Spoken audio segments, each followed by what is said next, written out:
of my parliamentary party to that question. And I accept that answer with good grace. Every decision I've taken has been about putting the country I love first. That is why I will resign as leader of the Labour Party. Well, you know what? In the end, he did do the right thing, and there were some achievements, and he's an honourable man, and he cared about public service. Guys, that's not what happened just now. In the last half an hour, Keir Starmer resigned, and he resigned because he was pushed. Most of his issues, most of the things which have damned him from, let's face it, within days, within weeks of him becoming Prime Minister back in July 2024, or of his own making. They were things he chose to do, cutting the winter fuel allowance, damning everybody who wanted to have a public inquiry on the grooming gangs as jumping onto the far-right bandwagon, the two-tier policing after the Southport riots. This man brought it on himself. He was not a good Prime Minister. There was two things on that manifesto. One was a picture of Keir Starmer and the word change. Well, promise made and promise delivered in that sense. Because he's got, let's be honest. But look, I mean, I don't really want to make light of it, but I am cheesed off, Julia, because what we promised in opposition was competence, and it's been anything but. I'm embarrassed. I'm really, truly, honestly, I am embarrassed, because I did think we would be competent. We've not been. I've no idea whether there'll be a contest or a coronation. But what I do know is the British public have simply had enough of political parties chopping and changing their leaders at will. We vote for somebody in a general election to be our Prime Minister. We expect them to serve their term. And barring ill health or exceptional circumstances, what is going on here, frankly, is reminiscent of a banana republic that has totally devalued the very process of general elections and democracy. We at Reform demand a general election.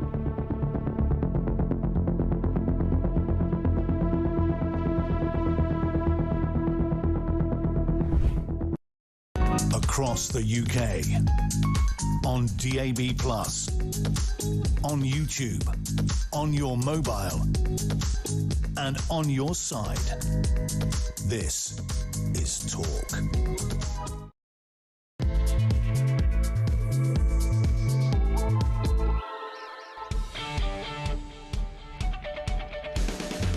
Hey, very good morning to you. Welcome to Wednesday. What is it, the 24th of June? How do we start? Simply like this.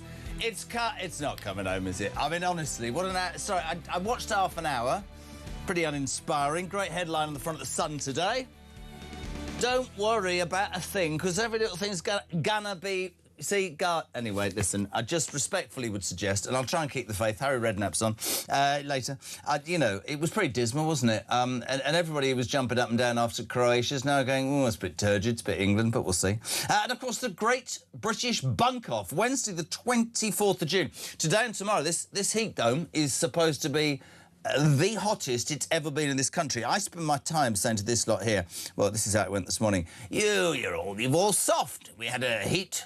extreme in the summer of 1976, and Christian, none of us were born. You boring old git. Anyway, it was only 32. 40 degrees they're expecting in major cities across the UK tomorrow, so schools are closing. Train lines aren't working because it's too hot.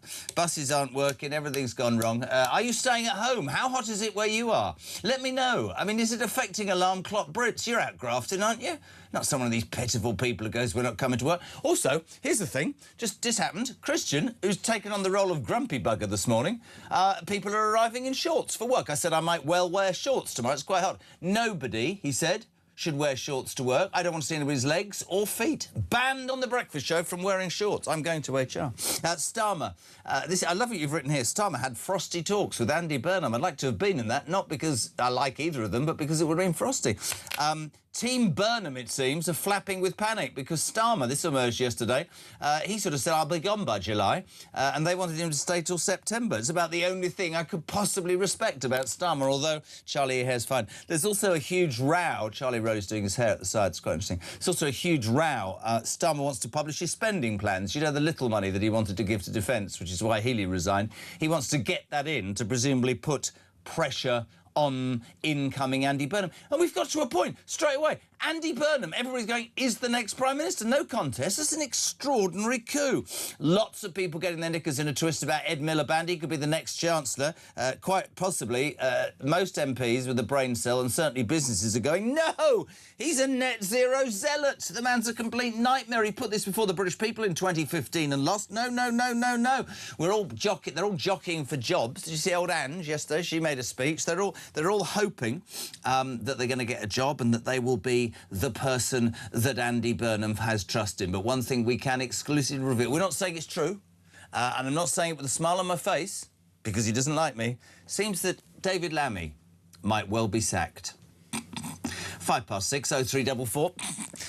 Sorry, I'm going to do a moment's silence. I can't. For David Lammy. Listen, I'm sure he'll get another job. Not. 0344 419 1000. Tommy is here in shorts. That's upset Christian. I thought he looked great, but apparently Christian doesn't. I think Tommy... Anyway. 0344 419 1000 for your calls, your voice notes as well. First voice note today, you get a gluten-free chocolate bar. That'll be nice for you. That's your prize. And text on 87222. But we say a very good morning to a man who is dedicated to his craft, a man who we failed to get a car for this morning. A car would be sent to pick him up, but no, he's walked here. That's how dedicated he is. Charlie Rowley, good morning. Not a sweaty bit on you. Oh, I'm absolutely beside myself, honestly. It's, well, I'm beside you this morning. Yes, but it's, hinge and bracket are back. No, these things happen but we're here and we're on time. And so it all went wrong, did it, car-wise? It did, yes. But, you know, that's... These How things are happen, you these things surviving happen. the heat? Because I've been going back home, at the coast, it's a little bit cooler, but, geez, honestly, last night I was sweating like I don't think I've ever been this hot, have you? Oh, I wouldn't say that. Just do the show. Sorry. Don't talk about your private life. Yeah. Oh, he's gone red. Lots of... I think napping is the answer. Yes. Lots of sleeps in the afternoon because it's so difficult to Who sleep with? at night. Well, chance of it, I think. Oh, God. But, you know, if you're... The Sahara Desert of relationships. but if you're like last night, if you were gripped by the World Cup... well, let's talk about that. What a load of crap. I say grip. I mean... Do you know, honestly, and everybody said to me, oh, you're grumpy. This is ridiculous. You should be really positive. England are great. Now everybody's walking around talkSPORT going, it's pretty crap, wasn't it? Yes, because we always flattered and deceived, because we always have the handbrake on. And if you can't get past Ghana, what chance have you got against France or bloody Spain? Yeah, I mean, I think...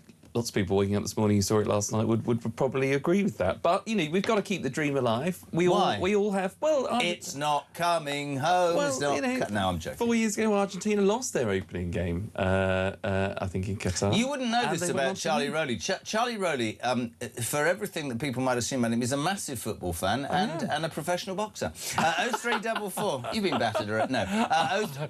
0344 499 1000. Michael, first up, I'm going to a building site today. I'm going to be sweating my bits off. I tell you, there are lots of people, of course, who are going to have to work through it, and that's... we've got some breaking news. Get ready. We've got some breaking news about the leadership campaign. This has just come up on my feed. Starmer ally. Have you got your breaking news thing? Starmer ally Darren Jones. You remember Darren Jones, the one who said, no, all the people that come in boats, they're women and children. He says that he will not stand against Andy Burnham. It's a clear path. It's a clear path. Let's talk politics, my friend. Talks yesterday between Starmer and Burnham were apparently frosty. He's raging, Starmer, isn't he? He hasn't looked in the mirror and gone, I was crap. He seems to be raging that everybody's, you know, decided to get rid of him. Yeah, and he had drinks in the Downing Street Garden the day after, a little bit after that he announced to the country that he was stepping down as leader of the Labour Party and therefore Prime Minister. And it was described as a bereavement party. Oh, really? People were sad, he felt betrayed. It was effectively a wake where he was saying goodbye to everybody and everybody felt how hard done by the Prime Minister had been. And you think, well, hold on a second. What about all the people in England? How hard done by have we been for 2 years? Well, exactly. And, you know, people were celebrating. I mean, look, I don't dislike the man on a personal level. So you know him? I don't hate... debate anywhere. I've seen him in meetings. I remember he was still leader of the opposition when we were dealing with COVID, and we had Zoom meetings where he would be very affable, actually, more affable in private than what you've seen in public. And he seemed to actually not necessarily get it, but he knew, it seemed to me, how to just manage a meeting. So yeah, but that's my point, and I'm not trying to be argumentative. That he might well be good at doing a meeting, but all these faux tears and this bereavement. Try telling that to old people who died of cold. Try telling that to farmers who took their lives. I've actually got no sympathy for him. I think he was over-promoted. I think he over-promised. I think he totally under-delivered. I think he is symptomatic, actually, here I'm on one, of a range of politicians in this country who just are not bloody well good enough. Somebody said to me yesterday about Burnham, which I think is really interesting. He's the Labour Party's Boris Johnson, and their fear, and this is somebody inside Labour, is that they'll all move in behind him because he's got this ability. He's quite... Sarah Vine writes a great piece in the Daily Mail today saying it is Boris, like he's got something, people go with him, but scratch the surface and there might be trouble. But, sorry, maybe I'm on my own. I've got absolutely no sympathy with Keir Starmer or his tears. He was absolutely... He was dreadful, man. Dreadful for the country. Don't get me wrong, he was completely found wanting. He was not equipped, he was not skilled. Why didn't he say sorry? He was not qualified. Why didn't he stand at the lectern and go, do you know what?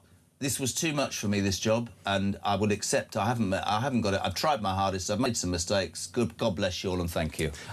Well, I'd probably, because he doesn't see it that way, and that's the problem. That is the problem. The man has never been able to do politics. No. And that is, he has come in thinking that he's been able to manage a civil service department before when he was director of public prosecutions. He thought he could just replicate that. And how badly did that go? And well, as you say, God, I'm quite stroppy this morning. Over-promoted. You're absolutely right. But I'm not as look, terrible damage to the country over the last 2 years. We've moved backwards.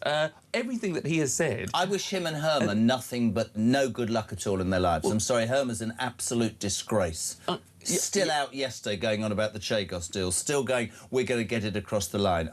Dreadful in my mind. Totally.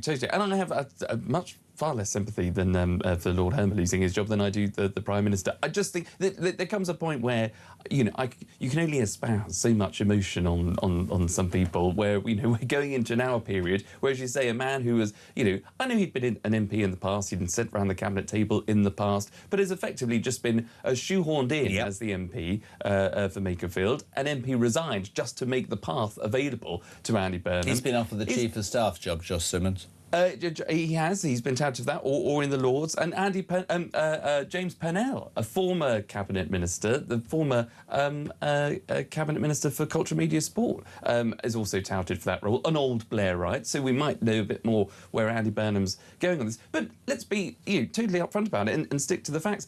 The nominations for the leadership of the Labour Party haven't even opened. I know.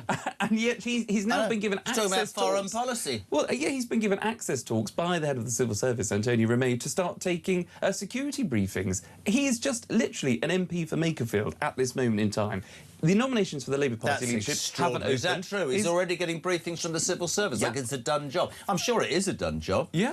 Well, now if Darren Jones is saying that breaking news, if he's decided not to throw his hat in the ring, then it's obviously a done deal. But I think, and this is the confusion of the Labour Party, because there was rumours that Andy Burnham's team thought that he was going to get 3 months to do all the preparation. He thought that there was going to be a leadership contest because West Streeting continually said that if there was a contest, he'd fight it. So I think Team Burnham were ramping themselves up for this competition between him and West Streeting, which would give him the chance to go around the country and say what he thinks and give his plan. But no. Starmer, listen, it's probably the only clever thing he's done. He didn't call a general election. He went, no, you can have it. I'm gone in 3 weeks. Yep. Knowing full well that there would be no opposition to Andy Burnham. So within 3 weeks, he's got to deal with all of this. And now, exactly, and Darren Jones is a key ally of the Prime Minister, so he's probably playing into that to think, you know what, actually, you want it, you have it, and you see what kind of mess you make of it. But we're already seeing the fractions of not having a contest, because the constant chatter, particularly in the newspaper, is about who is going to be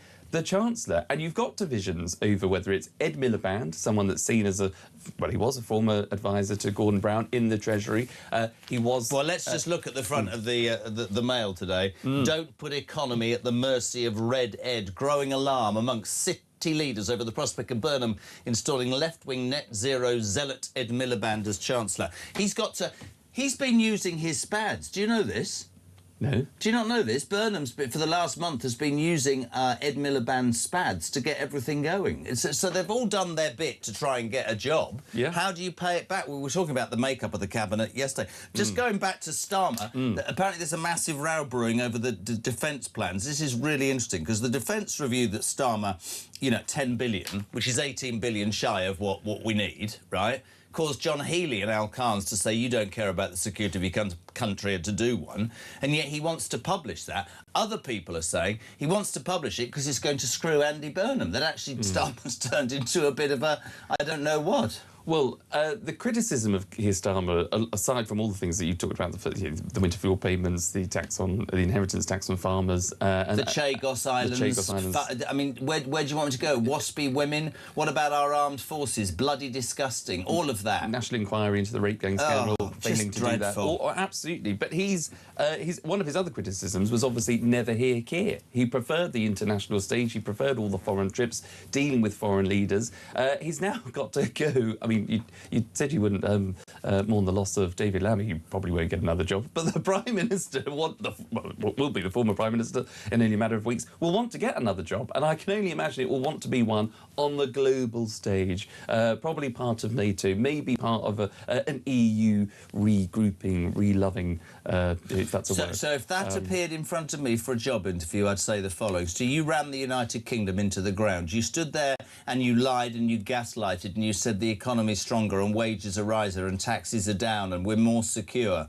Absolute whatever you want to say. And before that, you were the Director of Public Prosecutions, and Boris Johnson said this, and the whole world recoiled. All the newspapers had a go at Bojo. You missed Jimmy Savile. Those are two references I'm going to take. You're not getting the job. But we all know you'll get 160 grand a year as the ex-Prime Minister, and you'll probably get a job. Good riddance. Sorry, I have no sympathy. I have fear. Listen, I don't want Burnham to succeed, but I genuinely don't think that, I mean, somebody said, it's a bit rich. Your point about, they've been rushed into it. They've been planning this for months and years. Well, the irony is that the Prime Minister, the current Prime Minister, keeps saying, had many years to prepare for government. Yeah. He was in the leader of the opposition for about 5 years after Jeremy Corbyn lost the election in 2017.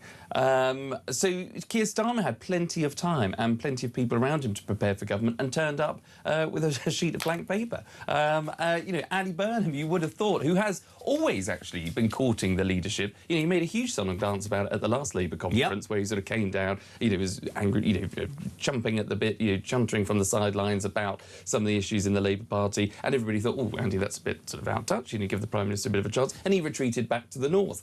He's now... Retreated back to the north. Got into his cave up there north of Watford Gap and sat there with some water. Brilliant. Listen, can I just talk in water? You think this is seamless? Today is the Great British Bunk-Off. Oh, yes. Not up.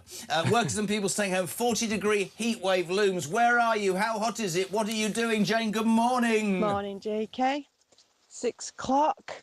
I'm out in my veg patch watering my plants because it's bloody hot. And seeing as though the good old Labour government are doing nothing for our British farmers, I thought I need to grow some of my own vegetables. Anyway, enjoy the hot weather. I imagine you grow your own vegetables, Charlie Rowley. I don't, I'm afraid. I'm sorry to disappoint you. I imagined you'd be into sort of a little allotment type thing. No. I'll leave that for M&S for me. The men in corduroys and don't start fantasising. Morning, Hinge and Bracket. Remember when the flip-flopping Starmer promised to not let politics get in the way of running the country first? How the bloody hell's that worked out, Paul? Absolutely spot on. Morning, JK and Charlie. As for Andy Burnham, I think there will be a honeymoon, but it won't last. He has a bit of sparkle, but he's a socialist at heart, and socialism, we all know, says Rachel, simply doesn't work. Morning, Hinge and Bracket. When Reeves, we've got to talk about this, is sacked, her and Starmer can do an advert for Kleenex tissue, said Bill in Romsey. Did you see her turning up in what looked like a pink marshmallow? It was very weird. So, I would say that she and Starmer are inextricably linked. She wasn't at his farewell. She was stood there looking incredibly awkward in ballet pumps, by the way. That's how much I looked at the photograph. Looking awkward by Andy Burnham, but nowhere near Andy Burnham. She's going to be fired, isn't she? Oh, absolutely. Yeah. I mean, there are talks that she's just she will be offered another cabinet position. So As what? Well, this is the thing. I mean, you can't move her to the Department for Work and Pensions. She couldn't even say $5 billion from the welfare bill as Chancellor. What do you give her transport for? Where she knows where maybe all the strings are in the Treasury to be able to fund infrastructure projects. But if you are breaking down the government of Keir Starmer, you have if Starmer's gone, Lammy has to go, Rachel Reeves has to go. There's one or two, I suspect, who would be seen as lawyers: Darren Jones, Steve Reed, Nick Simmons, Thomas Simmons, or whatever. He's going to bring women in. Apparently, Ange has been posturing for a job. Lucy Powell has been central. Lou Haig, convicted fraudster, fact, not lying. She looks like she... Do you see the old hair's changed? We've gone all serious with a dark maroon bob and a smart suit. She's going to come back. I think, though, that the makeup of the cabinet is going to be extraordinarily interesting. I'm just going to say, this heat wave is taking us over today. I'm coughing. It's 73 degrees in this studio, which is quite cool. Elsewhere, it's about 90 and it's going to be about 100. Adrian, good morning. Morning, Jeremy. It's Adrian from a warm East Sussex at 30 degrees centigrade. Yeah, all these wimps going on about it. Yeah, I remember summer of 76. There was no AC then. Don't think we even had a fan. But anyway, they're not built like the old ones. Burnham and Starmer, I mean, it just shows how pathetic they are. It's them first, country second, if you're lucky. We need a general election because none of us voted for someone who wasn't even an MP at the last election. This is disgraceful. And there's the big debate. Nice, happy alarm clock, Brit. Nice, happy listener. Where's Angry Rob this morning? Where are you, son?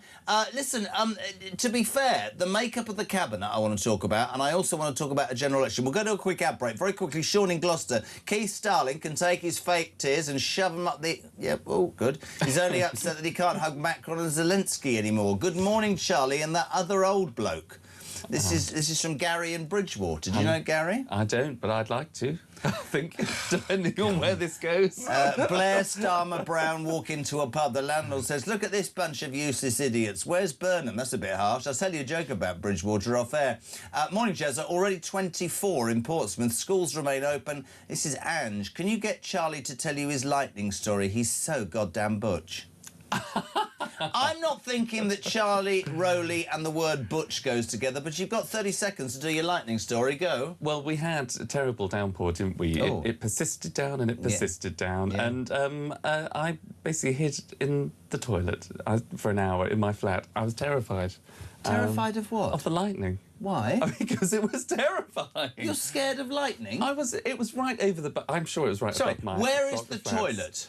It was separate to the bathroom, and I claimed... But is the toilet in the flat? Yes. So if the flat got attacked by lightning, you'd be captured inside the toilet? Well, I claimed that I was in the bathroom yesterday and then was exposed to actually just... I thought... Were you naked in the bathroom? I wasn't naked in the bathroom. Because there's the thought, a fork of lightning could have ended your chances to be a father. But I thought by saying I was in the bathroom, I'd be able to get... But I was actually just hiding in the toilet, which, on reflection... So you scared of lightning?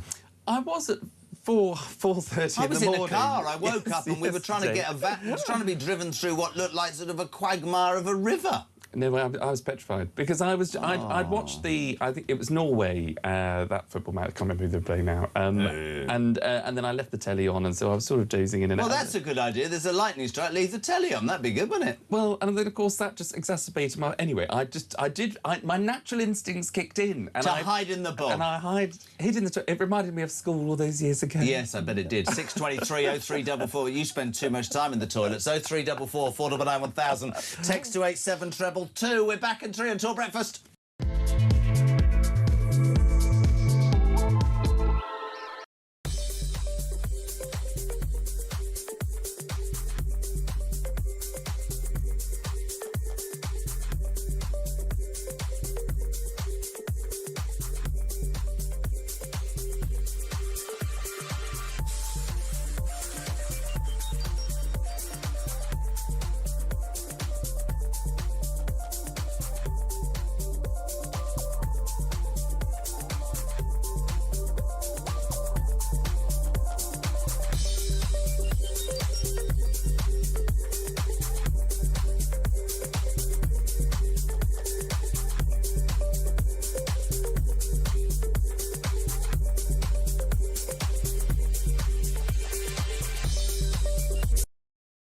What they're ashamed of is the English flag. Scottish flag, fine. Welsh flag, fine. Irish, everything like that's marvellous. But no. We can't be English. And this has been going on for a long time. He would be Prime Minister of the most toxic political brand in the country at the moment, which is Labour. And that is what we will be battling against. Our Prime Minister is allegedly attacked by another nation and nothing is said. This is a reminder that Russia regards the United Kingdom as a hostile power.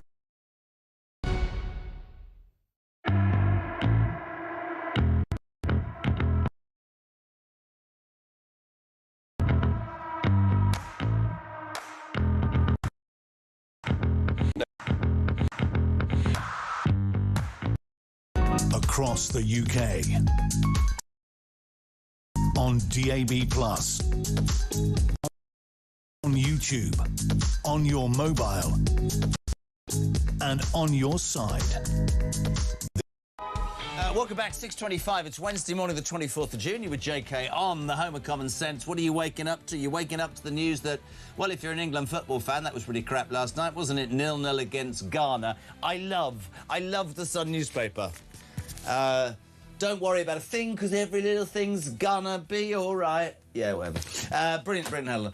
So there's that. It's also the Great British Bunk-Off, which is extraordinary. Workers, Charlie Rowley is here, we're working, but workers and people staying at home as 40-degree heat wave looms. I keep saying, as one of the voice notes said earlier, we just got on with it in the old days, but it is pretty. What have you done to keep your body cool? Napping in the afternoon. Nappies? Napping. Oh, napping in the afternoon, I think is. Have you got aircon in your helpful. flat? I have a fan. I don't have aircon, no. But I have a fan, which is helpful to a degree. But just finding the shade, lots of water, I think is helpful. Mark in Selby's he says, Charlie, today I should be attired in nought but a jockstrap to beat the heat. Give it a go and stay frosty below. Where's that? Mark's in Selby, it's in Yorkshire. Oh, what time's the next train? There aren't any, the train lines are buckled. It's a complete disaster. Jess is Emma Nunn.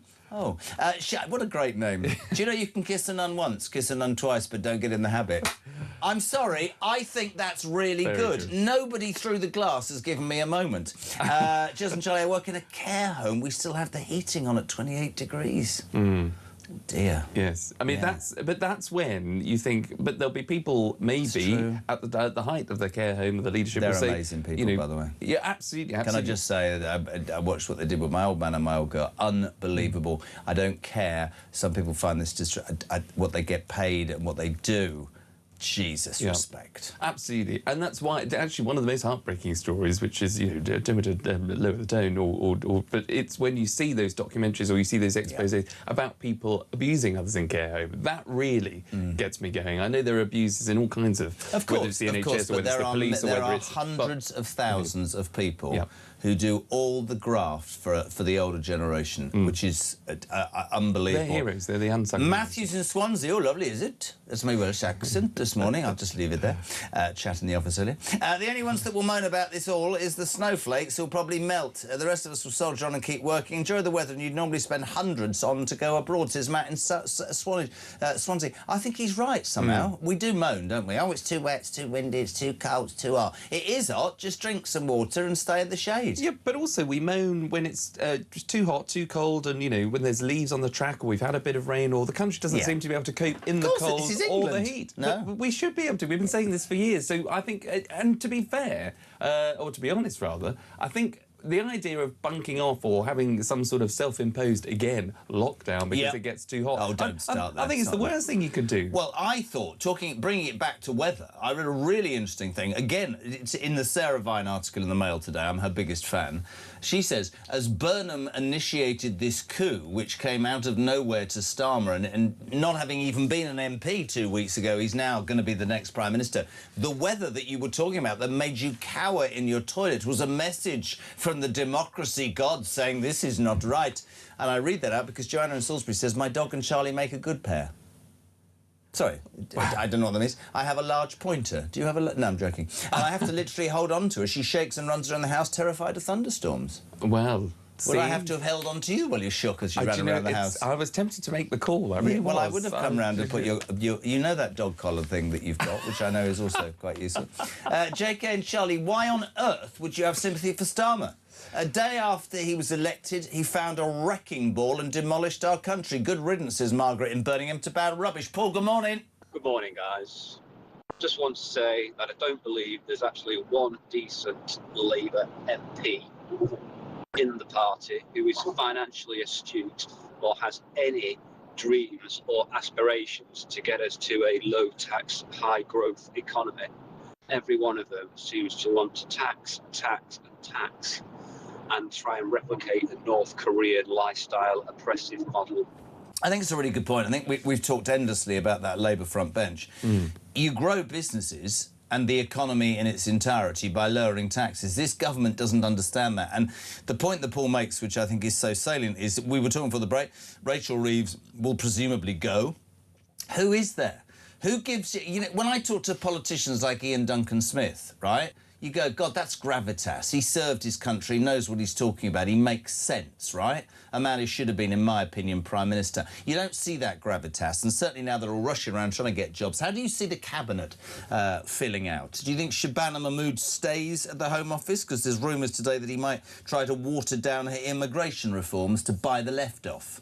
Yeah, which, you know, again, for the people of Makerfield who voted 10 years ago Brexit in their drones because they wanted to protect our borders, because they wanted to take back control, they felt that they'd been left behind, like so many communities and constituencies of the north, only to then vote in this guy as their MP, thinking, all right, he's not going to change things too much, or he's going to sort of, you know, live up to the promises of, you know, not watering down those kinds of things, and he's now gone to do it. You know, we're going to see maybe more immigration if Shabana Mahmood's proposals are watered down. But that's a conversation between, I guess, Burnham and Shabana Mahmood. Do you think she stays? I think she should. I think of all the people, actually, you know, Yvette Cooper was the Shadow Home Secretary for 5 years, became Home Secretary, and did diddly squat. So we're going to leave her there. The big debate, right? The big debate. Just some questions for you. She goes, Rachel Thieves, not another job, completely out of her depth. Chancellor for you? I think it'll be West Streeting. Do you know what? I think that would be a bold move. I think that would be not a bad move. Is he qualified? Is he capable enough? Has he got any Treasury experience? But, well, that's the argument. I mean, I am not for Ed Miliband being anywhere near government, let alone running the Treasury coffers. But he has been there before, and he is... like it, Wes, they're able to frame an argument, they're able to make a case for something. But he's a madman. Sorry, can we have it out? Miliband wants to spend $800 billion on net zero that will bankrupt this already bankrupt country. I mean, I looked at him. There is a... Yes, you're right, but there is something about the Treasury which, you know, throughout history and time, people do go a bit native in the Treasury. So even if you've been the most champion of champions for spending, tax, I need money for my department, I need money to do this, I need money to do that, there is something when you do get into the Treasury that has this, you know, dark sort of, you know, cloak and dagger style. It's this sort of the spooks of the... Who do you think becomes Chancellor? Put your neck on the line. I would do something completely... I'd say, you know, John Healey. Yeah, well, you see, I think he might be Foreign Secretary. I said this yesterday, he or Pat McFadden, somebody that they feel an older statesman. But look, it's an absolute minefield, isn't it? It's about... I mean, Ange was yesterday desperately trying to urge the benefits bill to continue to skyrocket because she's on the left of the party. What Burnham will discover really quickly, and I'm actually, you know what, I'm glad Starmer's gone. I don't have to be a socialist to hope that Andy Burnham is a little bit more impressive than Keir Starmer. Will he call an election? I don't think so. Is he a socialist at heart? Absolutely. What does socialism mean? Will either print money or raise taxes and promise people money that we haven't got. They don't understand fiscal responsibility, but there'll be a bounce. It'll just be interesting to who he puts. The whole thing. I mean, the thought of Lou Haig. I mean, honestly. Well, as a political geek, you know, which we both are. You are too. You Mr. and Mrs. Geek. You know your Mr. and Mrs. You know your stuff. You know your stuff. That was really condescending the way you did that. No, that wasn't. No, it's just like we're a couple of geeks, but you sort of know your stuff. But you stay in your lane. shade. I'm Charlie No, Rowley. you do. We could talk about this for hours. But We do. We do. We don't do anything else exciting in our lives. But what's fascinating, not for the country, because it's not the right time to be just fascinated about talking about politics, is what kind of Prime Minister Andy is going to be. And you're right, if we're talking about him bringing back James Purnell, someone that was in the cabinet when he was there as the Chief of Staff, there was rumours a few weeks ago of bringing back David Miliband as potentially again as Foreign Secretary. Now that is getting the old gang back together of the Blairites. Now that is going to, absolutely, exacerbate the criticism of Burnham already by those on the left of the Labour Party. They don't want the Blairites back. No. They want to get both major parties are the job of both leaders, Kemi and if it is Andy Burnham, is to balance left and right, because none of their parties are balanced in their approach. Jezza, I'm retired now, so I'm spending these beautiful sunny days sitting in my garden. I can't get enough of this weather. I know it won't last long, says Julia from Mansfield. Michelle's in Altrincham. Who was the old Altrincham MP? See how good of a geek you are. Sir Graham Brady. Well done. How long did he hold the seat? 22 years. 1990... Oh, was it longer than 22 years? Maybe. Good morning, Jeremy, and the lovely Charlie. Honestly, what is this? I have my own cleaning business, so I'll be working in the 90-degree heat today. Stay safe, everyone. Love you, Charlie, says Michelle in Altrincham. Is this just a sympathy thing? No. Well, I'm coming up to... where am I going first? Well, you're going to Selby to see Mark in his jockstrap, and then you're going to Michelle's and she'll clean your car out. Charles Kemp, it feels like 40 degrees in the shade here in Thailand, so we have a saying, don't go in the shade, stay indoors. I think probably a very good idea. Liam, morning, Jez, and the beautiful Charlie from Accrington. Liam from Accrington, you're very big in Accrington. You're very big in Accrington. I'm very big everywhere. I worked in Greggs. I've been sent home because I had a cold. Oh, yeah. So maybe you'll pop into Greggs for one of his sausage rolls. That would be a good idea. Richard's in Hearts. Christian's just like, what is this? Just hearing there could be more lightning on the way. I hope there's a loo nearby in your studio for poor Charlie. Is there more lightning on the way? Wow. Is there? There might well be. You don't like a storm? Just call me. I'll come round and look after you. Mariella in Kidminster, or even Kidderminster. Little tip for the nation. Fill your hot water bottles and put them in the freezer. You will thank me at night time. You're welcome. Very interesting. Wet towel around your neck, but they made the pillow soggy, so that was embarrassing. Just the only MP in Labour worth talking about is Al Carnes, the traditional Conservative voter. He is the most relatable, says Ethan. Thank you. And finally, Chris in Cumbria. Morning, JK. Now Starmer has gone, and hopefully to be shortly followed by Harmer. They should both be investigated, for my opinion, for the spurious, even treasonous chaos debacle. Lots of people not forgiving. Nick, the heat wave. Good morning. Morning, Jezza. It's Nick from Mansfield. About the heat and the temperature of people not wanting to go to work because it might be a bit warm. Spent 20 odd years down the pit, mate. 130 degrees wasn't uncommon. You had to carry whatever you drank, you had to carry with you as well as everything else. So a couple of gallons of iced water or whatever, Ceylon solutions, all sorts. Lots of snowflakes about nowadays, mate. Cheers. Proper hard-working man. But when he said you have to carry your own drink, I had visions of him carrying a crate of Stella down the pit every day. But he's right, 130-degree underground. Guy, say morning to Guy. Good morning, Guy. Hot in Scotland with a nice breeze. Burnham's not got a clue about running the country, and anyone in his cabinet is the same. Tax up, immigration up, hope down. God, I'm depressed. Yeah, and look, I think that's quite accurate. You're getting it now because you said I think Starmer's a nice man. No, I just don't hate him on a personal level like so many other people. He was a terrible Prime Minister. He'll go down in history as the worst Prime Minister. But, which takes some doing. And, it took him, and going from a huge success of turning the Labour Party around, getting that big majority, albeit not understanding getting that was because of, Getting a mandate. Well, we'd all like one of those, but yes. He only came in on the back of the Tories' terrible time. Absolutely. And he failed to understand that. But what he got right, not to his credit, but it was an obvious thing to say, during the election campaign, the key word that was in their manifesto was growth. Yeah. Now, they didn't create those conditions. They did the complete opposite. But everything that they said, they were doing the opposite to. Nothing matched what Starmer, his rhetoric, what he said from every podium for every speech, talking about, even the leaving speech, saying, they've turned the economy... That was total gaslighting rubbish, man. It totally was. None of that was sent. But I've moved on beyond anger, and I'm just sort of with him. I just think this guy is so far detached from reality. But I'm not. I'm still angry for farmers who took their own lives. I'm furious furious, probably more furious than ever, about the way that our armed forces, having given their lives and given their service, are being persecuted because him and that dreadful human being Hermer. He gave away the Chagos. Dreadful. Yeah. So I don't wish anything sorry, I find it really difficult. Now, in the old days, before any of you were born, Steve Wright in the afternoon used to be on BBC Radio 1. OK, Steve Wright was my hero, and he had a man on called Mr Angry from Purley, who used to phone up every afternoon and get angry. Bit like Angry Rob. Morning, son. Morning, Jez. Rob, on my way to work. Morning, Mr Rowley. Nice to see you on. I've got something to say to you in a minute. Now, you're on about who should stay and who should go in the cabinet. Get rid of the lot of them. Rachel Reeves, put her in a trebuchet, launch it towards France. You go on about Will Streeting. Do you mean the man that was pushing puberty blockers? That bloke should be done, because the Germans had people like him in World War II experimenting with crap like that. That's just pure evil. He shouldn't be anywhere near decisions are made. The bloke's a jerk. As for all of the rest of them, I tell you what, mate, there's a single cell amoeba somewhere that has got more brains than them. There's trees working tirelessly to produce the oxygen the Labour front bench breathe. They all owe them an apology. Oh, and Charlie, I don't eat Weetabix in the morning, my old love. I ain't got time for none of that roughage stuff. I'm a bacon man. Where did you... What's the Weetabix thing? I don't know.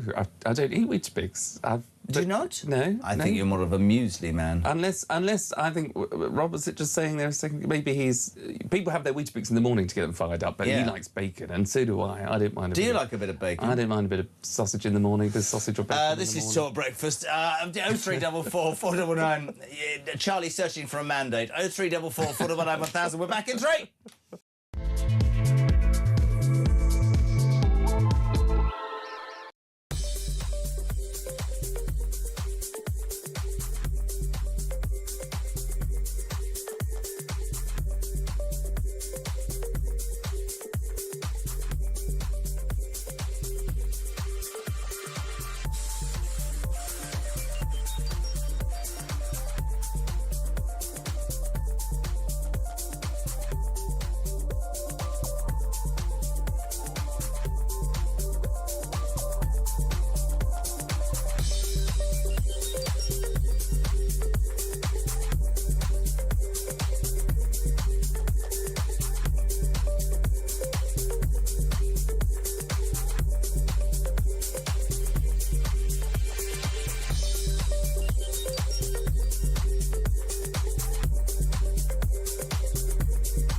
Across the UK, on DAB+, on YouTube, on your mobile, and on your side. This is Talk. Welcome back, Kirsty Schofield in just a tick. Charlie Rowley is here, my sidekick, my friend, my hinge to his bracket. I nearly said the wrong thing. Morning. Here's the thing for both of you. Perhaps Rosie Duffield will be welcome back. In her words, she's a socialist and given a cabinet job. Many women admire her. Stand on trans issues. Burnham, Cambridge educated, is a con man, says Jackie. Lisa. Charlie is such a lovely man. What a lovely individual he is. What a joy to watch you two in the morning. Stay cool. Great show because Charlie's on it. Do you pay these people? $5 is in the post. Do you? Yes. No, but that's lovely to hear. But you're only as good as, you know, who you're on with, and you bring out the best. In fact, you bring me on and you bring out the best. I've never brought you on. You bring 0344 499 1000. You're waking up on this Wednesday morning, the first full day. Well, not the first full day, but Keir Starmer, he's toast. He's going to be replaced by Andy Burnham. England football fans waking up, bit glum. A particularly turgid 0-0 draw with Ghana, but apparently I'm supposed to tell you, don't worry, it's fine, it's coming home, like Elliot is. The Great British Bunk-Off starts today. 40-degree heat today and tomorrow. Workers and pupils staying at home, schools closing, people not going to work. What are your thoughts on that, actually, Alarm Clock Brett? That's what I want to know. Do you think that's a con job? Do you think we've all gone a bit snowflakey? Do you think people should keep going? Or do you think, and I quote, that actually it makes sense to do that? And we're beginning to see the transition between Andy Burnham and Keir Starmer. They had a meeting, there was arguments about defence, that his team wanted longer. And Charlie Rowley, you nailed this. You absolutely nailed it.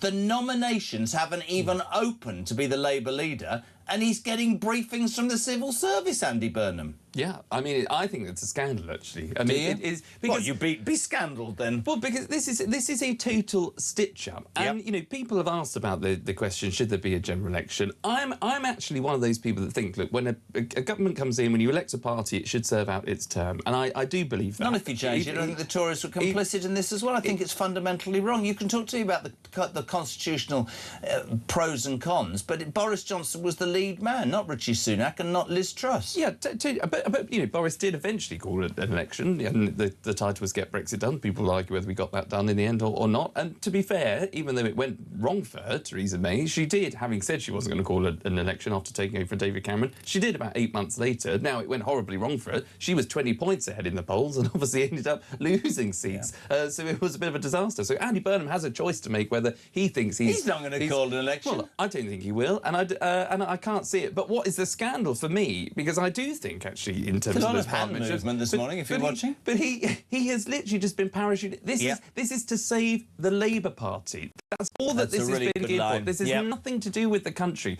There are we talked about, even though I know people are maybe far less sympathetic than I about Keir Starmer going, even though I'm not that sympathetic. But anyway, we'll put that to one side. There are people who have been in the front bench politics for the last 10 years. These are people that should have a plan for this country. These are politicians. I mean, Yvette Cooper, don't get the wrong impression that I think that she... But I think that she is probably, on balance, more qualified to at least run for the leadership rather than... She's absolutely awful in the Home Office. Totally. But there is something about her being... I'll in the give you shadow that. team. I'll give you And she won a seat in 2024. Obviously, she retained her seat. She was part of that manifesto.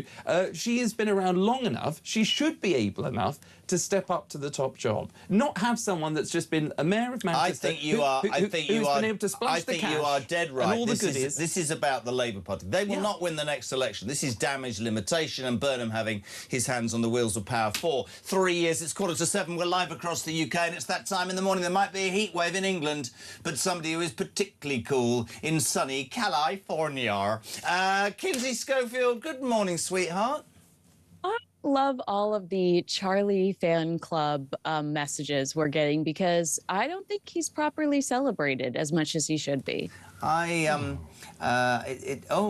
sorry, it's beginning to sound like Boy George and Graham Norton. Can you get...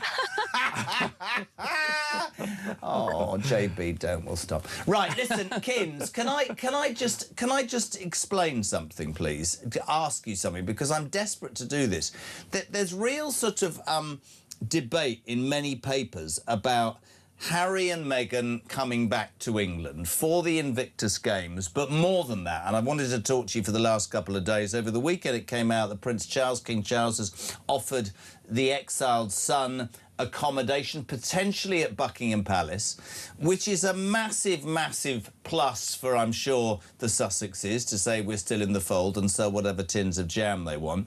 Is it true that Prince William is raging and is now at odds with his father? What do you know to be the truth, Kinsey? I mean, I don't like the way that Prince William has been painted as this guy with anger issues over the last few years, because we have seen him in some very difficult situations between Catherine's cancer, between the family being accused of racism, and I've never seen him pop off. Is he disappointed? Does he disagree with his dad? I think we all are. I think we all do. You know, and imagine being a fan, a supporter of Harry and Meghan, who have heard for the last 6 years that this family doesn't care about your mental health issues. They're toxic. They're racist. To watch Harry and Meghan then jump on a jet and head over to the United Kingdom to pretend all is well, you must be confused too. I do think that Prince William is not going to meet with his brother. He's going to keep his distance. You know, it was Omid Scobie that accused Catherine, the Princess of Wales, of racism in the Dutch version of Endgame. It was just a few weeks ago that Meghan sent a nasty internet troll, a harsh critic of Catherine, a as ever goodie basket, which I'm was really gutted. I've never had one of them. It wasn't a great look. And so I think that the Prince of Wales will continue to protect his family's peace and keep his distance. I wish the King would do so as well. You've got to understand, I guess, and I'm just saying, Charlie's here as well, I guess the King it's his grandkids, he's not well, he's trying to do the right thing. The naivety to me of King Charles is those two are manipulative and they are duplicitous and they will use it to their own ends. And whether that gets out in the press, which will be the fear of all of the people at Buckingham Palace or St James's Palace or whatever, or whether they just use it for publicity, I don't think it's genuine. I'm sure on the King's behalf it is genuine, whether he's ill or whether he feels he's getting old. But I've heard this story for years in the thing that I used to do. You know, you make all the effort, the father's gone or the mother's gone, you make all the effort, you bring up the kids, and then at some point the other one returns, clicks their fingers, and the kids go, oh, they're wonderful, and it causes real resentment. It's bound to cause resentment because William and Catherine, in my humble opinion, are one of the main reasons why the monarchy hasn't already disintegrated in the United Kingdom. Yeah, look at all of the additional work they've had to take on over the last few years. Well, hold it now. Sorry, I'm not jumping in deliberately, but there are lots of newspaper articles, the other thing I've got down here, saying that Prince William's lazy and doesn't do enough. I'm sure you'd have read all that. I have, and I think he's done over 100 engagements so far this year. And you know what? This is a guy that grew up learning pretty quickly that life is short. If he chooses to focus his time on the upbringing of his children, especially after losing his mother and his wife suffering from cancer and terrifying the living you-know-what out of him and his family, then let that man spend a few more days at home with his wife and kids if he chooses to. But he does. He works his butt off. And the way that he's doing it, he's so creative. He always goes and finds people that are smarter than him. They congregate and they create solutions, real, tangible solutions to problems like the environment, like homelessness. But what I want to say to you is Thomas Markle. If this was a sincere outreach for a reconciliation, then Thomas Markle deserves a phone call and it from Harry and Meghan. He has yet to meet his grandchildren. Harry and Meghan are users that need that royal magic and that royal proximity so that they can continue to try to sell themselves here in the United States. If this was really about making amends, Thomas Markle is owed a phone call and a visit. I'm so glad that we're having this conversation because it's been raging in my head since Saturday when I read this. I think it is utterly disrespectful to say that about William, and it reminds me of what used to be said about King Charles when he was merely Prince Charles.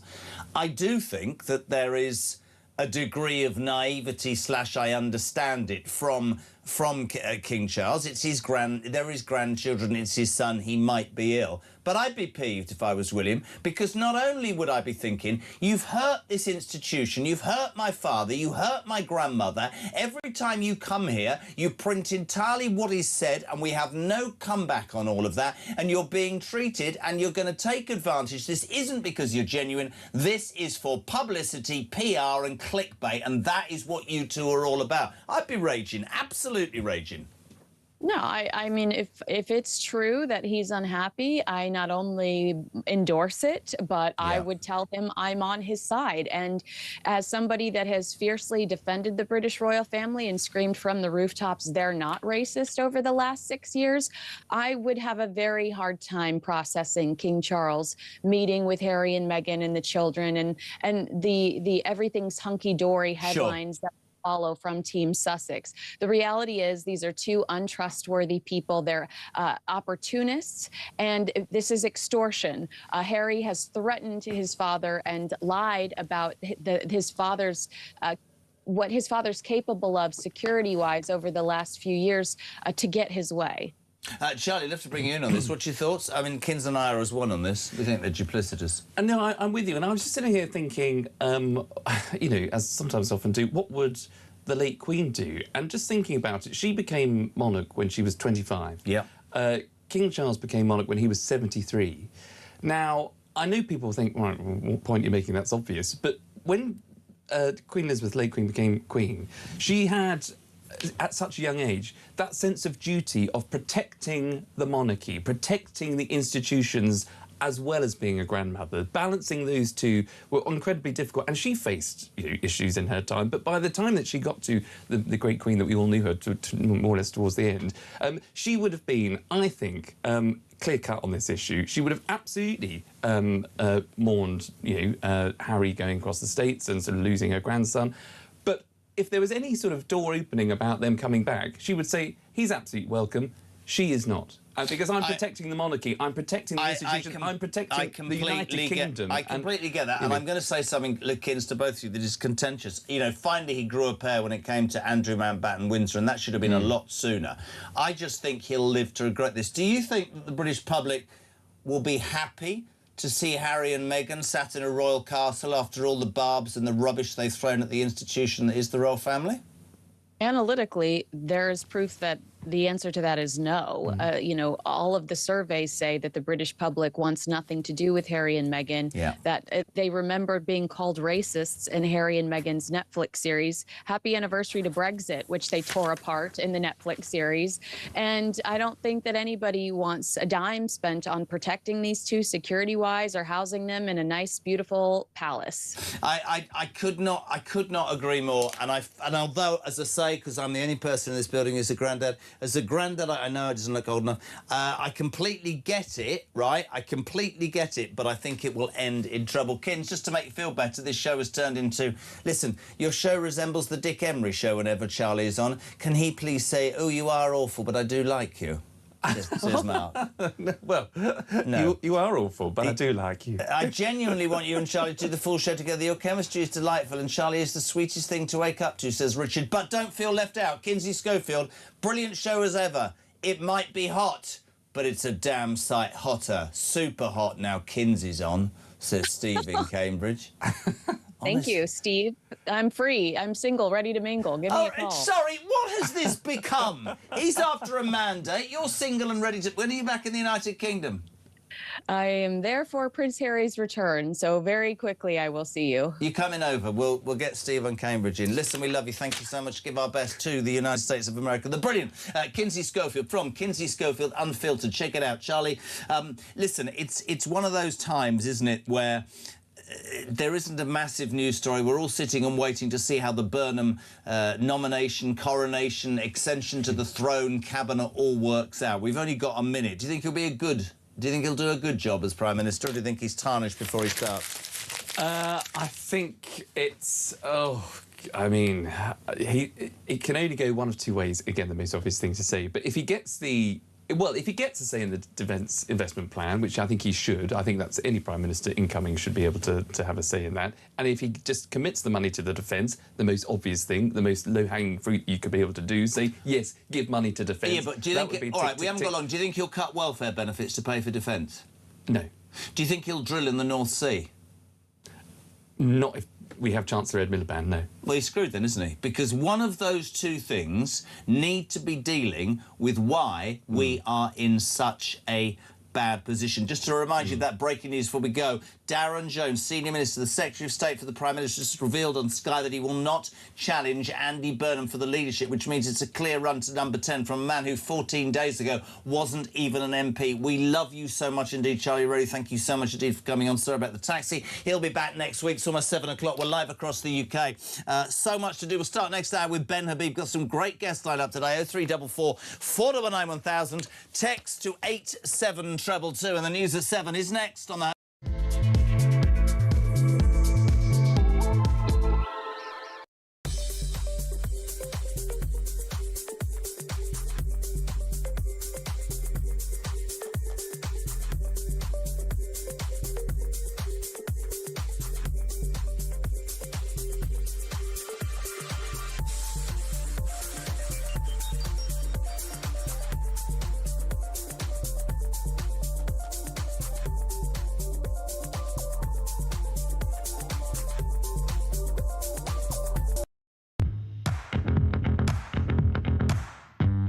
We've got some breaking news that has just come in. TalkSport have announced a brand new partnership in a developing story. We hear they've created So Good Lager right in time for football's big summer. Just in, we're hearing that So Good Lager will be pouring pints across all O'Neill's pubs and some of the best sports pubs across the UK. With the big kickoff just around the corner, you can find out where to get your hands on a fresh pint of So Good Lager at talksport.com/lager.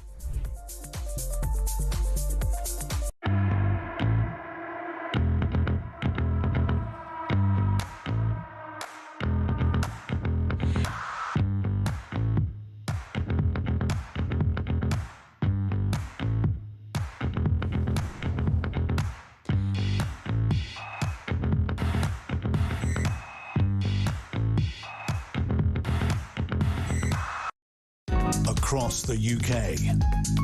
On DAB+, on YouTube, on your mobile, and on your side. This is Talk.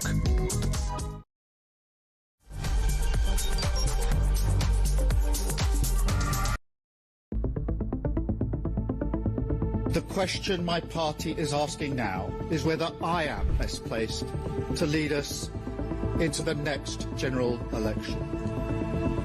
I have heard the answer of my parliamentary party to that question, and I accept that answer with good grace.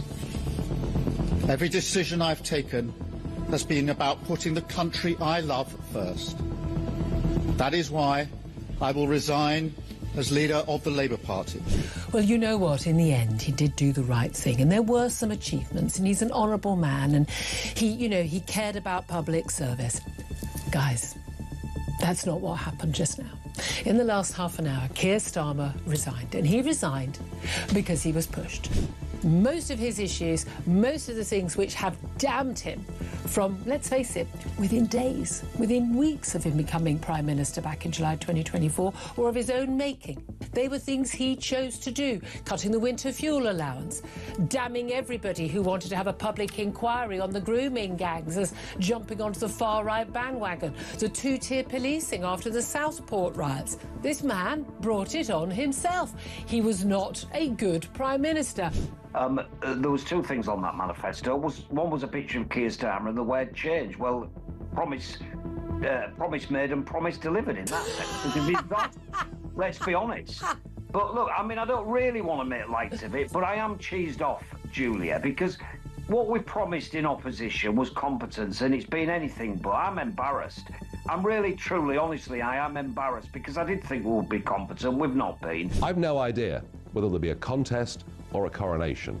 But what I do know is the British public have simply had enough of political parties chopping and changing their leaders at will. We vote for somebody in a general election to be our Prime Minister. We expect them to serve their term. And barring ill health or exceptional circumstances, what is going on here, frankly, is reminiscent of a banana republic that has totally devalued the very process of general elections and democracy. We at Reform demand a general election.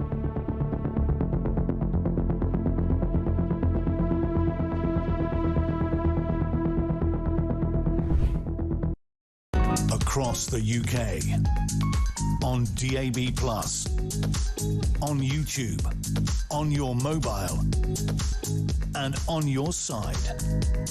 This is Talk.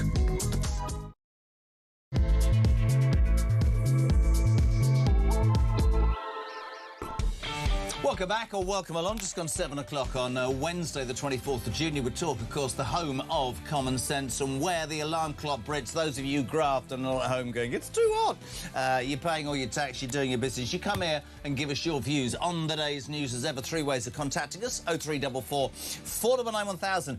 You can make a call. We'll put you on live. You can use the same number for a voice note. Christian cuts them all the time.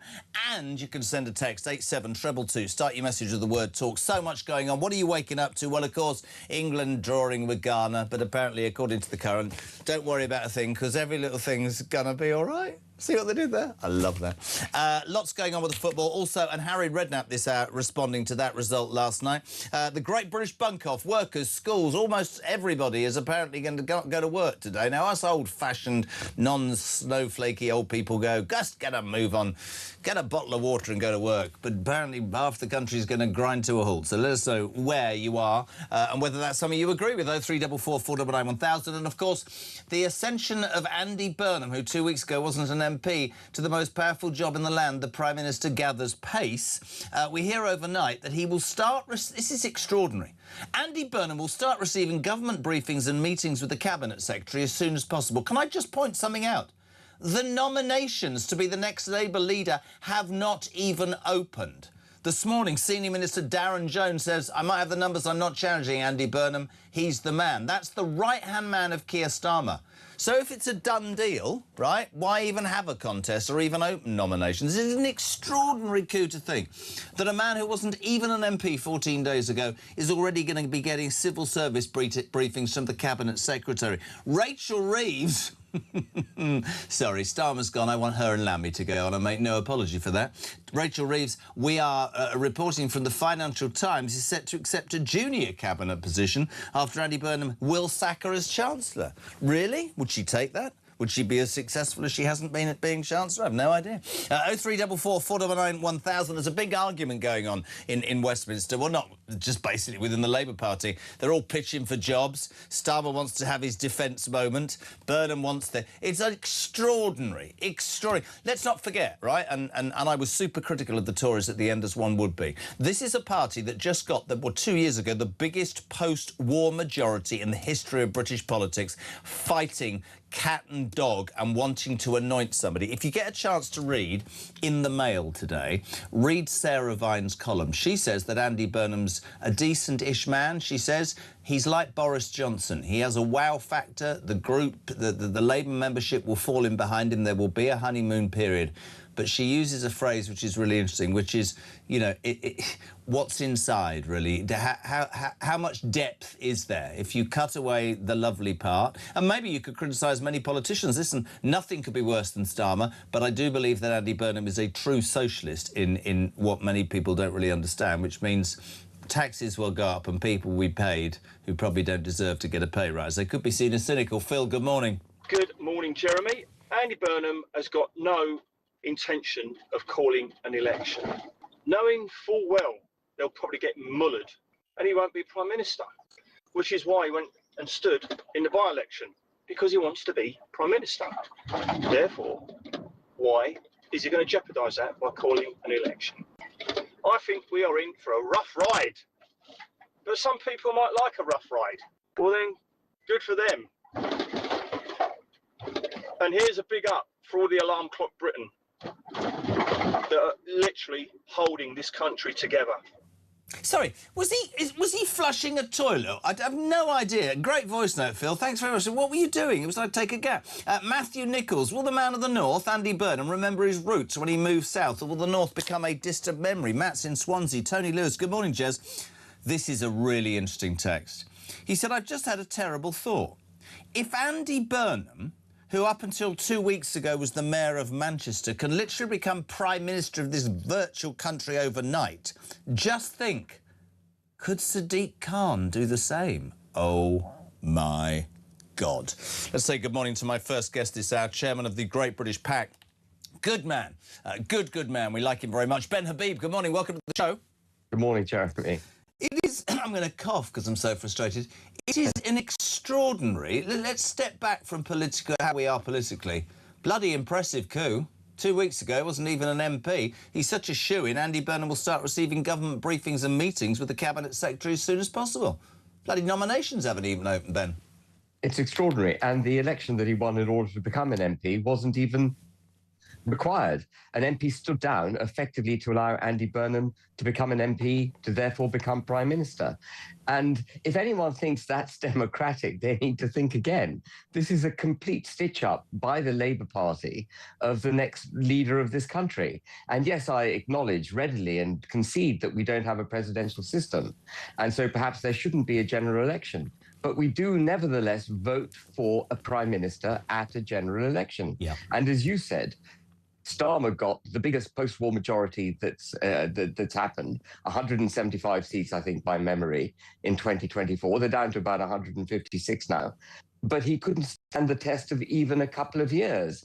And that's, I think I've said this to you before, Jeremy, and I do think it's worth repeating it. The reason we haven't had a Prime Minister go to term since 2016 is because every single Prime Minister that has held office since 2016 has not done what the British people require of him. or and more than that, I'm not arguing with you, haven't done what they were elected to promise to do. And that's the point, absolutely. isn't it? Even, I mean, we've had this discussion repeatedly. I don't care if my politicians fail. I want them to take me on a journey and keep me informed and be honest. I'm perfectly capable of accepting that there are grenades that are thrown into a politician's life. But what I hate, what I absolutely loathe about the last 2 years is you had plenty of time to plan this. You had plenty of time to gather together the right people. You had absolutely no plan. The people are saying to me, some people are saying, oh, you know, it's quite sad seeing him cry. Well, I just lost it yesterday, and we'll try telling that to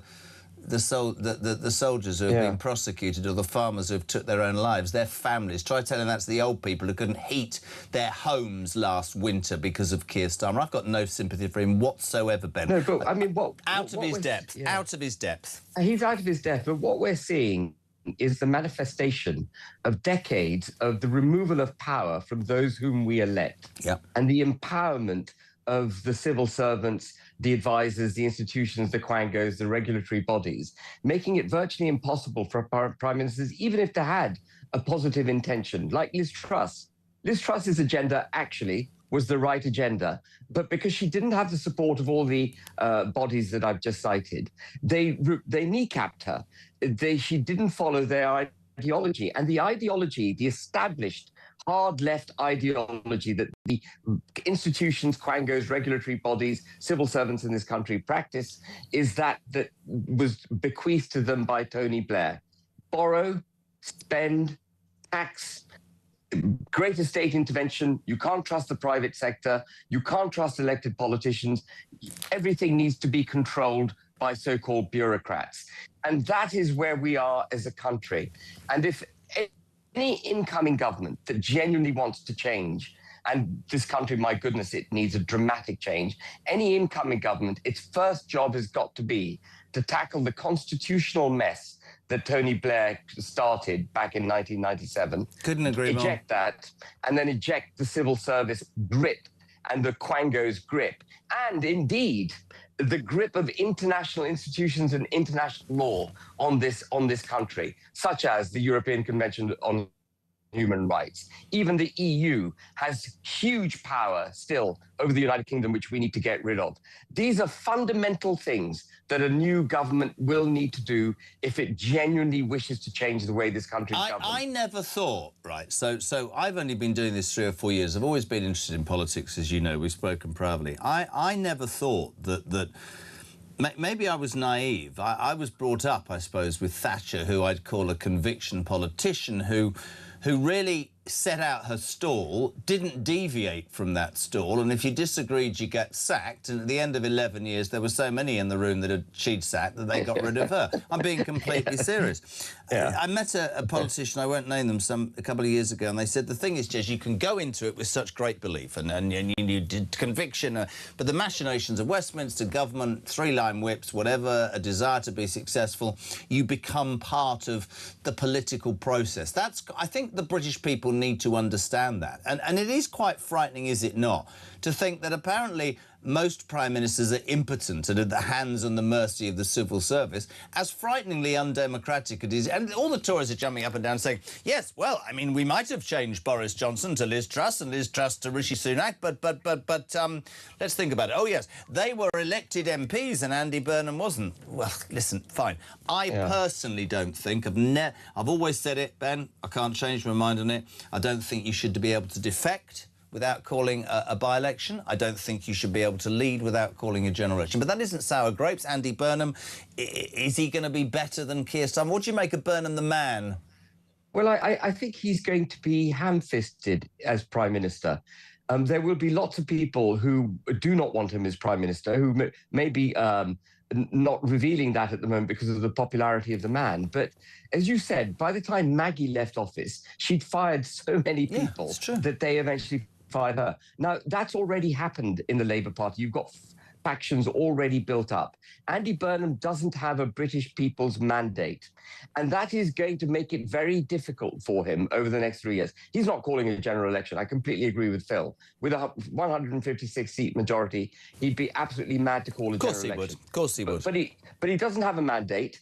His backbenchers will be fearful of what he's up to. He's going to sit there as an incoming prime minister, actually, thankfully, I think, Jeremy, pretty much unable to do anything that he wants to do. Well, this is, I think this is such a great point, because all we're hearing about coming out of here today, we were talking about this, is who's pitching for what job. Will Reeves go? Who will be the Chancellor? Will it be Streeting? Oh, my God, will it be Red Ed Miliband? Who will be the Foreign Secretary? But the point of the matter is, it doesn't matter who the hell gets what damn job. Am I right or wrong when I say this? That we are skint. We are paying billions a month in interest on debts we cannot service. Our public services are creaking. We've got no policemen and women on the streets. We've got no way of defending ourselves. Our borders are completely running amok. Our government institutions are almost seemingly against us.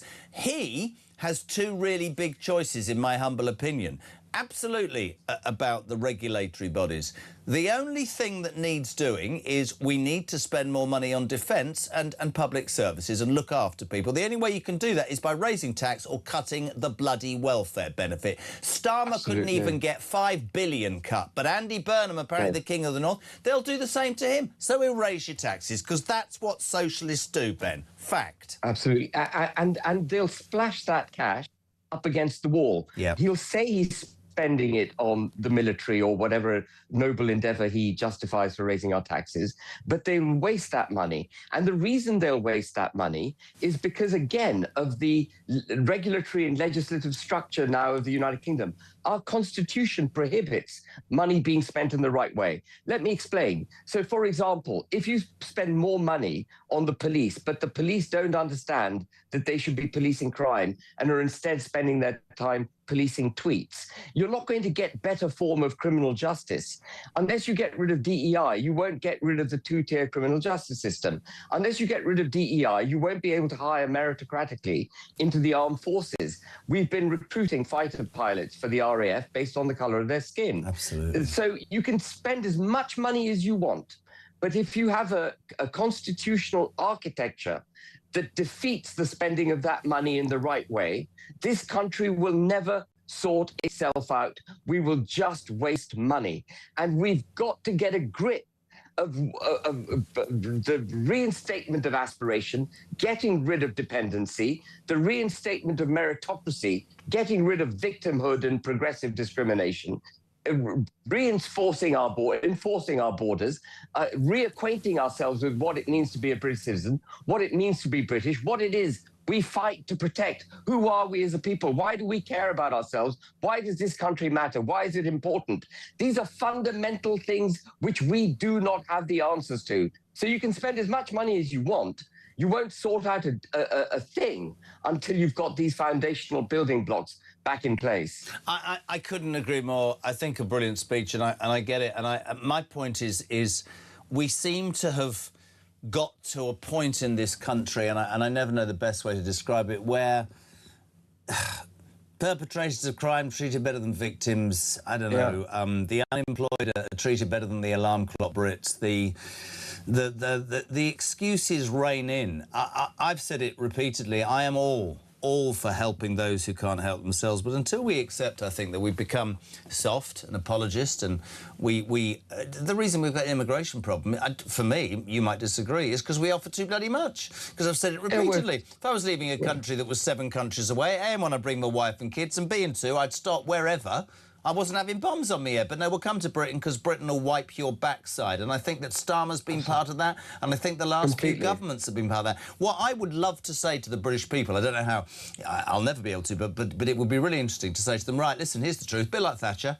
It's hard. It's difficult. There's going to be some medicine that we have to take, but the only reason we're going to have to take it is because we have got to a point where institutionally, economically, morally, ethically, we are not where we need to be. So we're not going to get better unless we fix it with medication, and that will take time. But you're not going to like me, but I've got 5 years and I'm not going anywhere. It's a bit like football nowadays. Premiership managers get 5 games. Thatcher got 11 years. Will we ever give a politician, will we ever say, you need 10 years, we'll take the bad because we know you're right? That's what I want from my politicians, but maybe the world's moved on too much, Ben. No, I mean, I think it's possible. I absolutely believe it's possible, but any any individual seeking to be Prime Minister of this country now needs to do much more than just bang the drum of popularity. Yeah. They need to think through precisely the steps required on day one of an incoming pro-British government. They have to have all the legislation absolutely ready to repeal all the laws that need to be repealed, to cut off at the knees all the quangos that need to be destroyed, to eject from the body of British law, international law, that is defeating our ability to do what's right for this country. On day one of a pro-British government, they need to walk into Parliament, they need to slap down these draft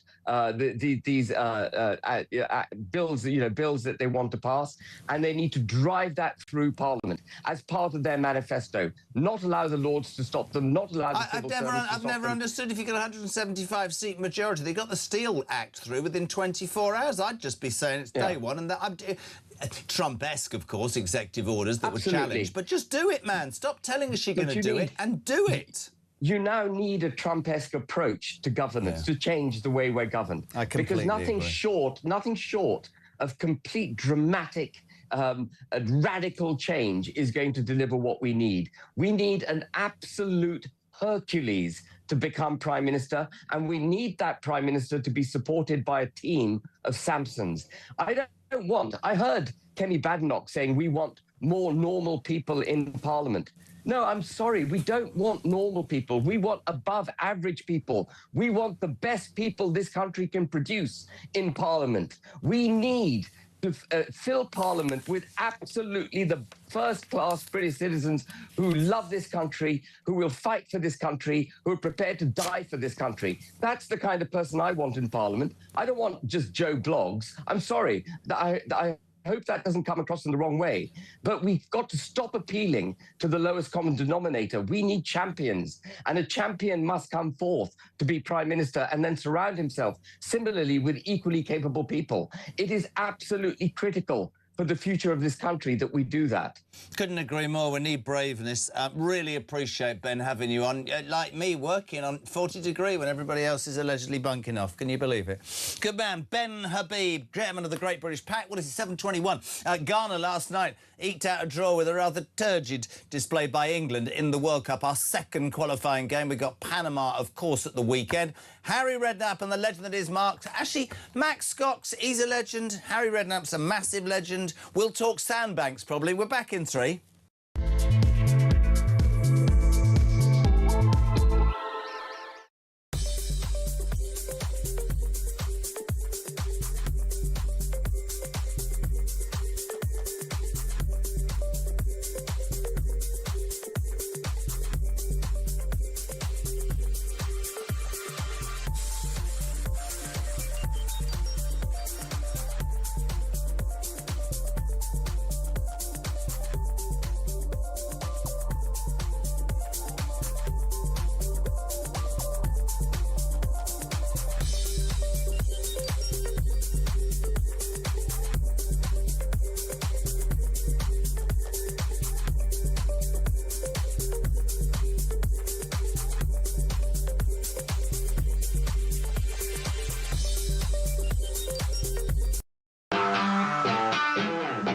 I listened to Keir Starmer yesterday when he came out, and it looked to me like I thought for a moment he was saying that he was going to challenge Andy Burnham because he made the case for why he was so brilliant. We all have our own views about that, but it was certainly not a kind of I failed, that's why I've had to go. It was I succeeded, basically you don't want me anymore.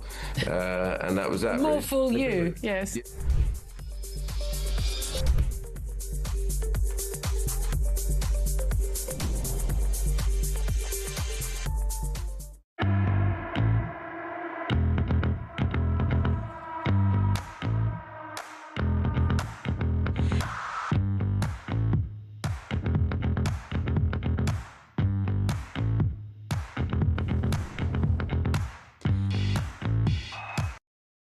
Across the UK, on DAB+, on YouTube, on your mobile, and on your side. This is Talk.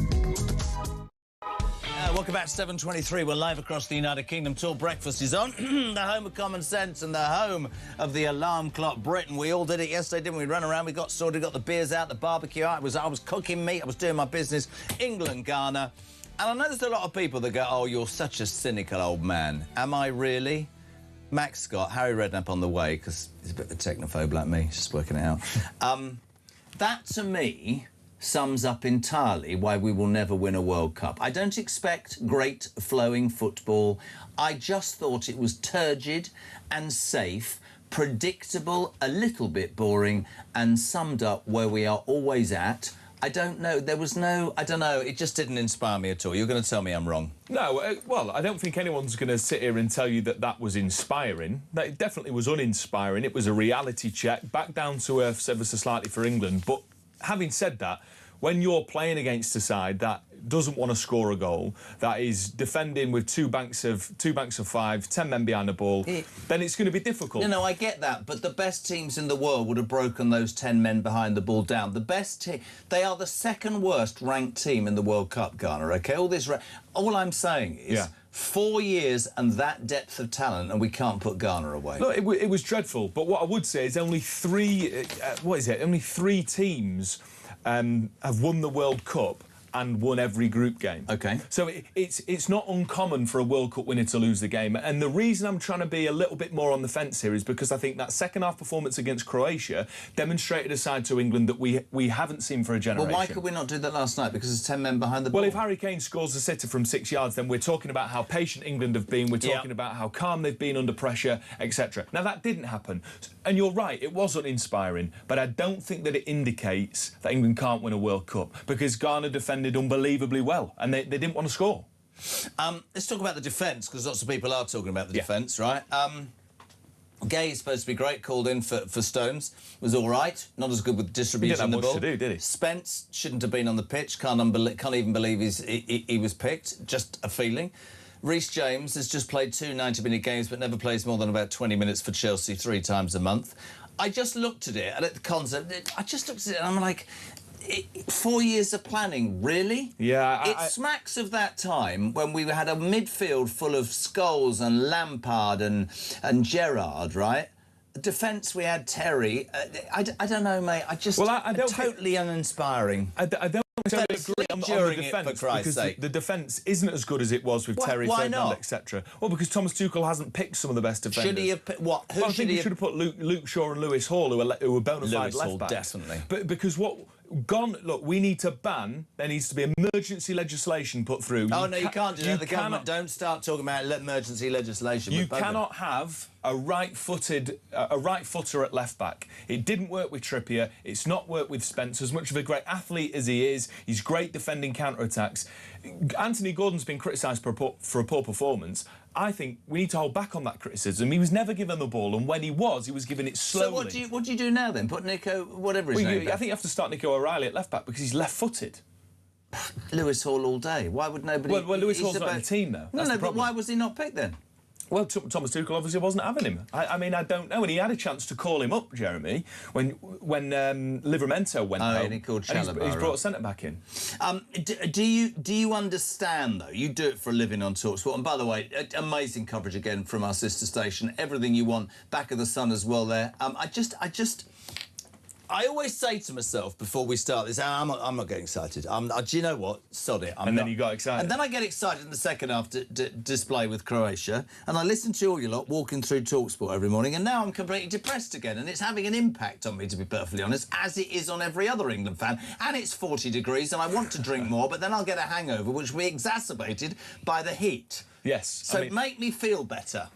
I'll make you feel better by saying that second-half performance still exists, and we've got a world-class manager, and we've got a world-class midfield and a world-class striker. But he didn't pick the right left-back.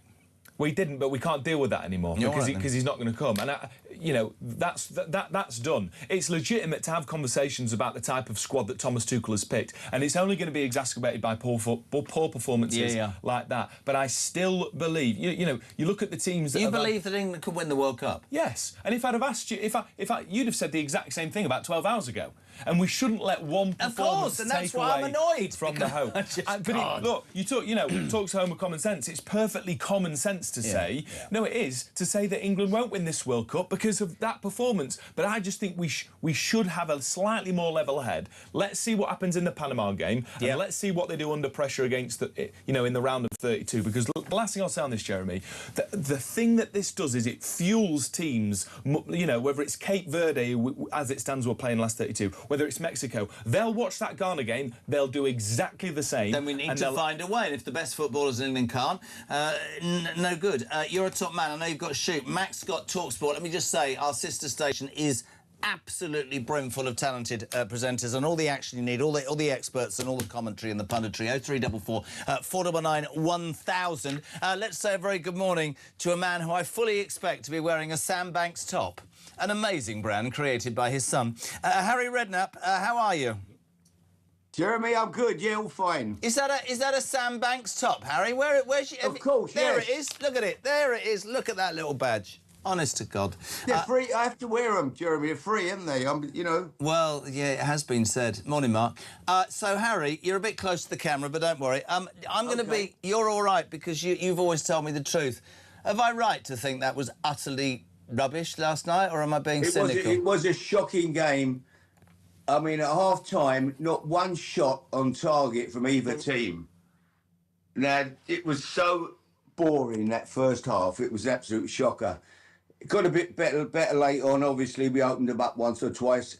I thought we were a little bit lucky. I thought they could have had a penalty. I mean, I haven't seen it this morning again. I'm sure everyone's looked at it since. Yeah, Konza was lucky, mate. Konza was lucky. You know, I thought we got away with that. But no, it was a poor performance. Listen, I think we all got carried away. People, not me, but people did get carried away the other day after the Croatia game. You know, how great we were. We beat a very average Croatia team, the worst Croatian team in the last 30 years, probably. But it was a second half we played very well. You can only beat what's in front of you for sure. But yesterday was equally as poor. It was. Just because I know you, I've said this before. Everybody knows you should have been the England manager. But what I don't get is this: you're a football manager. I've never done it. I don't understand. You've got the cream and the best players in the United Kingdom, in England, right? Yes, you've got 10 players behind the ball. You're not good enough technically or tactically to come up with a plan that deals with that. Because the truth is, Harry, you know this and I know this. Spain, France, they would have found a way, and it just frustrates me that for years we've had this talent. And I'm not getting negative on the basis of one game. No. I don't understand the defence thing. None of it makes any sense to your average punter, mate. That's the truth. Well, what we lacked really, Jeremy, we lacked somebody to do something special, to get on the ball and suddenly go past one or two people and open that. You know, they did string people across the back, you know, and they had two backs of, well, they had a 4 and a 5, never moved really very much. But that's when you needed somebody to get on who can give us a bit of magic, and we do lack that. In that, well, he didn't take. There's the debate. He didn't take Foden. He didn't take Palmer from Chelsea. Well, they would have been. You know, if I was sitting on the bench yesterday, I'm looking around thinking, I need a goal here. How are we going to get one? I would have been looking. You know, I'd have been looking for a Palmer. You know, come on, son, give us a bit of magic. 25 minutes to go. Go and change the game. Get on and do something special. Show us what you can do, and that's what he can do. Foden can, you know, got that ability to do something special. We lacked that a little bit. Eze came on. He has got that ability. He can unlock a door. But that's a little bit what we lack of, in that little bit of extra creativity. You know, we've got good, they're all pass. Somebody to get on the ball and go, dribble, go and beat two, go and take people out the game. I was watching it with my father-in-law. Pass. I was watching it with my father-in-law. He's 80, right? He's a massive, massive Chelsea fan. He loves his football. Within 5 minutes, he said, "This is like Chelsea. It's all pretty. Be 70 minutes. 70% of they'll go backwards and forwards, and nobody will make a darting run." You're absolutely right about that. Interestingly, of course, what happens is you win against Croatia. Everybody's on the up, and now they're going to turn and they're going to start criticising the manager. But I have to say about Thomas Tuchel, and I don't care if it's unpopular, you've had 2 years to get this right. You patently haven't picked a left-footed left-back, which is beyond me. Lewis Hall is sat at home. That's beyond me. Have your own thoughts on that. Yeah. I don't know, mate. It's just you pick somebody that can do something. We all remember what Gaza did. We all know what a shining light can do. I don't know. It just frustrates me, Harry. Do you know what I mean? Yeah, no, it was a frustrating game. It was a poor performance, but as I say, I think we all got carried away, Jeremy, with the first game. Yeah. How great we were against, honestly, a very average Croatia team. And we went completely overboard about it. It was unreal, what the best we've seen. The difference now between now and the Southgate team. It's all rubbish. We all got, yesterday was a reality check. We struggled against a team that sat in. We'll beat Panama, surely. Anyone could beat Panama, can't they? I mean, So, I would think that's Panama what does my head in, mate, because we'll beat Panama and everybody will go, oh, yeah. We'll get Cape Verde or put 50 players behind the ball. I don't know. It's just a little bit uninspiring, and because it was hot and I drank too much, I'm even more annoyed this morning, to be honest. Well, how far do you see How far do you see us going, Harry? Well, I've not seen anybody in the tournament that, everybody's had up good spells, bad spells. France first half the other day, they were average. In second half, they come out and play well in the first game. Spain have looked bits and pieces. Obviously, it's a wide open tournament. Brazil are nowhere near what they were. There's teams there that are lurking, that are dangerous. The USA would be a dangerous game for anybody. Full of energy, not saying they can win it, but full of energy, full of closing down. Difficult. Japan will be a difficult. Senegal, they'll be difficult to play against. This is what the team yesterday, what was scary. Yesterday, Ghana they are one of the worst teams in the tournament. Second-ranked worst team in the tournament, and we can't get a goal. Yeah, I mean, so they are a poor side. They sat in, IU stuck up there on his own, or Semenium. They had very, very few ideas how to break us down, or even tried to break us down and make a game of it. But and we couldn't break them down, so it was disappointing. But I think we're back to reality again. It's going to be difficult, but we've still got a chance. We're still in it, Jeremy. We've still got a chance. We'll get through. We'll win the next, the knockout stage. I'm sure whoever we play, it'll be a very poor team. Who knows? We've still got a chance. So, no, I'm not giving up completely, but yesterday was disappointing. Now, listen, you got to just listen to this voice note, because apparently you'll love this, Harry, the legend Redknapp. Carl, good morning. Hi, Jeremy. Carl in bed. Just listening to the talkSPORT presenter, Harry, England and the World Cup. When are these people going to give it a rest? We're never going to win the World Cup while I'm alive. I'm in my mid-50s now, and I'll tell you what, I'll be absolutely amazed if we ever win the World Cup, because we are absolutely garbage. It's the same every single time. We put on the odd decent half or the odd decent game, and then we do rubbish against some garbage team, and then we end up getting beat on penalties by some mediocre side, or we end up playing somebody who's not bad at all, and then we come unstuck. It's an absolute joke. I'm sick and tired of the actual game, to be honest with you. I'm a Bury fan. Well, I was a Bury fan until my club went, and it put me off football altogether. And I'm sorry, watching England just doesn't do it for me whatsoever. They're absolutely garbage. Cheers, pal. What a happy man, Harry, on a Wednesday, and then old Carl. Oh my God, yeah, I didn't think we ain't that bad. I mean, listen, this can turn again. It's going to be one of them tournaments, I think. We ain't as good as everybody thought we were the other day, and we ain't as bad as everybody thinks we are. I completely agree. So I'm going to ask you today, what are you doing today in the sunshine? Are you putting on your Sandbanks swimming shorts, your Sandbanks T-shirt, and going down to Sandbanks to have a swim? No, I'm in Manchester. I've been doing something in Manchester last night. Do you remember? I came up and watched a game with, Hey, is the truth Harry Redknapp? that you're actually in Manchester. You're going to replace Andy Burnham and stand for mayor. No, I think I'd rather be, you know, the London mayor. I think I could do a better job than him, that's for sure. Well, there you go. Listen, I don't think that's an exaggeration on this station. Mate, listen, great to have you on. The legend that is Harry Redknapp, wearing a lovely Sam Banks shirt. We appreciate you, Sam. Thank you so much indeed, my friend. 22 minutes to 8 o'clock. We're live across the United Kingdom. Talk Breakfast is on. Next, I'm going to talk net zero because this will get you right going. A voice note or to the break? What? Sarah, good morning. Morning, Jezza. Great show. I'm still bloody furious about the way that Burnham was manipulated into this bloody spot in Makerfield. I thought we lived in a democracy, but this has shown that we well and truly do not. People want to go for a position and they call on their best mates to get them there. And I'm sorry, but it's really, really disgusting. And I've had enough. We are going to be on our 7th bloody Prime Minister in 10 years.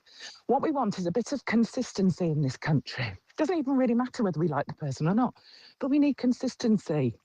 Maybe Byrne will be the one to give it, but I doubt it. He looks like a wet weekend in a posh suit, I'm sorry.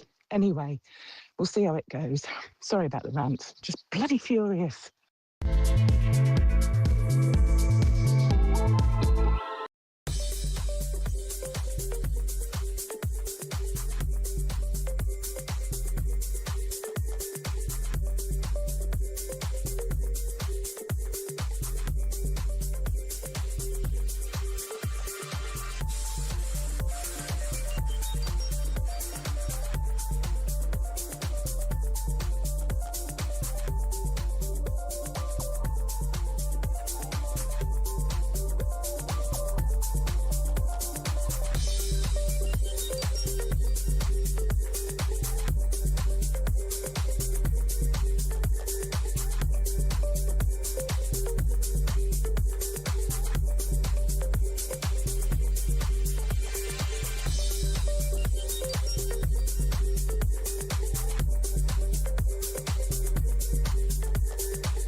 Across the UK, on DAB+, on YouTube, on your mobile, and on your side.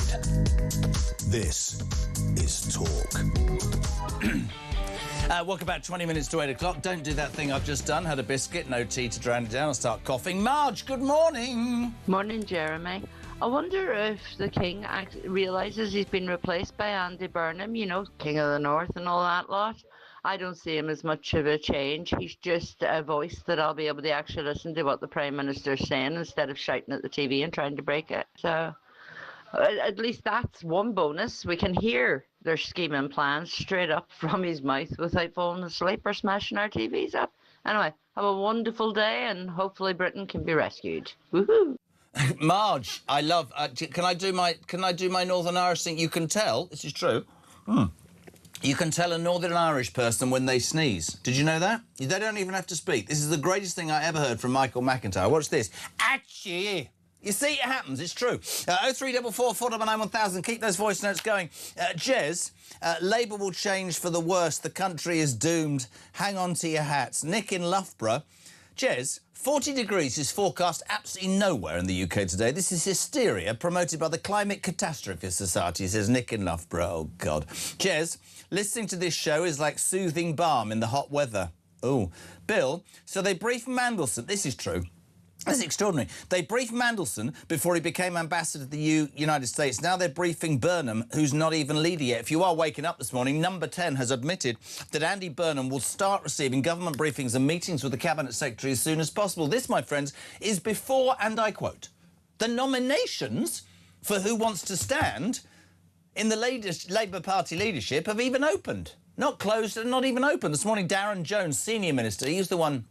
I went, no, the boats are full of women and children. He obviously can't see. He was the Secretary of State for the Prime Minister. That was impressive. Anyway, he says, I'm not taking on Andy Burnham. That was breaking news. And also some other news, which is fantastic. Sorry, I make no apology for this, incompetent woman.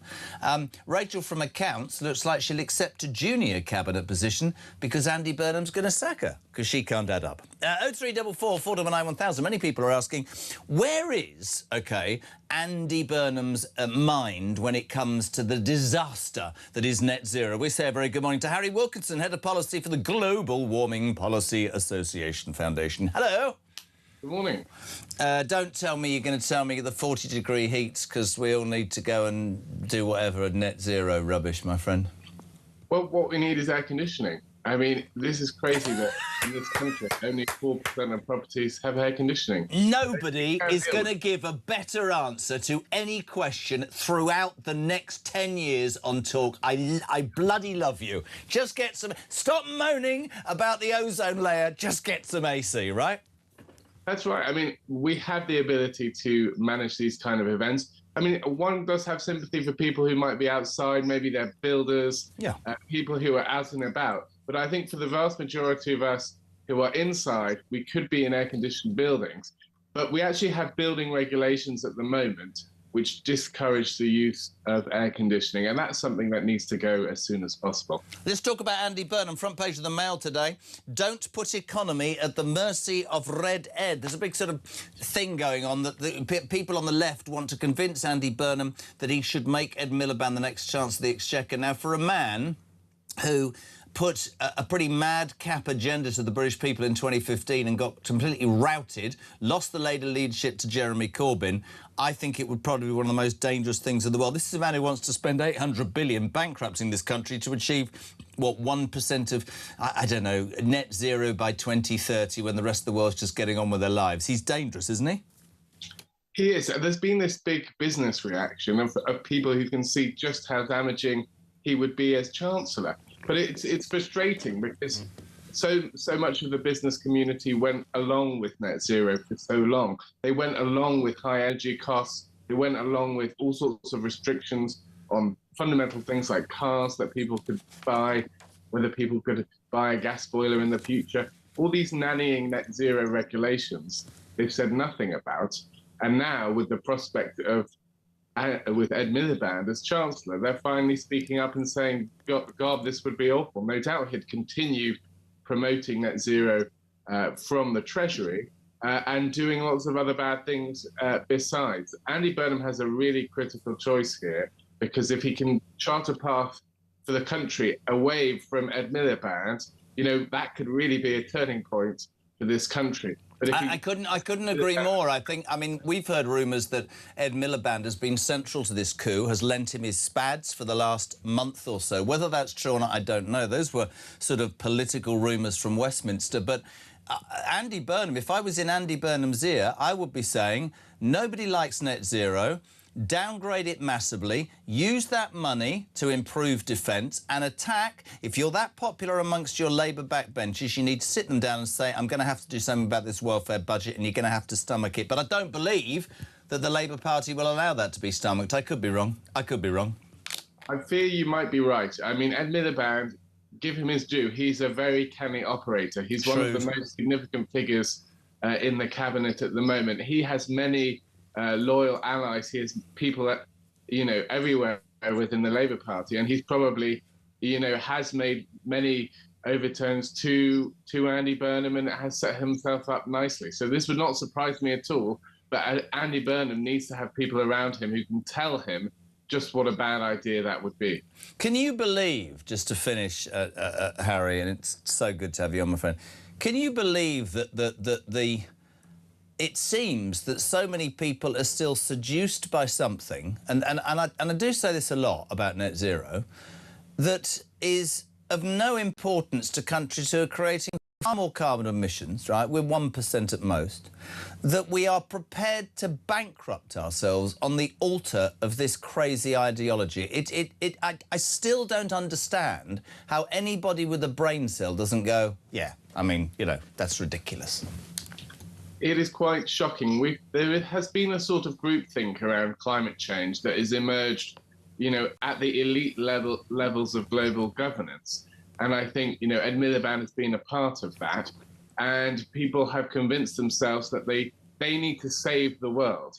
And it appeals really to politicians and people in power because it gives them this messianic feeling that they can save us from this grave, catastrophic threat.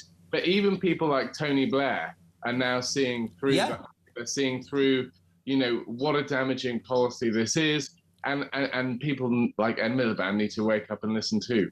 But you're right in that he, as a human being, is very set on this ideology. And to be fair, I suspect if he ever got to the Treasury and had his fingers on the levers of finance, the net zero dream would continue. But I hope... I thought it was really interesting what he said as well, that businesses come out and said, that's not a good idea. This man's a... what do they call him? A net zero zealot. And to be fair, for big business... why do you think big business hasn't said that before? Just a quick question. I think they have maybe wanted to, align themselves with government so that the regulations don't hit them, they hit other businesses. But net zero is something that's so huge that it will hit everyone and is hitting everyone at the moment. So the Global Warming Policy Foundation, does it welcome Andy Burnham's apparent anointing as PM, or does it worry that it will be much of the same, in fact, probably even more left-wing and socialist, to be fair? Well, we are a non-aligned educational charity, so we don't, have a view on that. But what we would say is, please, new government, embrace energy abundance, bring energy bills down like you said you were going to do, and then the country will be in a much better position. And if I ever was the Prime Minister, you would definitely, after that comment, be my Energy Secretary when you said, let's just get some AC. Love having you on. Good man, Harry Wilkinson, Head of Policy at the Global Warming Policy Foundation. Thank you so much, my friend. 10 to 8, we're live across the UK. So much to come this morning. Your thoughts, please. We've found out today that number 10, Andy Burnham, will soon start receiving government briefings and meetings with the Cabinet Secretary as soon as possible. So the nominations haven't even opened for the leadership, and he's already getting briefings on what's happening to this country. Very interesting. Is it a done deal? Apparently he met with Starmer yesterday. Frosty it was, because Starmer wants to, well, basically stay in his job, but Starmer wants to have his defence moment, and Andy Burnham says, no, you can't. So that's all going to be very interesting. And breaking news this morning, his anointing looks even more possible. Senior Minister Darren Jones says he won't challenge Burnham for the Labour leadership. Nobody, it seems, wants to come forward. All they're doing is running around Westminster bitching about each other and trying to pitch for jobs. Ange's been up and at it. Rachel Reeves, Thieves, she apparently might accept a junior cap. Where would she put her? Not where you have to add up. That'd be dangerous. 0344 499 1000. Honestly, Christian said something in my ear there that even stopped me. Right, listen, I wanted to do this story. Thank you to Samara as well. I don't know if you know, there's an organisation called Raise the Colours that does, basically raises the Union Jack and the St George's flag, and it seems that a variety of councils, usually Labour or Lib Dem, go to the High Court and get injunctions, which is what Oxfordshire Council have done. They've eventually secured a High Court injunction against Raise the Colours after claiming the act of raising flags. This is where I get angry. Involves trespass, obstruction of the highway and harassment against council workers. What a load of tosh. I'm delighted to say we have on the line the organiser of the Kirby Estate World Cup flag display in South East London. This is the... Here he is. Chris Dowse, how are you, son? Hello, mate. You all right? Yes, I am. Are you a West Ham fan? No, I'm not. You are, though. I know that much. I was told this yesterday. Who do you support? Well, it's not very local, but they are in England. But I support Liverpool. Right. Quickly, before we talk about the flags, what did you make of that turgid display last night, Chrissy? After the first game, I had high hopes. Last night, we just really struggled to break down 11 people defended behind the ball. I was just listening to some reports, and I just think that a lot of people are right in what they were saying, that we should have changed the formation and changed the players on the pitch about 50 minutes. We left it too long. Yeah. Didn't give them long enough to get into the game when they did come on. Now, you are exactly the sort of person that I love having on, that I broadcast to for years. You're a hard worker, an alarm clock, Brit. You do your business. Just put it into words for me, because I rant every day. What sort of council says you can't do, fly, show, be proud of your flag? What have we come to, Chris? Seriously. But you know what? I haven't got a clue, because when it comes to our borough of Southwark, they've always championed us. They've always looked at us and admired what we've done, to the extent where we received an award from the council at the weekend about it. I don't know. I mean, I don't want to get political with you, but they say it's been grabbed by the far right. I look, right, because I'm a patriot like you, I look at how the Scots are proud and allowed to be proud of their flag, and the Irish are and the Welsh are, but apparently it incentivises division. We've become a bit of a soft touch, haven't we, Chris? Did you know, I've not known anyone who's been told to take their flag down. We had it on here a little while ago where someone come to us and said, why are you allowed to keep your flags up and I've been made to take mine down? And when I asked him why and where he'd put them on the handrails of the stairwells going up the blocks. And we find that a lot of it is to do with how they're flown and if they're flown safely. But isn't that just an excuse? Say take Oxfordshire Council that I was telling you about, have got this High Court injunction that said you can't do it. They'll get it because it's a trespass or obstruction of the highway. The truth is, they don't like the bloody flag. That's what they don't like. We know there are people who think, many people, woke people, who think that the flag is a sign of diversity. I can't even say that. Whatever the word is, you know, it causes anger, which really frustrates me as somebody who's proud to be British, English and whatever. Really does. Yeah, it's a shame that there is people out there that feel this way, but for us on here, we've done it for a long, long time. We found the archives going back to 1945 when people were putting the flags up. And for us, when we started redoing it on 2012, it's only ever been about the football. And we swerve politics on here completely and anything to do with that because we know there's people on here with different opinions. Do you ever get anybody coming up and trying to get them taken down when the footy's on? Never. Does anybody try? No, never. No, the only thing we ever have is people come around here taking photos, and everyone always says the same thing. I wish that people did that. I wish that we did that in my street. There's only one flag up in my street, and I said, well, go and put a flag up then. There's nothing stopping you. No, then I don't think people are going to make you taken down at all. I think it's just going to become a bit of a nonsense, really. I think there's a lot of hyperbole about it. I think we've got to a point where people talk about it too much. You're making the point it's about football. You know, I lived in America for 3 years. Every single house has a flag outside it. I mean, there's a whole debate. But you know, you try and get behind your football team, and it's great to see a community doing the right thing. Do you all do? How many people? How many flags are there, mate? I'm looking down the barrel. There's bloody hundreds, aren't there? It's amazing. Yeah. There's over 300 at the moment. It's not as many as we've had in the past, but there's still plenty up. There's still plenty going on. I'm going to change my hand. My arm's aching. We're always looking to do things. I've got to ask you something because and I'm not asking you to be political. I guess on that estate you have people from different countries, different cultural backgrounds, different religions, all living together happily, and they're not bothered? Yeah, 100%. I mean, this estate is about as diverse and as multicultural as they come. For example, my next door neighbour there is from Cameroon. But what we do when we're on here, we always try, if you can see behind me, just there. Yeah. There's a flag there with every single team that's taking part in the competition this year. And we always try and include everyone that's taking part to make sure we don't leave anyone out.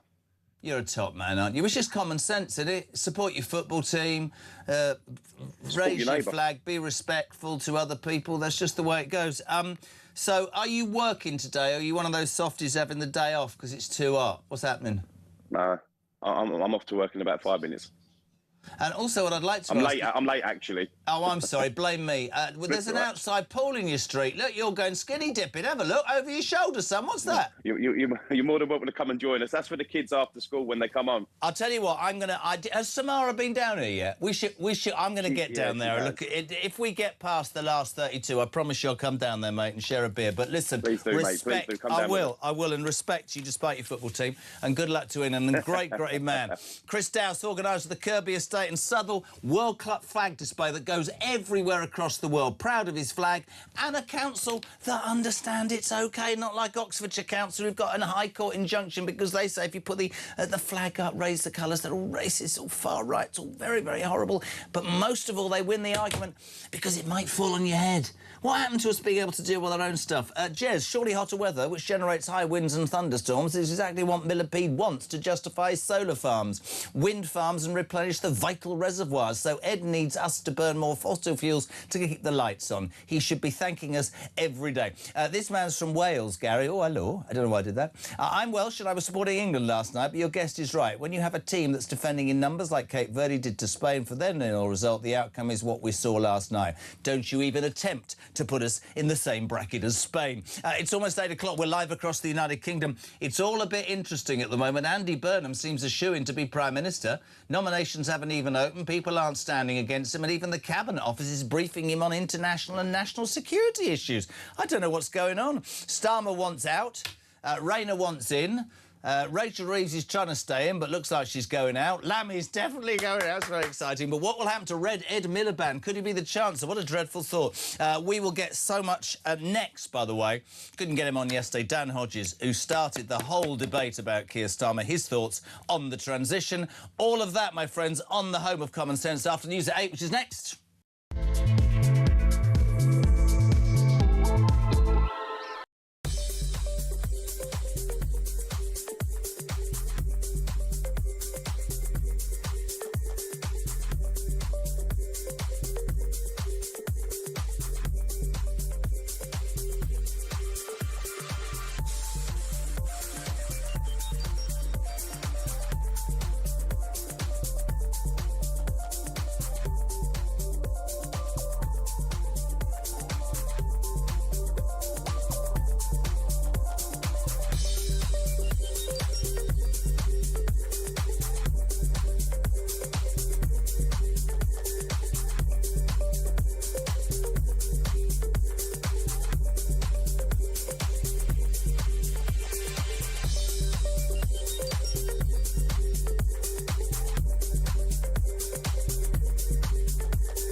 Kemi Badenoch, front page of the Mail on Sunday this weekend, ruling out the possibility of any electoral pact with Reform. But you know what? It's difficult to do a deal with a party that gave us net zero and wrote it into law. It's difficult to do a deal with a party that promised to do one thing and gave us the Boris wave. So for me, it's about trust. Very difficult to trust them.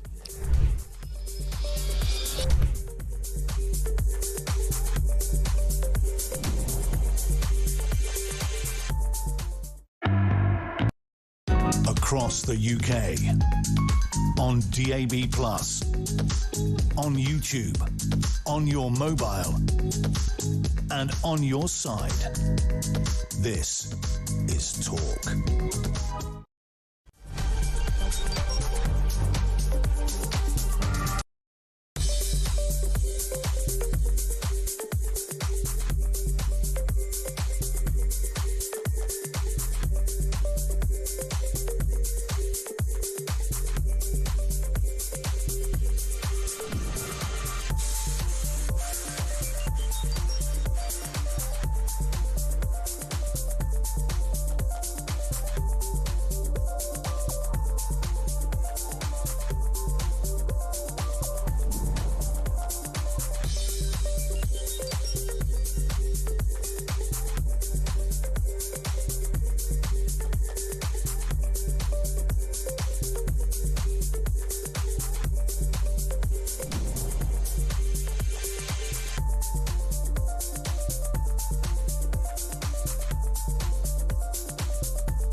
across the UK.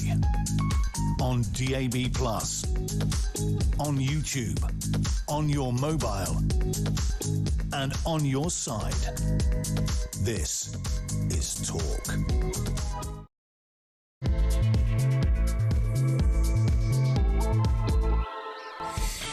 Welcome back. Couple of minutes past 8. Welcome along, whatever you're doing well, it's going to be hot. Let's be perfectly honest. Apparently, today and tomorrow, we could see the highest temperatures ever in the history of, temperatures.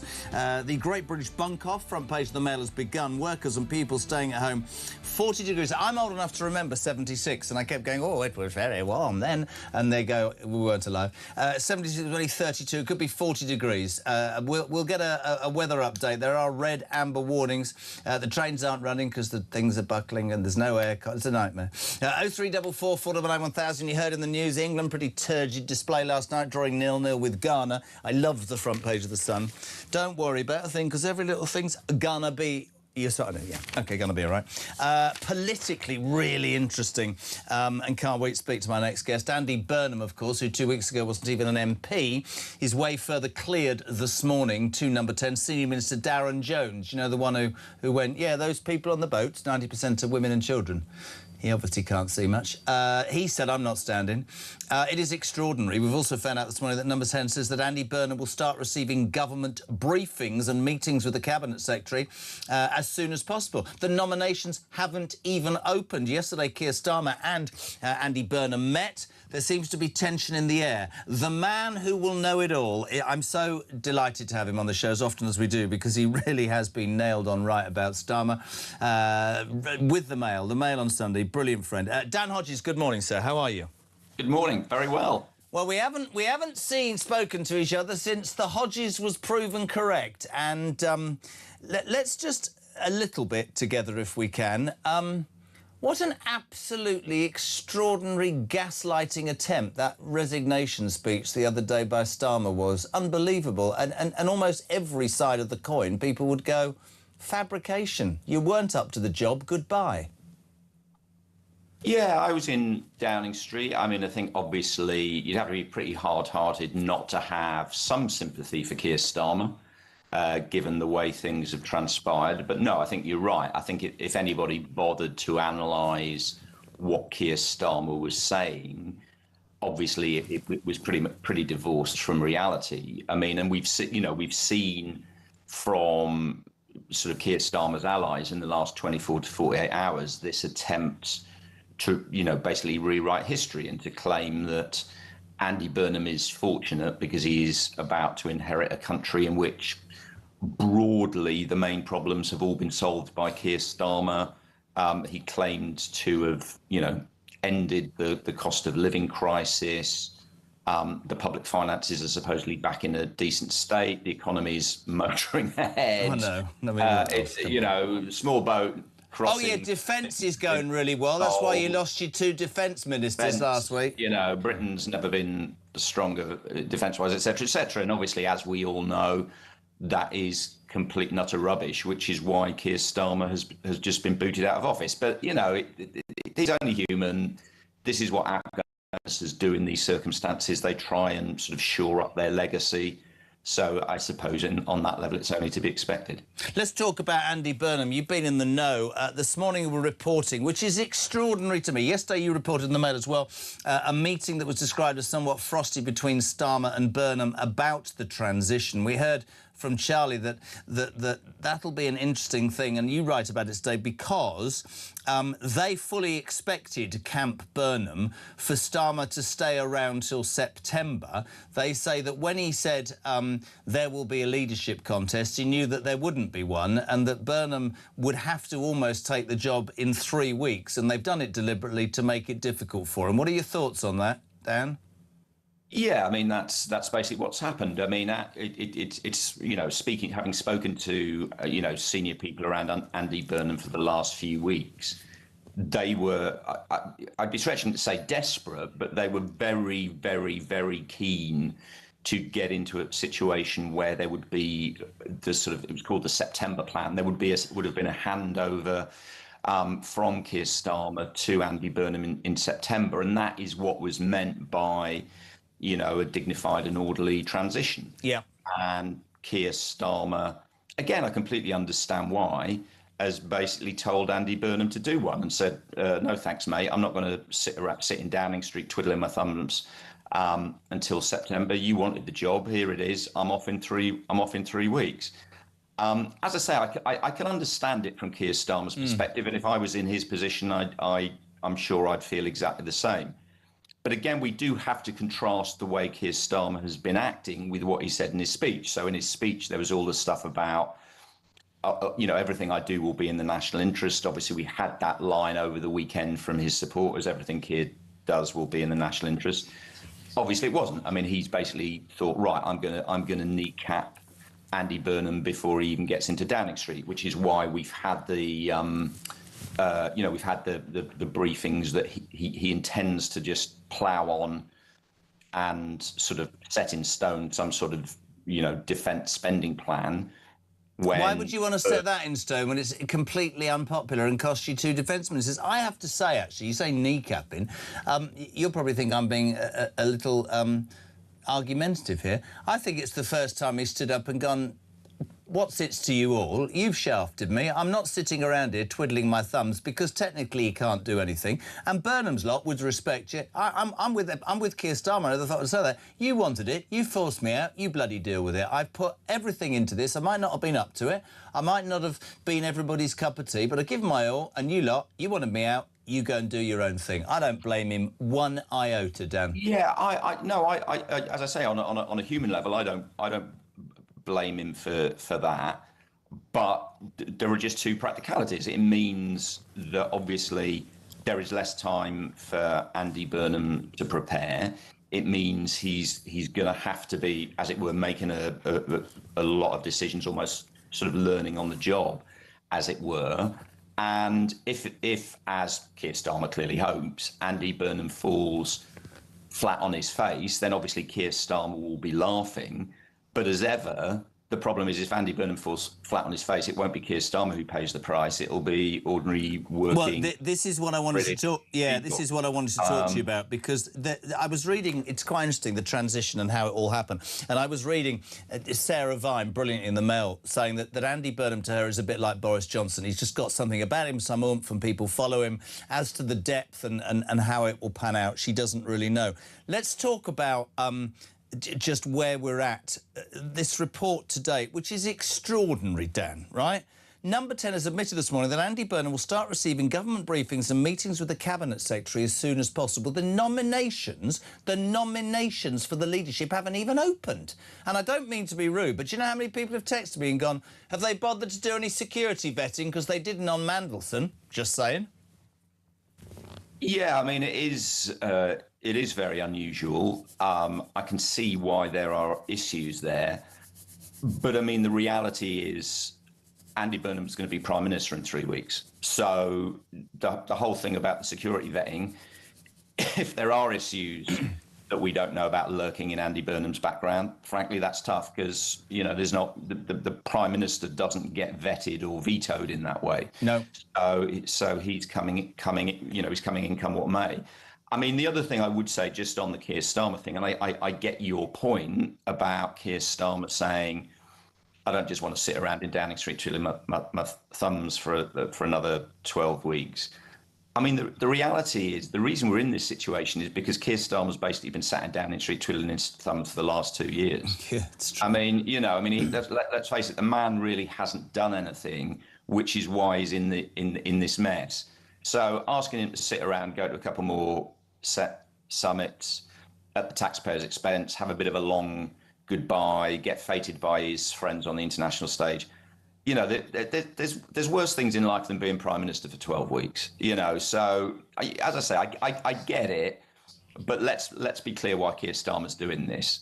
It's not, I was speaking to people a couple of days ago. I mean, there was a moment up until last Friday when Keir Starmer was actually moving towards the idea of the sort of the long handover. But again, he had a conversation with people in his cabinet who he thought were loyal. They told him, really sorry, you've got to go now. We're getting on board with Andy Burnham. he threw his toys out the pram about that when absolutely sort of nuclear or volcanic was the word that was given to me, and just said, bugger the lot of you, I'm off. Which is, again, as I say, understandable, but let's be quite clear, this is why what's happening is happening. It's not because Keir Starmer is sitting there thinking, oh, I've got to think of what's in the public interest. No, I get that. Who was the, you might not know this, who was the cabinet minister that he spoke to that finally convinced him they'd all turned against him? Do we know that? Well, I think it was collective. I mean, my understanding is he had a conversation with Heidi Alexander, who he thought was going to be loyal to him, and Heidi Alexander said, look, I'm really sorry, Keir, but it's over. I think Peter Kyle delivered a similar message. But again, it wasn't just that those messages were delivered. It was within hours of the conversations being had, journalists were suddenly reporting it. Yeah. And that is what really, as it were, got his goat up. And it was like, they're not just stabbing me, they're stabbing me in the back, and then they're boasting about how they're stabbing me in the back. So that was it. But, again, I mean, I understand it from Keir Starmer, but the game's the game. He's supposed to be a senior politician. His premiership has been, how long have you and I been talking about that it was only a matter awful, of mate.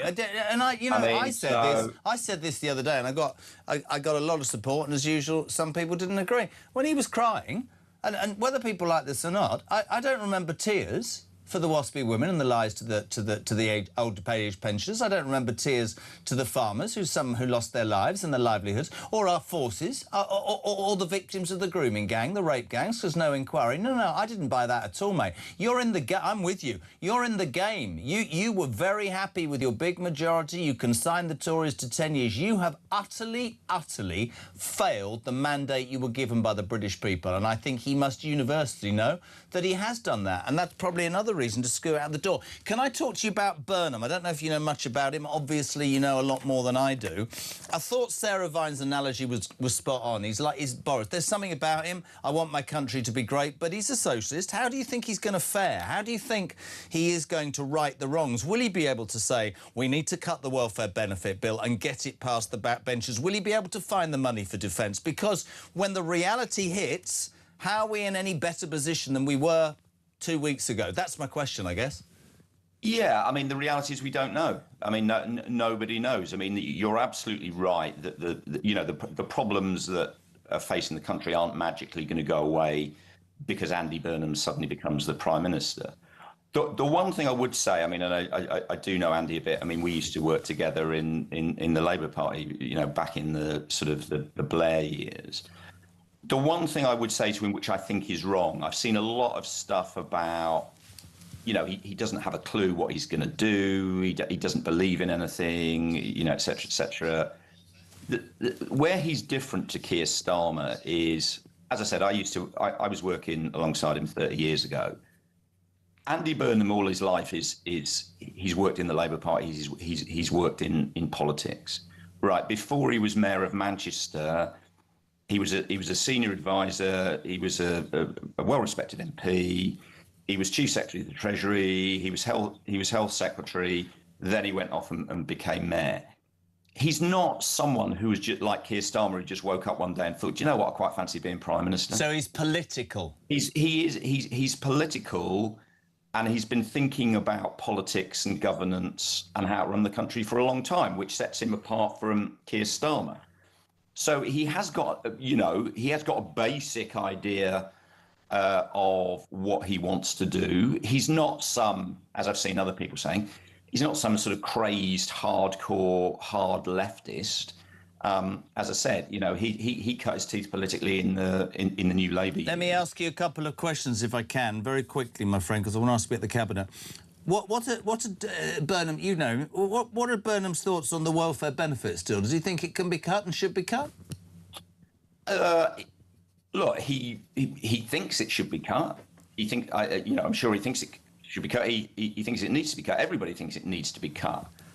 The question is whether or not he feels he has the political capital to cut it, and whether he wants his first act to be, as it was with Keir Starmer, you know, I'm doing stuff, I'm cutting winter fuel payments, I'm betraying the WASPy women, etc., etc., etc.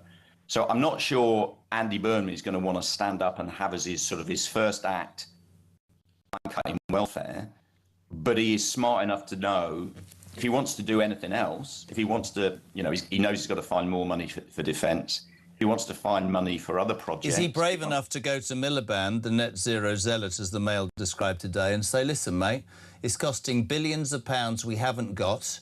We are, I think, heading towards oblivion on an altar of an ideology. I'm not having it. And in fact, I'm going to open up the North Sea oil fields because I'm telling you that would give him political capital in spades, Dan. Yeah, I think I don't think it's about courage. I think it's more about, you know, as you just said, it's more about political capital. Yeah. When Andy Burnham takes over, he's going to have a small honeymoon, if not in the country, amongst his MPs and his cabinet. So he will have the capacity to say to Ed Miliband, "Come on, mate," if he wants to. Yes, to answer the question. I just want to ask you about the cabinet. So many people running around, people are pitching for jobs. I just want to do this very quickly. Does Shabana Mahmood stay as the Home Secretary in your mind? Yes, I think so, although she is letting it be known she would be happy to be Chancellor, but I think probably yes. What about Chancellor? We've heard about Streeting. The Mail today saying don't put economy at the mercy of Red Ed. There are a couple of sort of outsiders. We talk about Pat McFadden, we talk about Healy. I think one of them might be made a Foreign Secretary. Who do you think will be the next Chancellor, Dan Hodges? I don't know. The one thing I would say is I think Andy Burnham is going to be very, very keen to give a number of the most senior jobs to Labour women, because there's going to be this narrative developing soon. Oh, Labour's gone for another man. You know, again. So if I had to bet, I mean, it's a long shot. I wouldn't necessarily bet against Yvette Cooper. OK. Foreign Secretary. There's some talk of a straight swap between Yvette and Rachel Reeves. I mean, I think he's gonna have to give Rachel something. Oh, sorry, you're going to send her no. Well, it says here the FT was saying that she might accept a junior cabinet position. Yeah, I saw that, and she may do. She may well do. She may. I mean, there are other people who are telling me, look, she wants a bit of time out of the firing line. But as I said, I think in terms of the major offices of state, he's going to want to fill as many of them as he can with senior women. So Louise Haigh, who seems to have reinvented herself, she was a convicted fraudster, we're being honest, with pink hair. She ran his campaign brilliantly in Makerfield. She suddenly got the sensible haircut. Angela Rayner, she accused of avoiding stamp duty. We've heard all of those stories. Do you think it's right that he potentially brings these people back? Yeah, look, the two separate people. I mean, Angela Rayner, as far as we're aware, has been cleared, so there doesn't seem to be any obstacle to bringing her back. Lou Hay, I mean, the reality is, I think the view is, look, she served her time. You know, she was cast out of government. The reality is, as you said, she has been central to his campaign. She was central to his campaign in Makerfield. More broadly, she's been central to his campaign to enter Downing Street. He owes her, and she will definitely get a role. I'm not. What do you say to the people that have texted me in their droves this morning? It's a really corny sentence, but it's true. That lawbreakers can't be lawmakers, Dan. Yeah, I mean, but the reality is she's going to get a job. So the answer is yes, they can. Fair enough. Please let me finish. Brilliant. I love you, Dan. Please let me finish with just a little bit of happiness. David Lammy, no way back. Please. Well, as I've reported today, he is going to be sort of deputy prime ministership is going to be removed from him, I understand, and handed to Lucy Powell. He may get some sort of junior role in government. Obviously, David has very quickly shifted from standing in Downing Street alongside Keir Starmer in the morning to doing a series of interviews in the afternoon telling everybody how fantastic he thought Andy Burnham was. Yeah. So, I mean, no, don't write David off. He is one of politics' great survivors. I mean, he may get some role, but it will not be a senior role in government, I don't think. Dan, you've been so right. It's so fascinating to have your insight. Read Dan's column again in the Mail today. Mate, thank you. It's going to be... It's just gold for us, isn't it? We keep watching, we keep seeing what will happen with Andy Burnham, who apparently, according to, as we say, reports this morning, will start receiving government briefings and meetings with the Cabinet Secretary, which is for people who are would-be Prime Ministers. That will start almost immediately, despite the fact that the nominations to be the next leader of the Labour Party and thus Prime Minister haven't even opened. So it looks like it's a shoo-in. Let's go to... are we going to Victoria Gardens? I'll tell you what, in terms of politics, there's dedication and there's Richard Holden, Shadow Transport Secretary in 150-degree heat. Oh, there's the idiot with the umbrella behind. Morning, Richard. How are you? Good morning. How are you doing? I'm good. Thank you very much indeed. Can we have your response straight away to the news that Andy Burnham is to receive government briefings and meetings with the Cabinet Secretary almost immediately, despite the fact the nominations for the Labour leadership haven't even opened yet?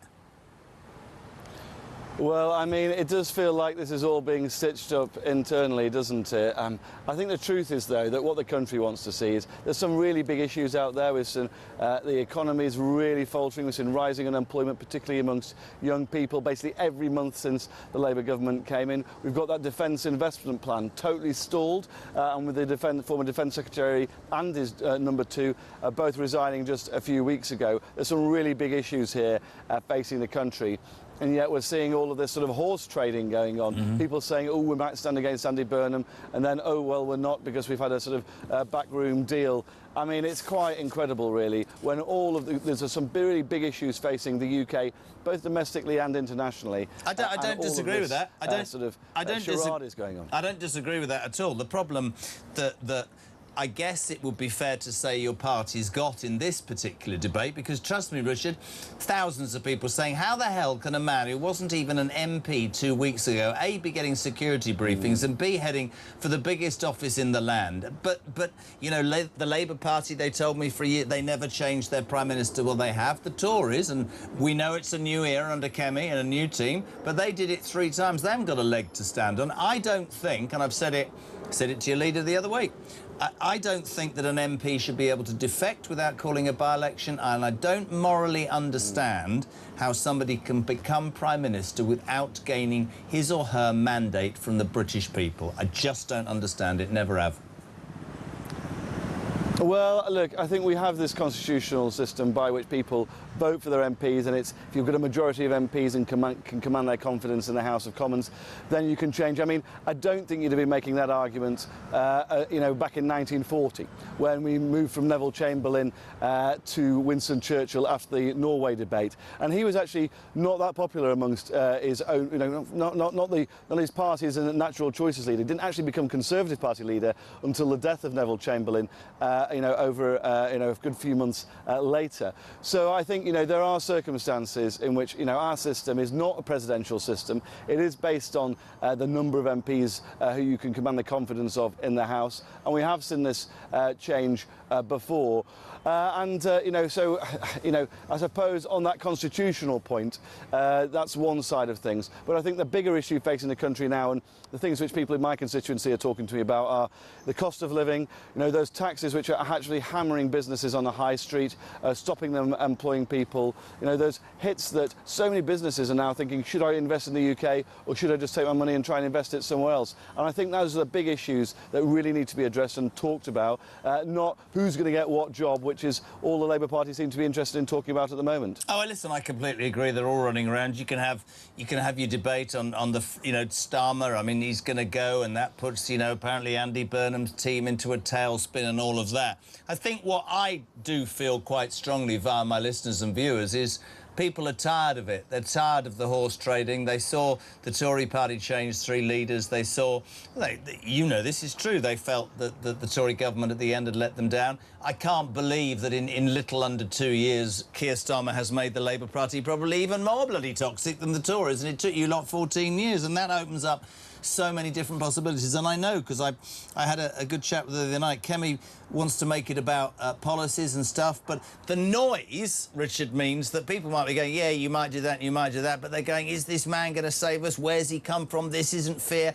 How dare Starmer stand there and cry when he's let us all down? I think people are far more invested in politics now. I think the silent majority are really, really interested. Can I ask you just quickly about Burnham? Do you know the man? I've met him a couple of times, but I wouldn't say I know him in any way, shape or form, no. I've been quite outspoken. I don't see whether you're a different person or a new person. I don't see how the country's problems are going to right themselves by changing Prime Minister. He's not going to attack the benefits bill. Not at all. Yeah, this is well, I think this is a big issue that I've spoken about, and you know, you're making exactly this point. I think the truth is that it's the Labour Party as a whole that is the big issue facing the country at the moment. You know, the fact that they've let welfare get out of control, the fact that they've not delivered on that defence investment plan, and the fact that actually people are just, you know, they do not understand that this is not the Labour Party, you know, of my granddad's generation or things like that, who really stood up for working people. This feels like a Labour Party there to serve, you know, an elite rather than the country. And I think those big issues will not be tackled by a Labour-changing leader. I completely agree. And just to finish, I think it was put very nicely this morning by Charlie Rowley. I think this change to Andy Burnham is about the Labour Party looking after the Labour Party. It's not about the Labour Party doing what it thinks is right for the country. I think it's about them trying to survive. And, you know, parties like yours, the Tory party, other parties as well, will talk about the issues. Richard, really good, mate. I'm sorry about the idiot behind with the umbrella. Maybe nick it to keep the sun out your eyes. Thank you very much indeed. Almost 8:30. We're live across the UK. I'm late. Oliver William Robin Kyle is sat in the car. He says, via his mum, it's so hot. It's so hot. It's hot in this studio because the aircon's not been brilliant. We'll be having a word. If you want to be on between now and 9 a.m. Did I? That sound like a did on 9 a.m. I once heard a bloke on a radio station say, it's 11 after 8 or 49 away from 9 o'clock on the big one. Who does that? Not Chris Evans on Virgin, by the way, the greatest DJ in the world. He's on right now. If you're bored of me, just go and listen to him. 0344 499 1000, text to 87222. Malcolm, good morning. Morning, Jazz. Morning, team. I'm getting a little bit bloody fed up with everybody going about the King of the North and coming down south to London. What about the West and the West Country? What about the rest on us? Everybody comes down here come summertime, full of grockles down here, roads are closed, and we need some recognition. I reckon we ought to get some carrot-crunching West Country bloke up there so he can have a proper job and do a good one. And I think we just need to get a general election going, get rid of this government, because they're all useless. Andy Burnham, King of the North, stay up there. We need a King of the West Country. Cheers, Jezza. Bye-bye. Oh, he loves Malcolm, right? Because that sounds like it's where my mum and dad live, right down there in Somerset. A carrot cruncher. Do you get that? We stay up north. Come bring somebody down south. Somerset's extraordinary, OK? Absolutely extraordinary. Malcolm, brilliant message. Can I just repeat a warning that I always give to people? If you do go to the West Country this summer on holiday and you see grass in the middle of the road, it's not necessarily a dual carriageway. Work it out. Back in 3.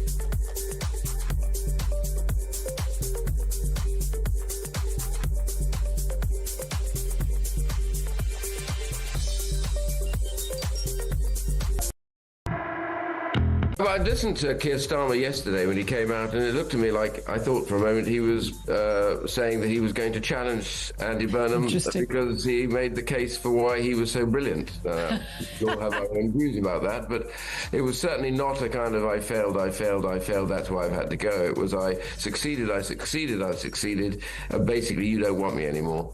And that was that. More really. fool you, yes.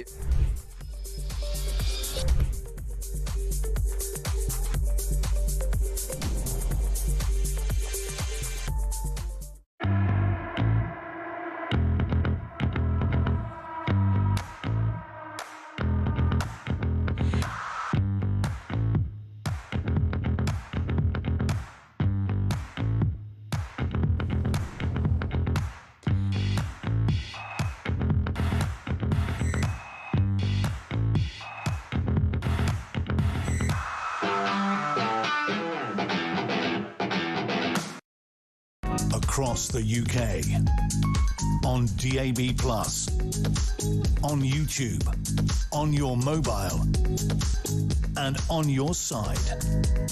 This is Talk. Welcome back to Scott 8:30. We're live across the United Kingdom. Christian, me and Mark were just having a discussion about how the younger generation should be made to go to work because my boy's going for an interview on Friday and he's going to work. Because that's what you have to do. Learn to graft like the alarm clock Brits graft every single morning. None of these old powder puffs.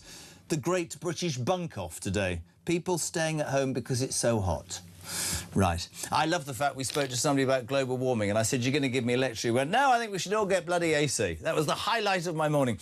Jeremy says, Natasha, why does the cabinet have to be full of women? Surely it should be best for the job. No, thought for what is best for the country, just what's best for Labour.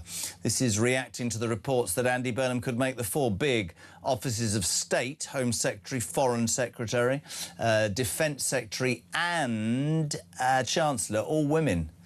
I can't believe Dan Hodges said that there could be a swap between Yvette Cooper and Rachel. She can't be foreign. So can you imagine her representing us? Good Lord. This is interesting. Julian says, morning, Jess. I'd like to see Carl Turner appointed as Minister for Justice. That would spoil Starmer's potato. I think Starmer's potato is quite boiled right now and diced beyond comparison. Jez, Joanna, as a rank outsider for Chancellor who isn't damaged by the mess, I think Annalisa Dodds. She has a degree in economics. At least she has an understanding of finance. And a canny Scot from Aberdeen.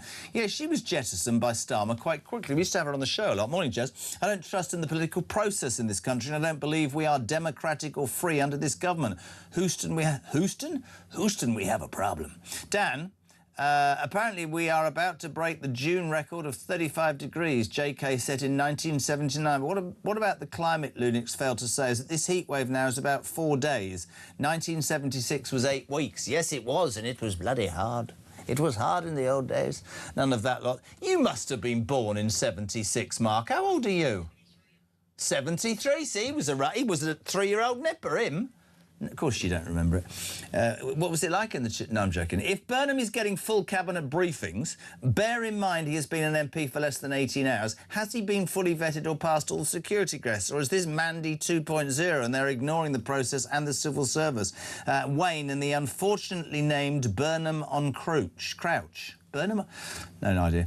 Susan Essex, Jez, reflags. I asked my sheltered housing officer if we could have a union flag flying from our community room roof. She said no, it could upset people. I give up. Keep fighting.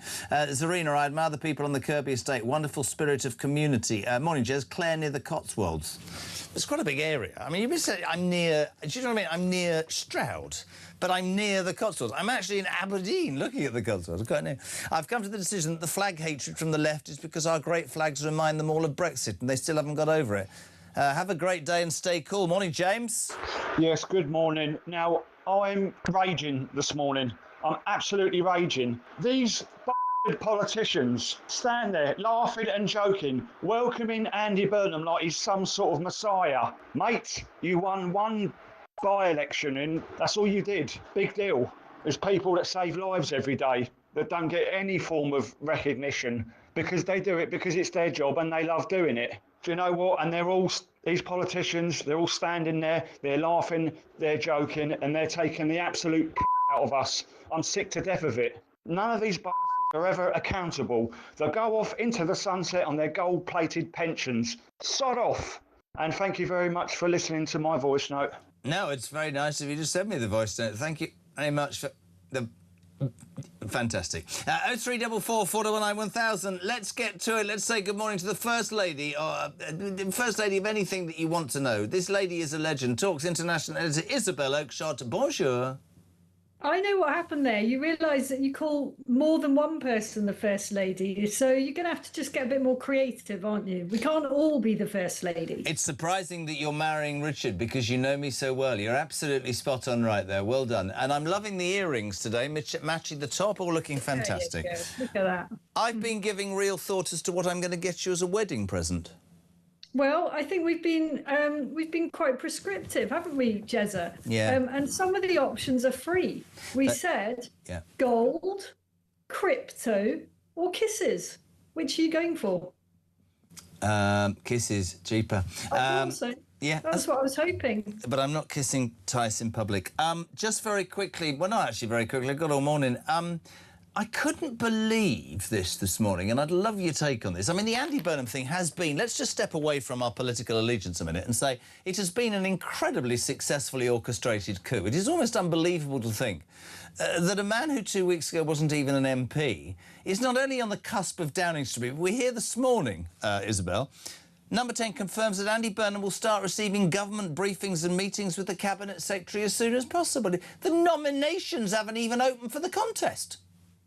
Yeah, I mean, it's crumbled before it was even the foundations were built, any idea of a contest. You know, Wes Streeting folded within minutes, it seems to me. All that fuss that he created a few weeks ago, you know, with all the spectacular, dramatic resignation, that's all turned to dust. Some sort of deal has clearly been done. Darren Jones, I mean, who's he, question mark, has said he's not doing it. So what does that leave? I mean, it might be a last-minute sort of Al Khan's thing, but it doesn't seem very likely at all at this point. And I'm not surprised that our listeners are sort of left scratching their heads going, how did this happen? Yeah. You know, 1 minute the bloke's up north, he's been up there for years and years and years doing his thing.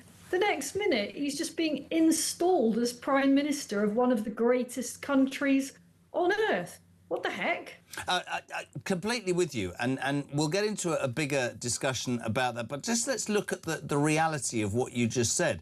They're all running around. They're all, you know, there's Darren Jones. If you wanted reminding, he's the one that said that 90% of the illegal migrants are women and children, so he obviously can't see much. But the truth of the matter is, there was an article, a brilliant article in the Mail this morning, Isabel, from Sarah Vine, who says that she knows Andy Burnham, and he is the socialist equivalent of Boris Johnson. Just has some sort of flair, people follow him, there's something about it, and she describes this as the Labour Party trying to save itself, not the country. But she says that attention to detail and depth is where, like with Boris Johnson, there will be issues. So there'll be a honeymoon period, and we'll see that at the moment, and it's how he uses that honeymoon period, because ultimately, and my question to you is this, is he going to be brave enough to attack the welfare benefits, but is he going to have enough credit in the bank to do that, excuse the pun, straight away?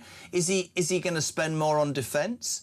He could absolutely secure his legacy straight away by opening up the North Sea oil and gas fields. But will he do that? Because he's in hock, isn't he, to a Labour Party in the Parliament who have made it very clear what they want. None of those things, which is why our listeners should not despair about the long term, because the direction of travel, which none of us want to see, which is that our country is getting ever more ruined by this Labour government, will continue. And that means that hopefully we will get something very different when the misery is over. But in the short term, I don't think Andy Burnham is going to suddenly start doing the things that are required to address the single biggest set of problems facing our country. And we've already got evidence of that, concerningly, from Darren Jones, him again, who has told a television channel in an interview, or certainly heavily suggested that Andy Burnham wants to borrow more money. Yep. And he went on to say, Darren Jones, that that's what the Labour Parliamentary Party want. They want more spending on an ever bigger state. Well, it's the opposite of what our country needs. The absolute opposite of that.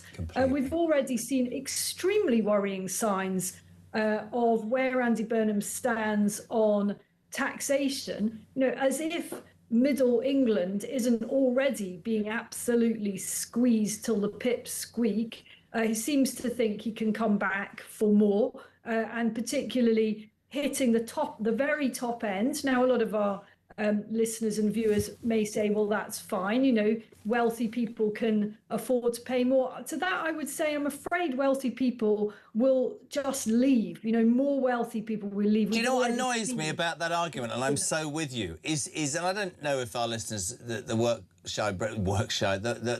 alarm clock Brits would agree with me, but it's like saying to businesses, oh, we're going to give workers more money and we're going to charge you a bit more tax. You ruin businesses, growth disappears and jobs go. If you say to successful people, thank you for building a business, paying millions of pounds worth of tax and giving people jobs, but we're going to screw you still further, they're going to sod off. It is short-sighted and is purely socialist. It's what they do. Yeah, Burnham will have a honeymoon period. I mean, there's already a row. It's the only thing I'm quite proud of Starmer in 2 years of misery. I mean, they've expected him to hang around to September so Andy Burnham can get himself sorted. And it seems the nasal night has gone, you've shafted me, you wanted it, I'm going in 3 weeks, you can shove it where the sun don't shine, which I totally get, don't you? Oh, completely. Yeah. Completely. So what he's hoping is that this messes with Andy Burnham and that he has a chaotic start. Yeah. And, I don't wish Andy Burnham ill at all. Neither do I. I really don't. That would.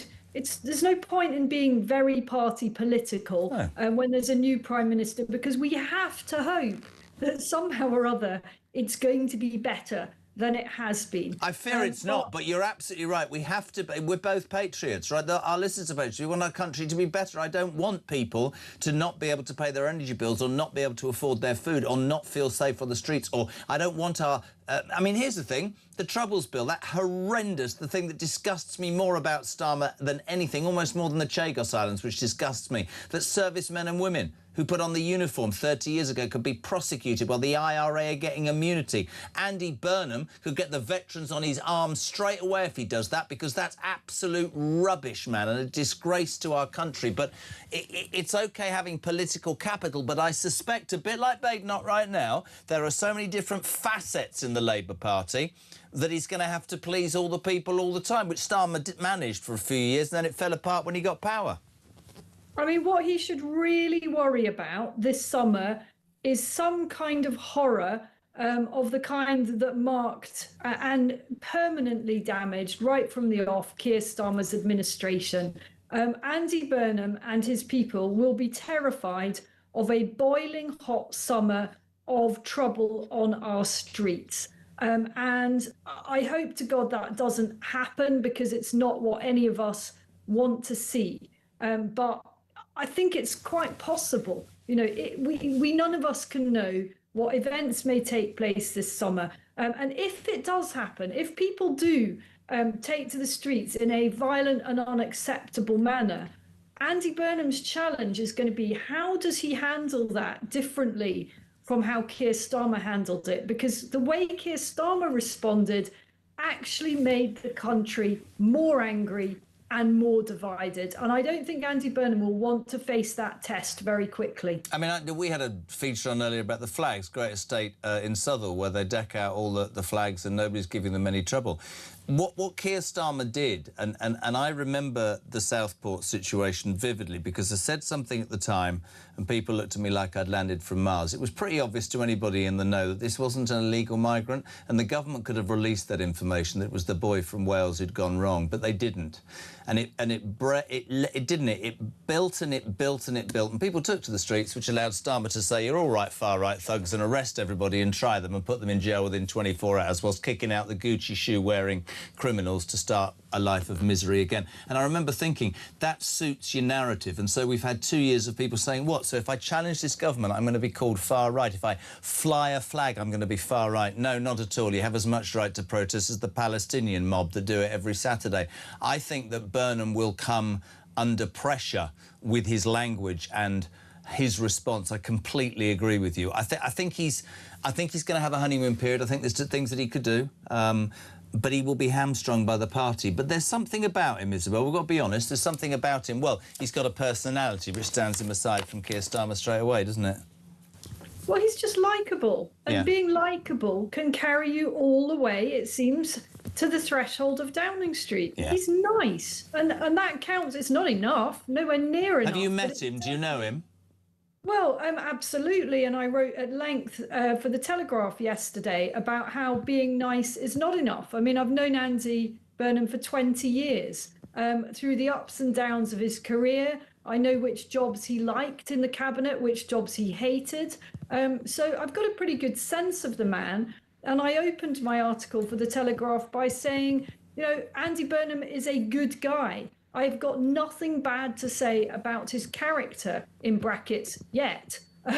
Let's see. I hope he doesn't disappoint by using that kind of far-right thugs language that Keir Starmer used. The thing is, being nice is kind of base position. Being likeable is base position. We should all hope for something a bit more special in our leaders. And I actually don't subscribe to Sarah Vine saying he's Labour's Boris.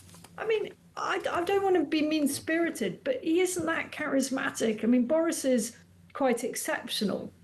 I think we can all agree with that, whatever we think. Yeah, but I think what she meant by that was politics is all about timing, isn't it? And for if you look, I think the point she was making was Theresa May wasn't the most exciting, and Boris Johnson appeared to have something about him. Keir Starmer is probably less interesting than Theresa May on Mogadon, but Andy Burnham has something about him, as you said, and so that gives them somewhat of a head start. But it's about detail moving in. Just very quickly, we heard that there could be his idea to have 4 women at the height of the 4 biggest jobs in cabinet. But we hear from the FT that Rachel Reeves will be getting a junior cabinet position. Dan Hodges said she might be Foreign Secretary. I just can't believe I heard that. I mean, that isn't a junior position. That is one of the great offices of state. I mean, I think he would do well to make a fresh start. And Rachel Reeves, I suppose at least we wouldn't be seeing very much of her. The limit, you'd like to think there's a limit to how much damage you can do as Foreign Secretary. But I'm not, given that we're talking about Rachel Reeves here, I don't want to put money on that being limited. You're so good. I would have thought he'd want to put some new faces into these top positions. Couldn't agree more, Isabel. Fantastic. How hot is it with you at the moment? Well, it's about 43 degrees, but I don't expect anyone to cry me a river because here absolutely everything is air conditioned. I will be back in the UK next week for the summer, and I'm pretty sure it'll be raining by then, and I'll have missed all the drama of your amazing heat wave. You got it right, babe. Listen, take care. Thank you so much indeed, as ever. We so appreciate your involvement. Talks International editor Isabel Oakeshott. Paul, good morning. Morning, Jezza. Paul the plumber, currently commuting across Birmingham, going to my first job. Andy Burnham. So, he's just going to walk in like some hero on a white horse, saying, yes, I'm here to save the country. The Labour Party's still the Labour Party. They're full of wet wipes, idiots, morons, who couldn't run a bath. Great show, mate, and big shout to all these alarm clock Brits propping this country up for all the lazy arses. Cheers, mate.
across the UK.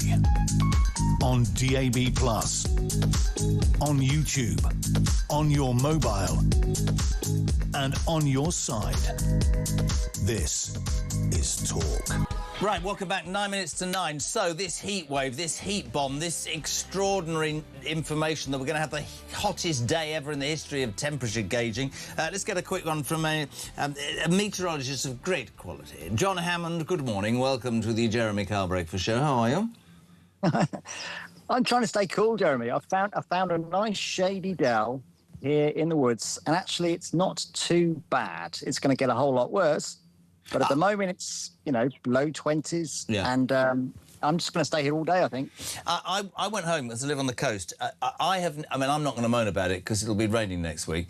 I've never walked outside in Britain, and I'm 60, and been hit by what you think, geez, that's difficult to breathe in, as you do if you're in the Middle East, or I've been in Australia and I've been in America. But yeah, and just without going into too much detail, yeah. They're all. I mean, this is the hottest ever. This dwarfs 76, doesn't it, pal? Well, good question. 76 was an oddity in as much as we didn't get the extreme spikes of heat that we're going to see over the next couple of days. We're going to break the all-time June record today, I reckon, which was set in 76, incidentally. What happened in 76, though, it just went on for so long. That heat wave, Jeremy... 8 weeks, wasn't it? We saw 16 consecutive days with the temperature above 30 degrees. Now, we're not going to see anything like that. In actual fact, that record has never been broken in the intervening 50 years. So that's just how remarkable 76 was. And, of course, the drought lasted a whole lot longer. As far as this heat wave's concerned, yeah, it's the humidity, as you say. It's like sort of walking out into soup, isn't it? Yeah. Hot soup. It's the sort of feel you get if you're in the subcontinent or in New York in the middle of July. Yeah. And it's the humidity which is doing that. And in contrast to the spell we saw at the end of May, Jeremy, which was remarkably hot, that was a dry heat. Yeah. This is a different kettle of fish, and it's the humidity, I think, which is what most of us are going to struggle with. And it's not, it's not just a flash in the pan. This thing's going to carry on, I think, till the weekend. So although there's this extreme heat warning that lasts today and tomorrow, I'm pretty confident that will be extended by the Met Office through Friday, possibly into the weekend as well. Just quickly, you've done this a long time. Advice to people. I've got a guy from Spain saying put your pyjamas in the freezer during the day, place your pillowcase of pyjamas in the freezer, take them out for going to bed, you'll stay cold. I'd worry that I'd do damage to myself. What about serious tips, pal? Well, I was slagged off by a friend yesterday. I said, because she was moaning about the fact that in her flat it's just unbearably hot. I said, just pour a tub, a basin of cold water, put your feet in it, and just sit in that bowl of hot water. And it's remarkable how those little things help to cool the body down. I have to go into London this afternoon, Jeremy. I'll be taking my umbrella with me. When I leave Marylebone Station and I walk the mile or mile and a half to work, I'll be holding an umbrella through the streets of London. You're very lucky. I don't care if I get laughed at. You don't worry about that. You're very lucky if you can get a train that's running, because all the train lines are buckling. But, John, seriously, spiking today and tomorrow, possibly at 40, and then calming down, but still quite hot going forward. We love having you on, my friend, and it sounds a really weird thing to say to a grown man. Stay hidden in the woods under the tree. You'll stay nice and cold. It doesn't sound right, but I know what I meant. 0344 499 1000. The heat dome has hit the UK.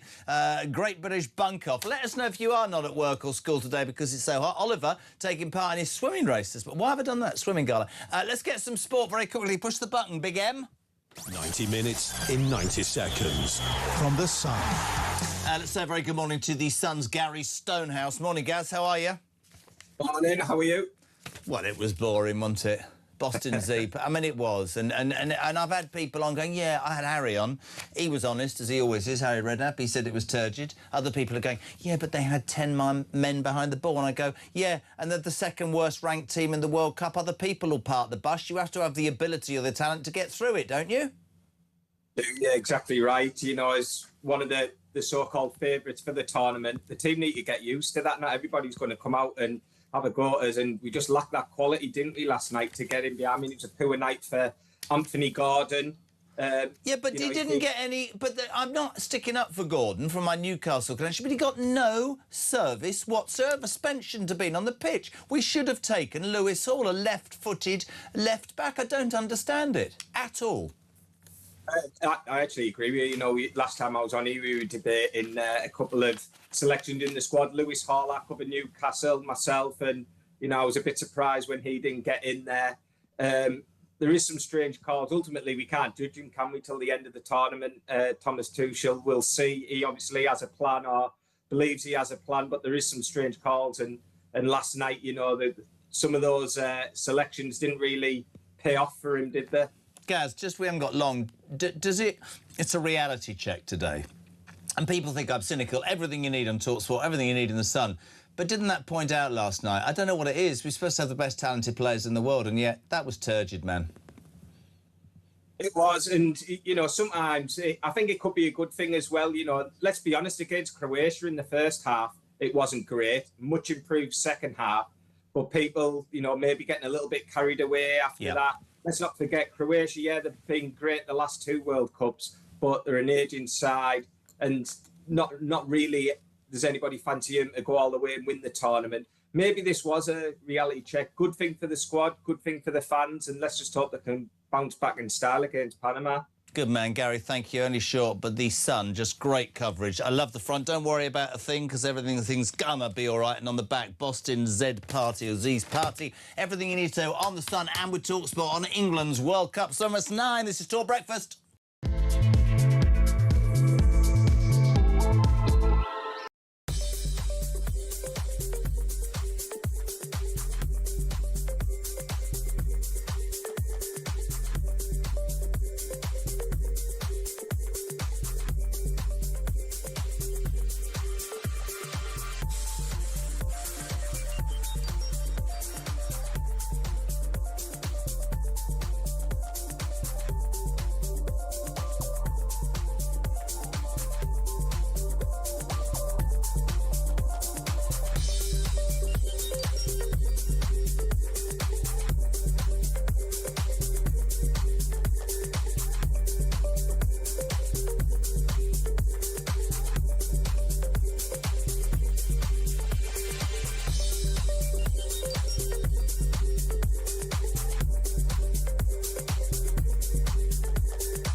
What they're ashamed of is the English flag.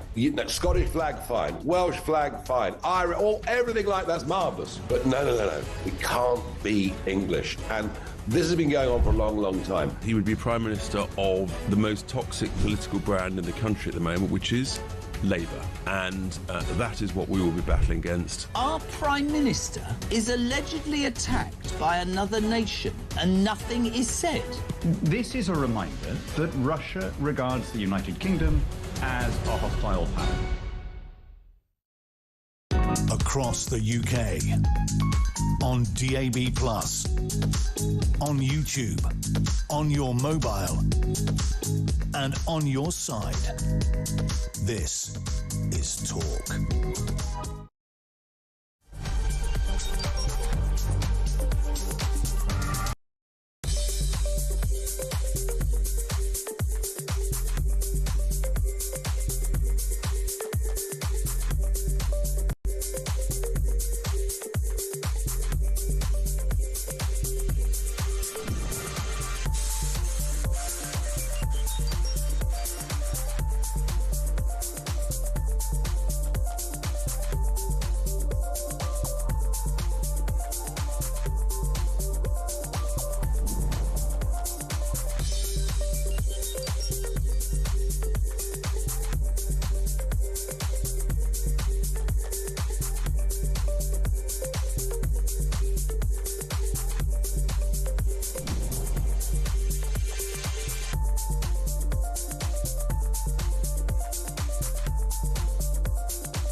across the UK.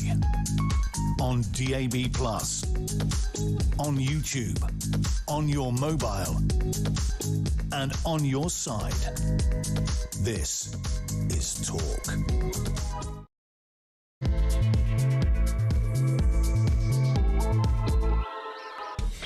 Welcome back, or welcome along. Just gone 9 o'clock. We're live across the United Kingdom. This is JK on breakfast on Talk, the home of common sense. Morning to Pat, who says, I've got the best goddamn job in the world, Jez. I work in the freezer department of a famous food company. It's currently -5. That sounds absolutely brilliant. You'll see it on the screen. You'll listen to me. She is here, Layla Cunningham, Reform UK's mayoral candidate, here for the next 45 minutes. If you want, nice squeak, if you want to ask Layla a question, if you want to text it or call us, 0344 499 1000, that is the number. You can text it to 87222. What are you waking up to on this? Well, let's be honest, it's the second hottest day ever in the history of the world. Tomorrow it's going to hit 40 degrees. We just heard from John Hammond. The front of the Mail says the Great British Bunk-Off. Workers and pupils stay at home as temperatures set to reach 40 degrees today. A lot of you, like me, the hard-working Brits, go, come on, you snowflakes, get into work. My wife's just texted me and said, after the swimming gala, I think I might bring Holly home at 1 o'clock because it's quite hot. And Daddy went, yeah, absolutely great idea. So I'm, in fact, a dirty grey hypocrite. But anyway, if you are off work or thinking that people off work shouldn't be off work, 0344 499 1000. The football last night's made everybody feel a bit low. It's typically British or English, I should say. Let's talk politics before we get Layla on. It is extraordinary to so many people that a man who 14 days ago wasn't even an MP is already this morning, according to Number 10, being briefed by government officials, having meetings with the Cabinet Secretary when the nominations to be the Labour leader haven't even opened, let alone closed. It is one hell of a successful coup even. There was a meeting yesterday, it seems, between Burnham and Starmer.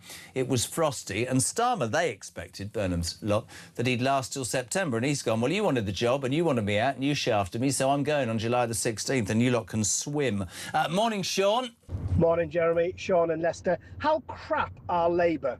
How crap are Labour? They've got hundreds and hundreds of MPs, and you've got Burnham being a mayor, sworn in as an MP, and now they're treating him like the prodigal son has returned. How crap are Labour when they cannot pick one of their hundreds and hundreds of MPs? They've got to make one up, honestly. Oh, great show, buddy. Brilliant. Right, 9:05. Let's say a very good morning to a woman who says it's absolutely putrid out there. Layla Cunningham, do you know the joy of coming from the coast at 3 a.m. in a car? Wow. How long does that take? 2 hours. I sleep. Right? Not you say it's unbearable out there this morning. It's pretty hot, yeah. Yeah? I'm slightly angry that at our government and local councils that we're not allowed to have air conditioning. So I feel it's a threat to life at this point. Do you really? Yeah, I mean, I do. You know, my mum's 93 years old. What do you mean she's not allowed to have aircon? Well, I mean, local councils block it. I mean, no, Westminster Council blocks it. People block air conditioning. Well, there is one for you. I will be home today, says Georgina, with my portable aircon machine. It's not the best, but it does a good job. To make it even better, I have solar panels on my roof, so it's not going to cost me a bleeding penny. Are you telling me that, what, in London, privately you can't have it put in? I mean, loads of councils block air conditioning. Why? For instance, when I was at council, some people complained that the hum from the air conditioning is going to keep them up all night. It's not environmentally friendly, you know, it's all about net zero. Much better to be up all night because it's 40 degrees. Yeah, it's net zero. It's not environmentally friendly. I mean, you look quite angry. You look quite angry this morning about it. Because I don't sleep. Have you not been sleeping? I mean, it's so hot. Really? Yeah. My mum, you know, I'm worried about my mum. Yeah. You know, it's just the modern day. Jeremy, I mean, we are living in the past. The day that Elon Musk IPO'd, became the first trillionaire, our government was discussing how long they will allow us to use a towel rail in our bathroom, or if they will allow us to have underfloor heating. We are regulating ourselves into the past. Are we not allowed? I've got underfloor heating. Yeah, but they're saying that new builds shouldn't have it because it's not environmental. We are literally regulating. I've got aircon in one wing and underfloor heating in the other wing. You better watch out, they might come after you. No, I hope they bloody do. Ed Miliband will be knocking on your door and saying, can I test the emissions from your house? No, he won't be doing that because he's actually going to be the next Chancellor. Just a tip for the heat if you have... This is brilliant. I love you lot. Barry, if you have a fan, put 2 plastic bottles of water in the freezer, when frozen, put in front of the fan so the air flows between. It's similar to AC. I haven't got the time. See, I was brought up... I sort of spent a bit of time in Africa as a young boy and also Barbados, as you know, quite a lot. I haven't the time for this. It's hot. It's hot. My wife said, I need fans. Just go to sleep. Open the windows and go to sleep. What is wrong with you? Sleep on the top of the... Just sleep on the top of the bed. Drink some water and get the hell on with your life. Run your wrist under a cold tap for a couple of minutes. Say that to a perimenopausal woman. You're a perimenopausal woman. Do you want to talk about it? Not really, but I just thought I'd throw that out there. Thanks. This is like the old Jeremy Kyle show. Please welcome Layla Cunningham, who, although a very successful politician, has just told me. What is perimenopause, then? Jesus, where did this come from? It's your 40s, so, you know, you are very intolerant to... women will understand. You're very intolerant to fluctuations in temperature.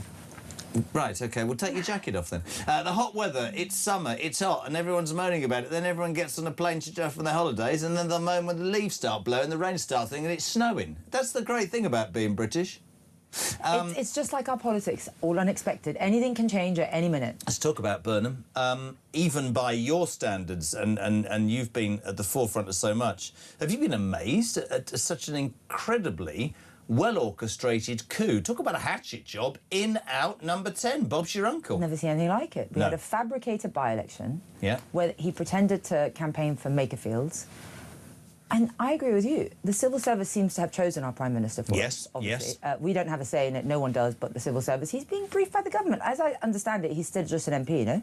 He's been the Makerfield MP only since Monday, when he was sworn in. He is already being briefed, we can report this morning, by the government and meetings with the Cabinet Secretary. Presumably that means that it's a shoo-in. But there's so many machinations to this, right? It's remarkable. The thing is, and this is not pro-reform, anti-Tories, pro-Tories, anti-reform. I wonder how many people in Makerfield voted Labour to get rid of Keir Starmer. I could just be saying that. No, so Luke Trill from Mooring Common did a post-election focus group, and Reform voters broke from Reform to vote for Burnham to get rid of Starmer. You know, I mean, to be fair, he did not run for a vision for Britain. He ran, vote for me, get rid of Starmer. You know what that is? That's an admission that we were right in May. It's basically, that's what they did. And it was either an election, a leadership contest, which it really was. It was Burnham v Starmer, not Reform v Labour. Although I will admit it was a defeat. I'm not trying to, you know, say it wasn't. And I think people... It was a repudiation of Starmer's government, and the quickest way to change, bar a general election, was to vote for Burnham. Do you think it was... Some people have texted me and said over the last 3 days that the Makerfield by-election is when the reform bubble burst. How do you answer that? No, I mean, you cannot judge one... You cannot judge, the national mood from one by-election, just like you can't judge a league from one football match. It was a very unique set of circumstances, and I think the biggest national test we've had was in May 7th, and we annihilated both parties. Well, it's interesting that May the 7th resulted in the Prime Minister losing his job, and which again... is what we promised. Yeah, you know, and again, in a purely balanced way, I don't think anybody else... This is my thought, personally, my opinion, I'm allowed one. I don't think anybody else would have won Makerfield for Labour, apart from Andy Burnham. I think there was obviously I mean, we found out yesterday, didn't we, Christian, that Miliband lent him his spad in his office in London for a month. Do you think he would have won Gorton and Denton? I don't know, God would. I've no idea. I mean, that's an interesting one. Who's going to win the mayoral thing? Here she is straight away. Jez, what are Layla's thoughts from Paul in Fife on the fact that our government are going to ban kids from social media sites but will allow them to take puberty blockers? It's disgusting. It's absolutely disgusting. And they'll allow them to vote, but they won't allow them to go on social media. The social media ban is the back door to digital ID. I will have to upload my digital ID to access social media. But what about, you've got kids, what about the argument that kids, and let's be perfectly honest, are being pursued by horrible people trawling the internet who use Waze? Is it, I mean, I have to see both sides. Watch, I mean, I don't think it's right. I said something the other day which got me right into trouble. You can take responsibility to the tech firms and teachers. Parents, Jeremy, parents. Exactly. I parent my children. I've warned them about it. They know what to look out for. I can take their, you know, I used to take their phones from them at night when they go to bed. They're older now. I've taught them what's right. I've taught them what's wrong. The other day I was on a show and she said, well, there has to be a way to stop them from scrolling endlessly, watching rubbish things. I said, that's not the government's job. If I want my kids to sit and scroll and mindlessly on social media. That's my choice. You know, I'm their parents.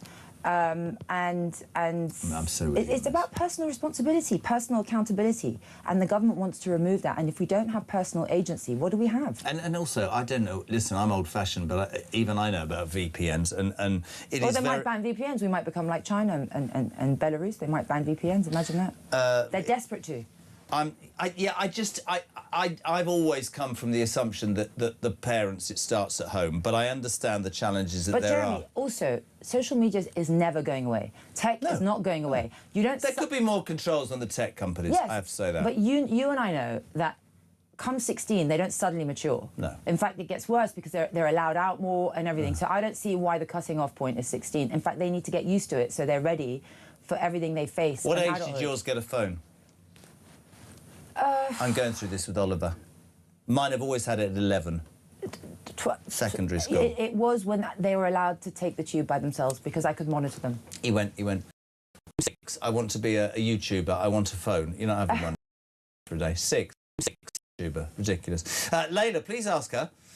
Personalities and egos aside, if Nigel Farage, Kemi Badenoch, Rupert Lowe and a or other are putting their countries first, shouldn't they find common ground, bang their heads together, get rid of this country ever having to deal with this socialist leftism ever again? No, there's only one leader for this country, and that is Nigel. You know, yesterday was the 10-year Brexit anniversary, and everyone was saying Brexit's good, Brexit's not. Brexit fundamentally brought us the freedoms to decide trade agreements, laws. 76 trade agreements have been created since Brexit. Exact. Trade agreements, laws, more importantly, who comes in. That ended EU free movement. Sadly, you know, Conservative government, who Kemi was in the cabinet, they replaced EU free movement with mass migration from non-EU members, and people didn't vote to swap one immigration system for another. So I don't think people will forgive us for doing a deal with the Conservatives because they're the ones that brought this in. But the argument is, you know, the argument is, and I've had this, and I heard Julia's interview with Nigel yesterday.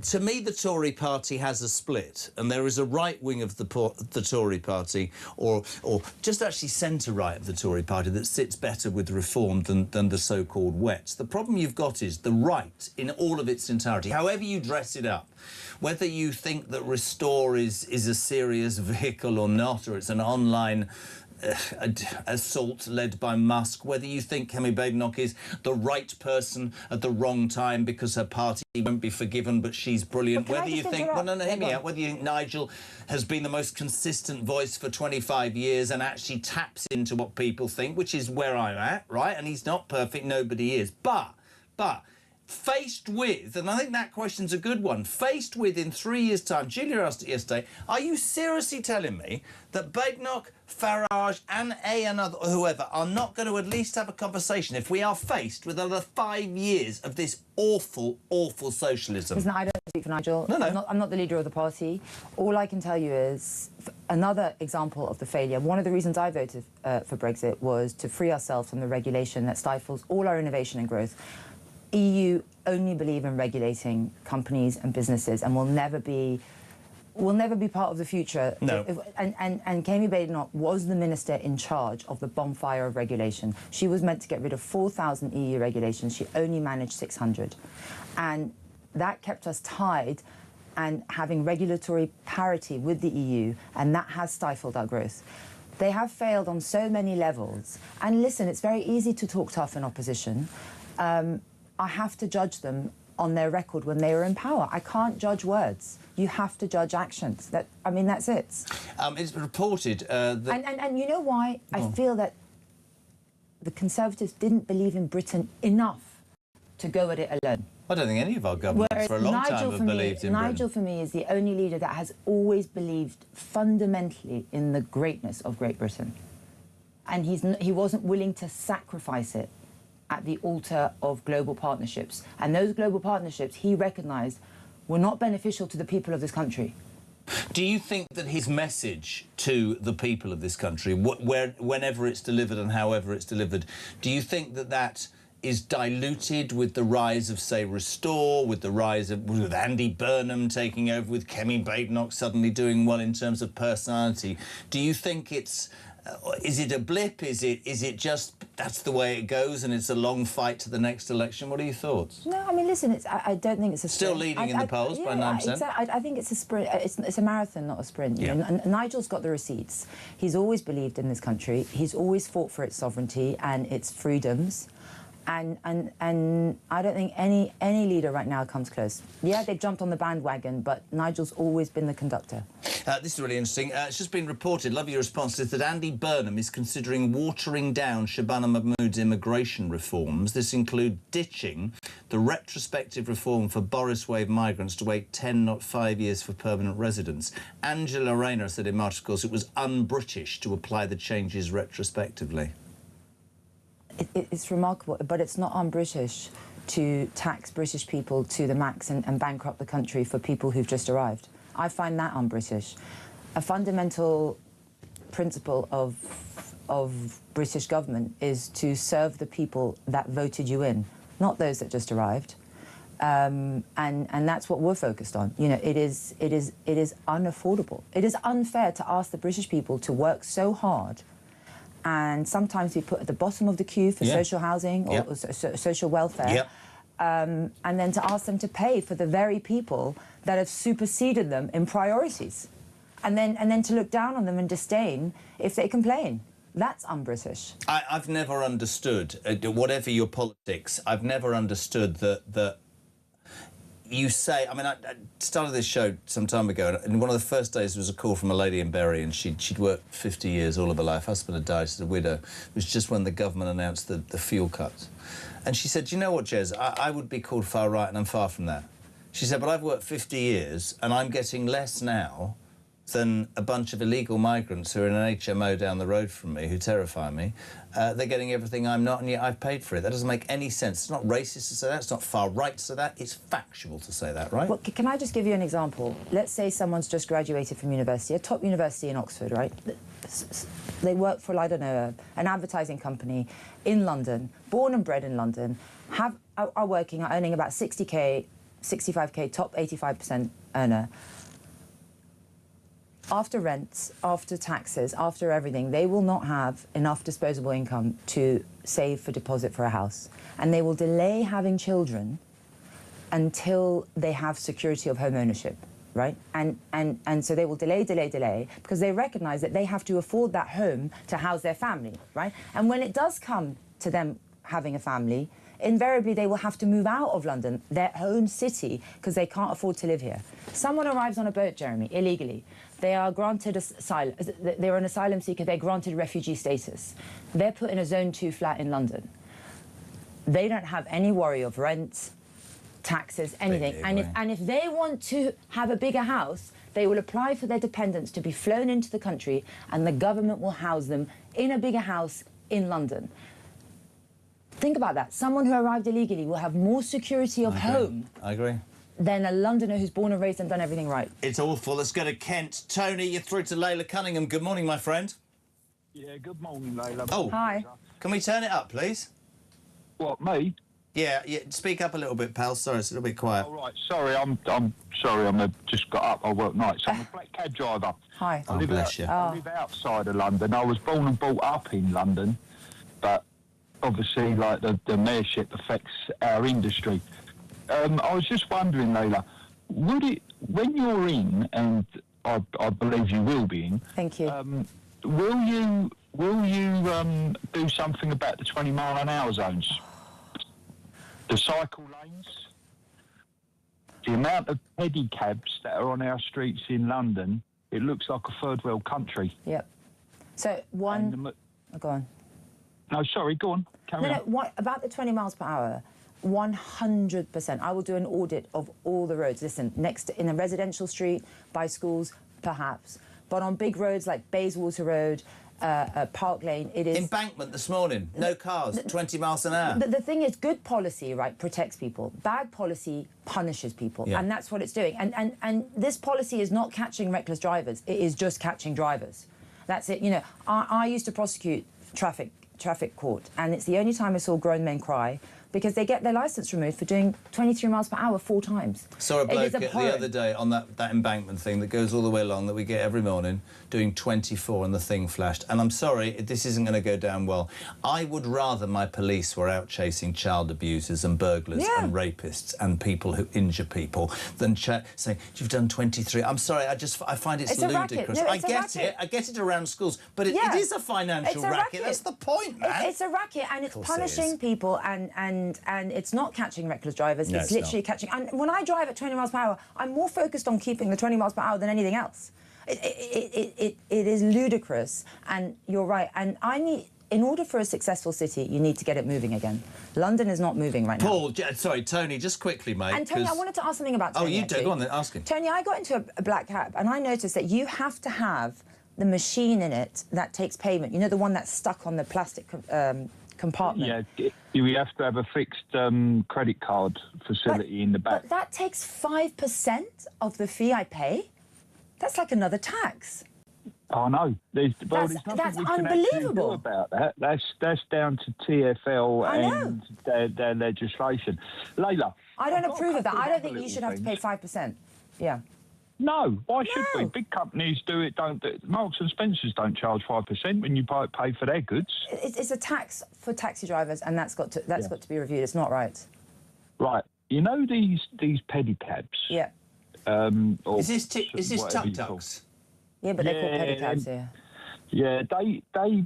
If you go over Westminster Bridge heading south, right, you will see them all ranked up in the bus lane outside the Marriott, or as close to the Marriott. And it's not just there; they do it all over the place, and they are so bad. All right, it's a gimmick. It's a gimmick, but it's not. It's a third world. Trade, shall we say? I agree. And also, the majority of them, right, are foreign people or of foreign backgrounds. Now, you cannot tell me all these lot have come in all of a sudden and they're doing all these jobs, doctors, dentists, solicitors, everything else. They ain't. They're working for the gig economy. They're working for Uber Eats, they're working for Deliveroo, they're doing the pedicabs. Right? I have to tell you, this is really ironic, because this morning at 20 minutes past 4, I woke up as we just turned into just down the side of Buckingham Palace, got to the traffic lights, and there, sat right in front of Buckingham Palace, was one of these pedicabs with pink flashing lights and a bloke having a cigarette with his shorts on and his legs out.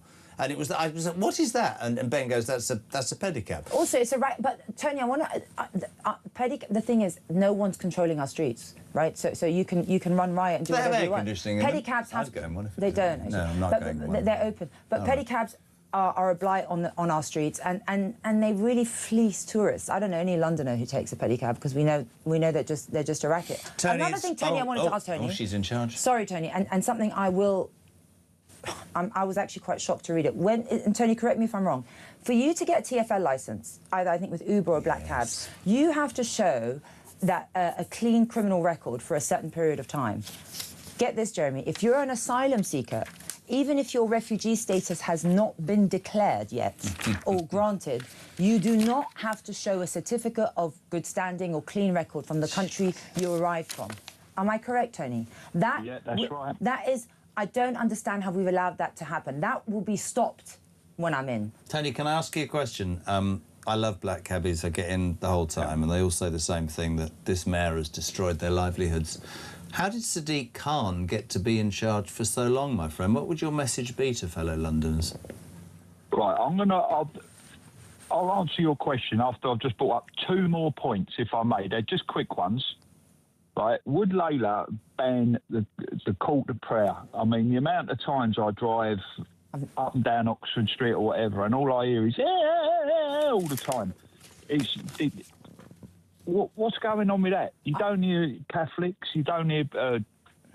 Well, you can't, I'm going to jump in. There are different religions that have to be treated with respect in this city. What the issue is, and what it should be politically, and I've had this argument with politicians, right?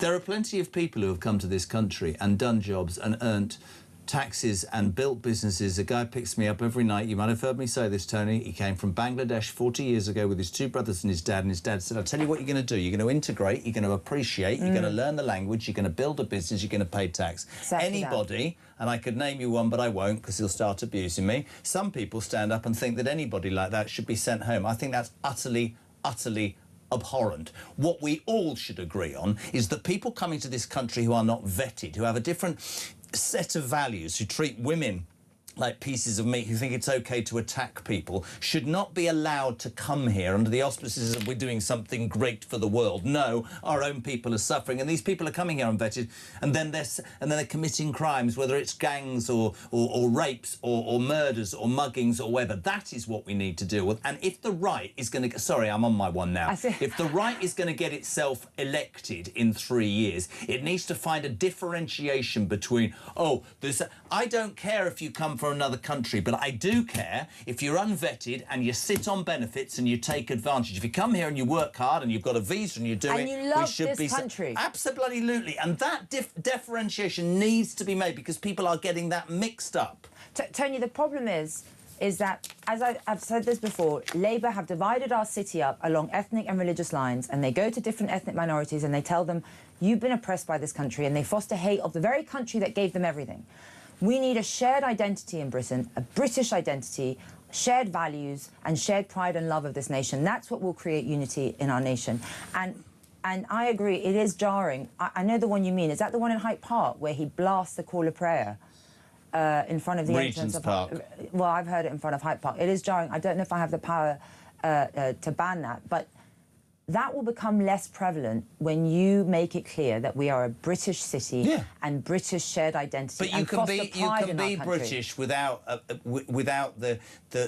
some of the lingo, that sort of say. Tony, thank you so much indeed, mate. Really interesting. By the way, this is for you. It's not going to make you feel good, but it's nice. 2 things. Layla, I've just seen a portable AC on the internet. Can't remember the name. It's 118 quid. Do you want to lend me? Do you want me to lend you the money, says Jane? And also, Maria, it's not great. You said perimenopause. She said, let Layla know this. The heat, menopause, hot sweats doesn't stop. I'm 66 and I'm still living with it. Brilliant. I think I must have the menopause. Back in 3.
The battle is really on, though, for number 11. Who's going to be the Chancellor?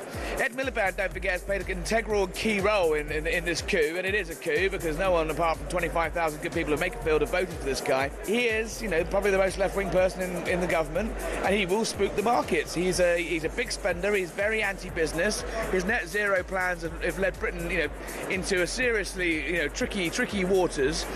There's rumours that, that there could be some movement on net zero from Andy Burnham. So putting Ed Miliband in the Chancellor job makes that very, very hard. Across the UK, on DAB+, on YouTube, on your mobile, and on your side. This is Talk. It's very important. It's just gone 9:30. This is Talk Breakfast, home of common sense and the home of the alarm clock Brit. Layla Cunningham, reform candidate for mayor in London, is here. It's interesting for you all. Let's get on the pedicab, see what happens. Pedicabs are music to net zero Ed's ears. That's true, but here's a good story. Ryan, my wife and I took our son on a tuk-tuk. I sort of tuk-tuk pedicab for his birthday treat. He went from Hamleys to Piccadilly Circus. Very good. When we got out, the driver, and he said, I must be honest, who could barely speak a word of English held up a card machine, pointed at the amount, it said 70 quid. Wow. After That's what I can mean. only be described as a heated discussion, says Ryan, I couldn't understand a word he was giving him. I gave him £10, he smiled and I walked off. And, you know, that's the sort of thing, right? Oh, listen, here we go. Right, Layla, it's not going to get any easier. Question. I believe if an MP leaves the party he was elected in place for moves to another party or goes independent, this should automatically then have a spark, a local election in the air. I couldn't agree more. People don't vote for the person, they vote for the party. Will reform change the system so this happens? Will reform battle the illegal boat crossings by stopping our RNLI from going out to meet the French Navy and escorting these criminals, because that's what they are to our shores? So 2 questions. And look, Jenrick did it, Brodman. I'm very straight on this, and I've said it to Nigel's face, I've said it to Tories, and I've said it to Labour. I believe it is fundamentally wrong to stand for a party and then go and stand for somebody else without saying to the people who voted for you, do you agree with my change? That's me. Much as I disagreed when the Tories changed Boris for Liz and Liz to bloody Sunak, and now we're doing it with Andy Burnham, they don't have a mandate from the British people, and I think it's really, really important, that one. But you might have a different story.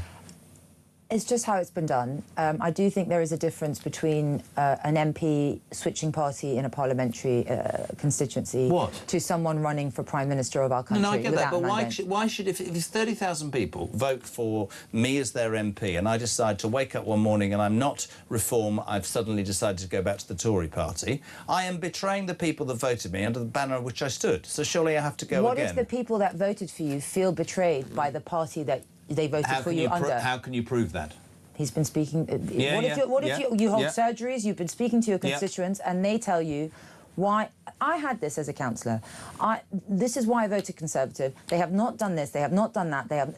They feel betrayed by the party, the Conservatives, just like Robert Jenrick did, and just like Suella. So there is that argument as well. That's why we have so many people leaving Conservatives and coming to Reform, because they also feel betrayed by the party. Interesting. Also, RNLI. Now, I've got skin in the game here, because my old girl, when she was alive, volunteered for the RNLI for 30 years. There are people that now call the RNLI the migrant taxi service, which is disrespectful to the charity, and I want to make that point. But I do understand that it frustrates people that the RNLI is going out and bringing people in from France who have jumped off the side of a boat or whatever. I don't want to lay blame at the RNLI. You've got to lay blame at the government. We have levers at our disposal to stop this. There is a massive pull factor. As I said, you arrive on a boat, you get put in a zone 2. You have to stop the pull factor. I'm not going to blame RNLI.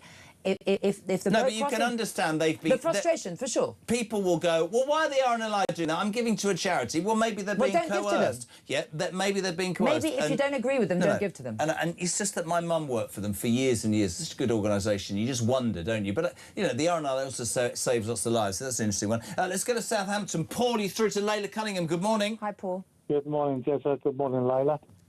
My question's for Layla. It's about reform and the lack of putting any policies forward. I'm a Reform voter, but I don't know what Reform's policy on transport. We know immigration, everybody knows immigration, but really we don't know enough about Reform, and there's not enough different places coming forward and putting Reform's policies out there. What are you talking about? Sorry. Well, let's say a media spokesman. Right, let's argument's sake, they say, right, Jezza, you're a member of Reform. Could you speak on our behalf and push our policy on the media? You know, like getting rid of this douchebag BBC and all that.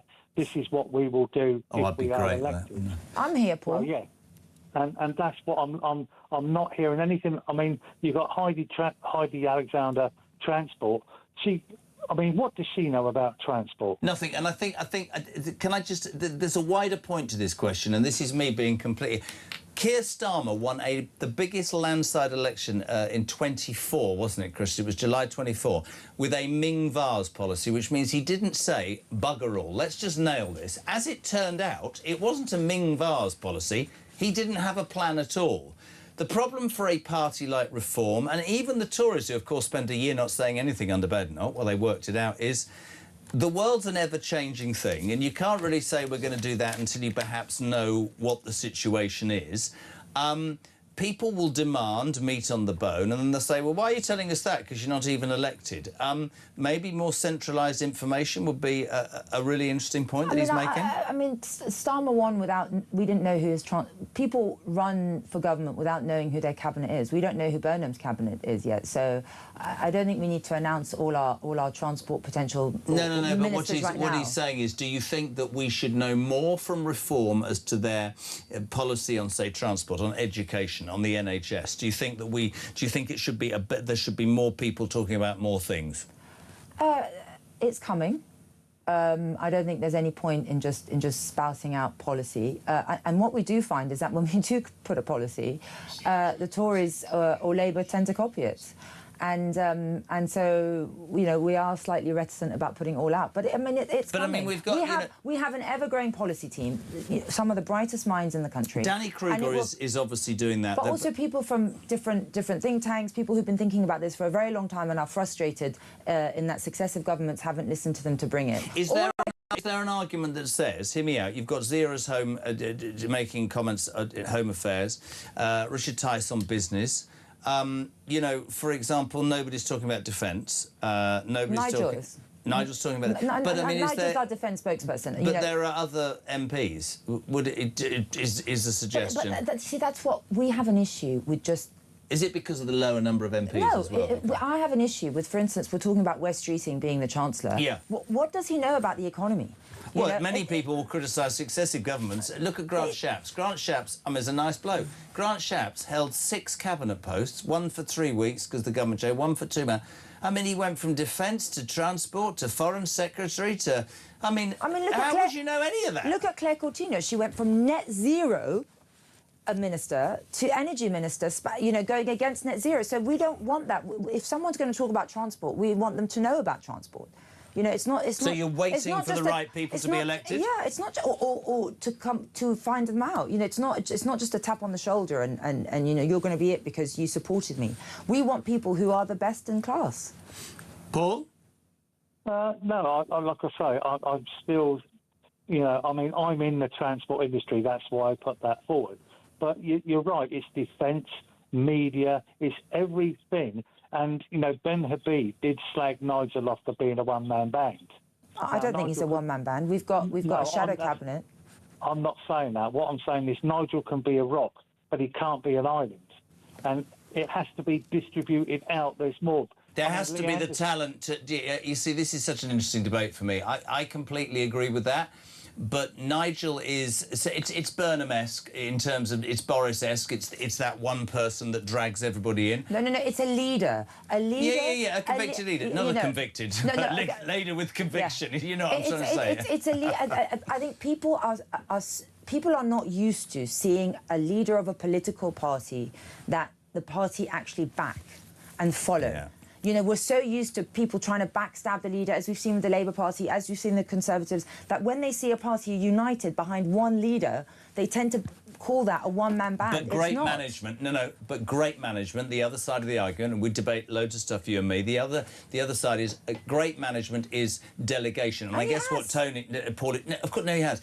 But the more talented people, there will be more delegation. That is absolutely true. And Nigel's more than happy to delegate. Trust me, I know that. He's more than happy to delegate, because we all have first principles in reform, and we all govern from we're all part of this first principles policy that, you know, and the number one is we ask to the prison, is this going to be best for our country? That's it. Is it going to make it safer, more prosperous? Is it going to create growth?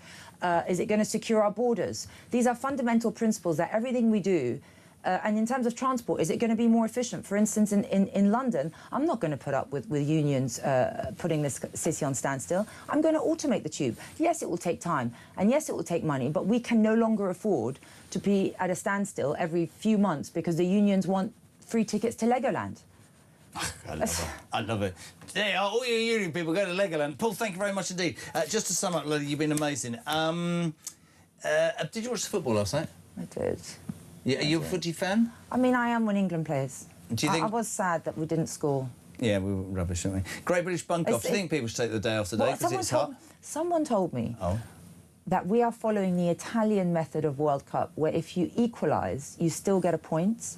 I don't know, in the group thing. Yes, a draw is a point. A draw is a point. So they were not.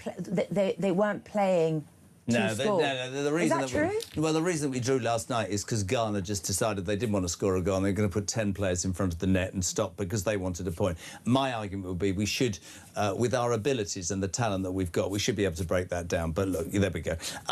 Just very quickly, very important, should workers bunk off today?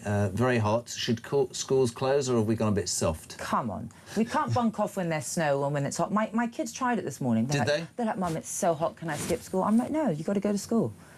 You see, I give all this out, and Oliver, after his swimming gala, I said to Vic, just bring him home, it's far too hot. Listen, it is an absolute pleasure, as ever. Of course, the Reform candidate for London Mayor, Layla Cunningham, thank you so much indeed, and appreciate your time. We'll see you very soon. What is it, 18 minutes to 10?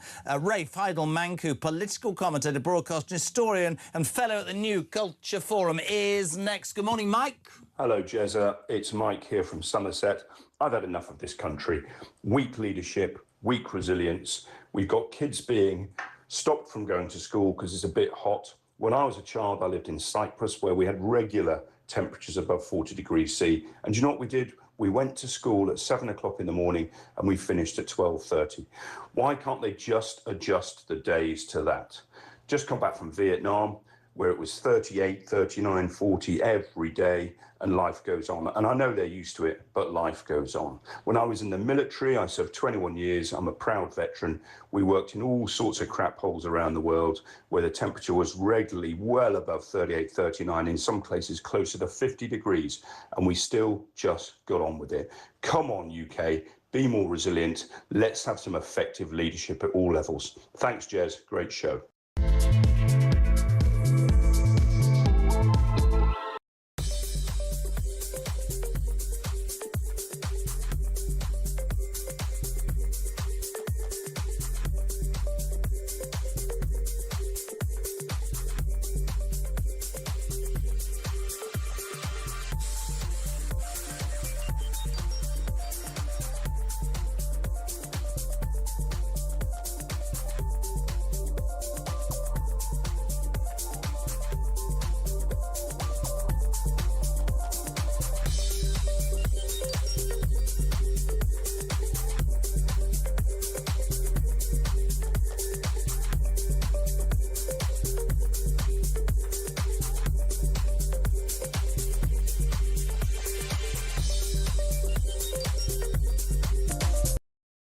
Across the UK, on DAB+, on YouTube, on your mobile, and on your side. This is Talk. Welcome back, 9:45. Thank you to Layla Cunningham. Good point from Steve. He says, trouble is, Jez, about putting too much out there, that every time Reform puts forward a policy, one of the other parties hijack it to make it their own. It's too early to lay them all out. Strange how none of the other parties don't get so much scrutiny, especially about policies and funding. Brad says, listen to this. Read temperature, Jez. True story. Mrs H and me, that must be his wife, were driving through Death Valley in the States. It's a good start to a story, isn't it? Temperatures were 52 degrees. Not a tree or a bit of shade in sight. I said, if this car breaks down, we're going to die in the middle of nowhere. A few miles later, I promise you, what did we come across? A solitary guy on a push bike. Really? They're tough, them Americans. I've got biscuit in my mouth. 0344 499 1000, 9:45, we say good morning. I love this man. He is legendary. Rafe, or even Rafe Heidel-Manku. Rafe, good morning. How are you, sir? Very good. Hope you're coping with this weather. Oh, look at you. This is British, right? Whilst they're all going, oh, I'm not going to work today. I'm going to wear shorts. The man still turns up for an interview. You're watching on YouTube in a bloody bow tie. That's quality, it is, Rafe. We can talk about the Winston Churchill thing in a minute. I just want to ask you, as a man who's into how this country's run and democracy and stuff like this, it's extraordinary, the news this morning, that a man who 14 days ago wasn't even an MP is due to start receiving government briefings and meetings with the Cabinet Secretary, I'm talking about Andy Burnham, before the nominations to be the next Labour leader / Prime Minister are even open, Rafe. Yeah, it's a remarkable state of affairs, and it just goes, I think, to reinforce what a shambles we do have in our elite institutions, not least, of course, Parliament, and it also goes to show the dearth of talent that exists on the front bench, that they have to actually look outside to find somebody, and are so desperate to get him in that they are actually, you know, sort of toying with long-standing constitutional procedure. And of course, to do any of this without a leadership contest, to me, is absurd, because I can just imagine the scene 6 months or a year to now when Andy Burnham reveals his true colours, and people will say, oh my God, we never asked for any of this. Well, there is a moment to have those discussions, and it is now. That's why it's crucial, I would say, to have a discussion where he can lay out his stall, and we can see whether he is really the same Andy Burnham we all know, or whether he's going to be promising something different. Who is the Andy Burnham that you know? What is it about this man? Because, I mean, I keep quoting. I have to say that Layla didn't agree, but Sarah Vine's written in the Mail this morning that he's sort of the Labour equivalent of Boris Johnson, has a certain verve, has a certain sort of something about him that people follow, but that actually scratching the surface, and you would discover that this could lead to problems. It did with Boris. What do you know? What are your thoughts about Andy Burnham? Well, the first thing to say is that he isn't the Messiah, as was said, as was yelled out in the House of Commons when he was sworn in. This is a man who is a failure. He twice failed. He ran and failed to secure leadership of the Labour Party before. He lost to Jeremy Corbyn. I mean, losing to Jeremy Corbyn should be an ultimate requirement that you never stand for office again. And, you know, this is a man, as I said before, you know, Winston Churchill said it's very hard for a nation to look up to somebody who always has his ear to the ground. He's already performed so many U-turns in his desperate attempt to climb the ladder and become leader. He was all in favour of rejoining Brexit. Now he's against it. There are so many things that he said which he has U-turned on in the space of a few days or weeks, knowing that he's got a chance to become Prime Minister now. And I just wonder whether we're going to be repeating what happened with Keir Starmer. Keir Starmer said what needed to be said to get the left on side and replace Jeremy Corbyn. And then as soon as he got into power, of course, he disappointed the left by being something very different. I think he's going to get the reverse with Andy Burnham. He's now trying to talk a very centrist talk in order to replace Keir Starmer. But I fear once he gets into power, we're going to see a very different type of Prime Minister. And people may, can you imagine this? They may be longing for Keir Starmer's... Well, Phil in Cheshire makes a really good point, Rafe. He says, guys, Labour have changed the salesman. The problem is, in my mind, the product's still crap. Well, the product can be even worse, because as much as we've been deriding Rachel from Customer Complaints and Keir Starmer, I think having Ed Miliband as Chancellor is the most disastrous thing that could happen. And, you know, Ed Miliband, we know full well, is campaigning to become Chancellor. He's already advising Andy Burnham. And they know that the bond markets are going to go into freefall over this, because they've got a strategy of what happens to sustain and stabilise the bond markets if he does get appointed. I mean, it's a completely ludicrous situation where they're even countenancing him at all. But, you know, they reckon there's some sort of deal or he owes. Miliband's lent him his spad for couple of spads for the last month. This has been a well-orchestrated campaign. But you're right. Many Labour MPs and certainly many business leaders are saying this man who wants to bankrupt this country on the altar of ideological net zero, what would he be like with his fingers on the buttons of actual money? There's a couple of stories that I wanted to just talk to you about. Firstly, flags. We had a guy on earlier from the south of London. The Kirby estate in South London. Great pictures. We had him on. He coordinates it. And this happens every year when the World Cup is on, or a big football tournament. We had him on air and it was brilliant. All sorts of people from different walks of life and religions and creeds and colours in that community, in that estate, all coming together. On the back of where in Oxfordshire, the Liberal Dems have won a High Court injunction to stop England flags being put up on lampposts. They've got this because it's an act of intimidation and division / it might fall off and hit you on the head. What are your thoughts? It's outrageous, isn't it? Well, I think we can see now quite clearly that the Lib Dems hate Britain. They are ashamed of Britain's past, ashamed of Britain's heritage, and they are part of this elite attempt to sever the link between the British people and their past and try to create new myths, of course. Once you denigrate your past, it's very easy then to create new myths that Britain's always been diverse, diversity built Britain and so forth. Look, other countries will be looking aghast at Britain, not understanding how this is possible, particularly during a World Cup. This is the one time where sport becomes a great unifier for all people. And this is an era of identity politics, and it seems as if there's one identity which you can't celebrate, and that's being English. or being British. And actually, it is at times like this when actually you can bring people of all races and ethnicities and cultures together around your home team. And so people should be, encouraging everybody to fly the flag and get into the great gusto. There's been a lot of negativity around flying of the flag. Sporting events are one of the few times when everyone can agree, surely, you would have thought that this is a positive moment for patriotism. Families can celebrate the flag. And, mature, strong, self-confident countries know who they are. They're not constantly nihilistic and navel-gazing and wearing horsehair shirts. Britain and the West were at their strongest when they were proud and patriotic. And it's no coincidence that we're at our weakest now when we are essentially ashamed of who we are as a people. So really, you're so eloquent, mate. And actually, the interesting thing here is this... Let me just play you a voice note quickly on that flags thing, if I can. Have a listen to this. This is Damon, Rafe. Hello, Jeremy. Damon from Wigan. Here's a quick story for you about my old man. My old man was a firefighter most of his life, well, all of his life, to be honest. And years ago, in the early 90s, they got a shout. And when they went on this shout, the police was in attendance, and they actually told my old man, and obviously the other firefighters, that there was a giant Santa Claus on the roof. It was lashed, it was secure.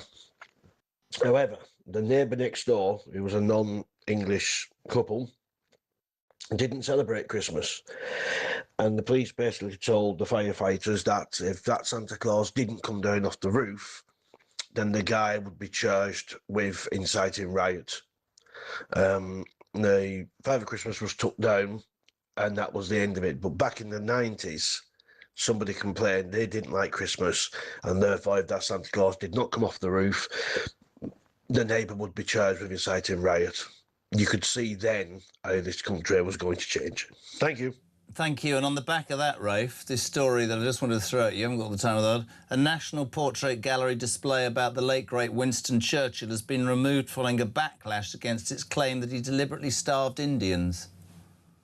Yeah, well, I'm glad that they finally made the right decision. But I'm so tired, again, of our institutions and our artists coming out with this absolute knot and knocking Britain, knocking our heritage, knocking our past and denigrating our heroes. In 2004, 81% of the youth in this country were proud to be British. Today, it's 40%. Wow. It's gone down by 50% in just 20 years. And is it any surprise when the constant messaging the youth of this country and everybody is getting is that Britain is somehow inherently evil, that racism is a uniquely Western phenomenon, that slavery is unique to Britain and America, and of course it was universal, and that our greatest heroes have feet of clay. I mean, this is what happens. And it's no longer, these artists think that they're being cool and they're being maverick and radical by coming out with this stuff. They are now the mainstream, right? But we are a post-revolutionary society.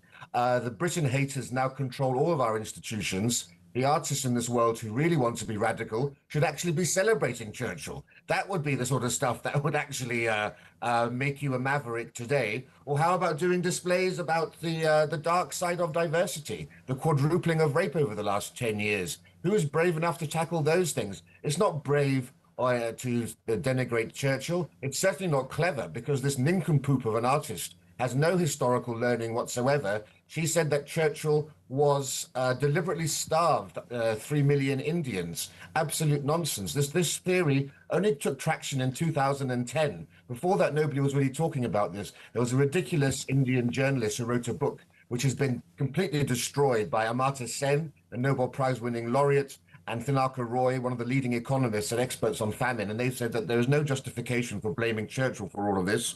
And yet the National Portrait Gallery didn't care. And you didn't get an apology. There were just some mealy-mouthed words about why the exhibition had been withdrawn. I think it's utterly disgraceful. And remember, we, the British taxpayer, are funding all of this. And I would like to see the next right-wing government in this country remove funding from any institution that actively denigrates this proud country and its history. Couldn't agree more, mate. I know we have to be quick, but thank you. It's always an absolute pleasure. Rafe Heidelmanku, historian, broadcaster, and member of the International Churchill Society. He's free move, unbelievable human being. Love having him on. Talk Breakfast.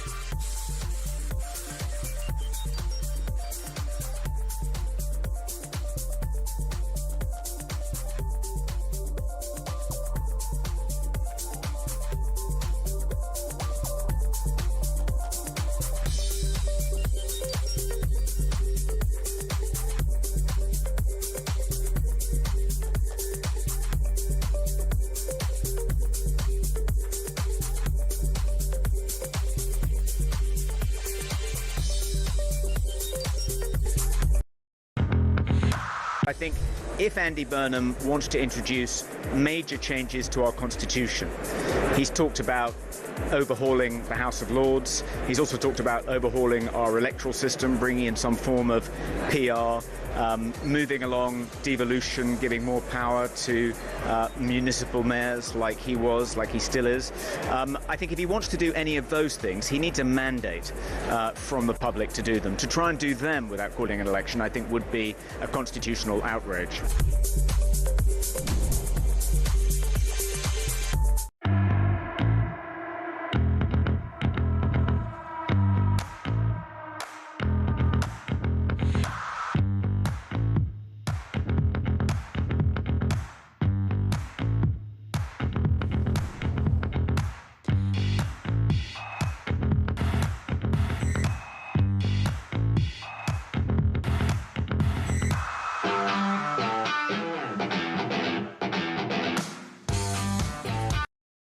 Across the UK, on DAB+, on YouTube, on your mobile, and on your side.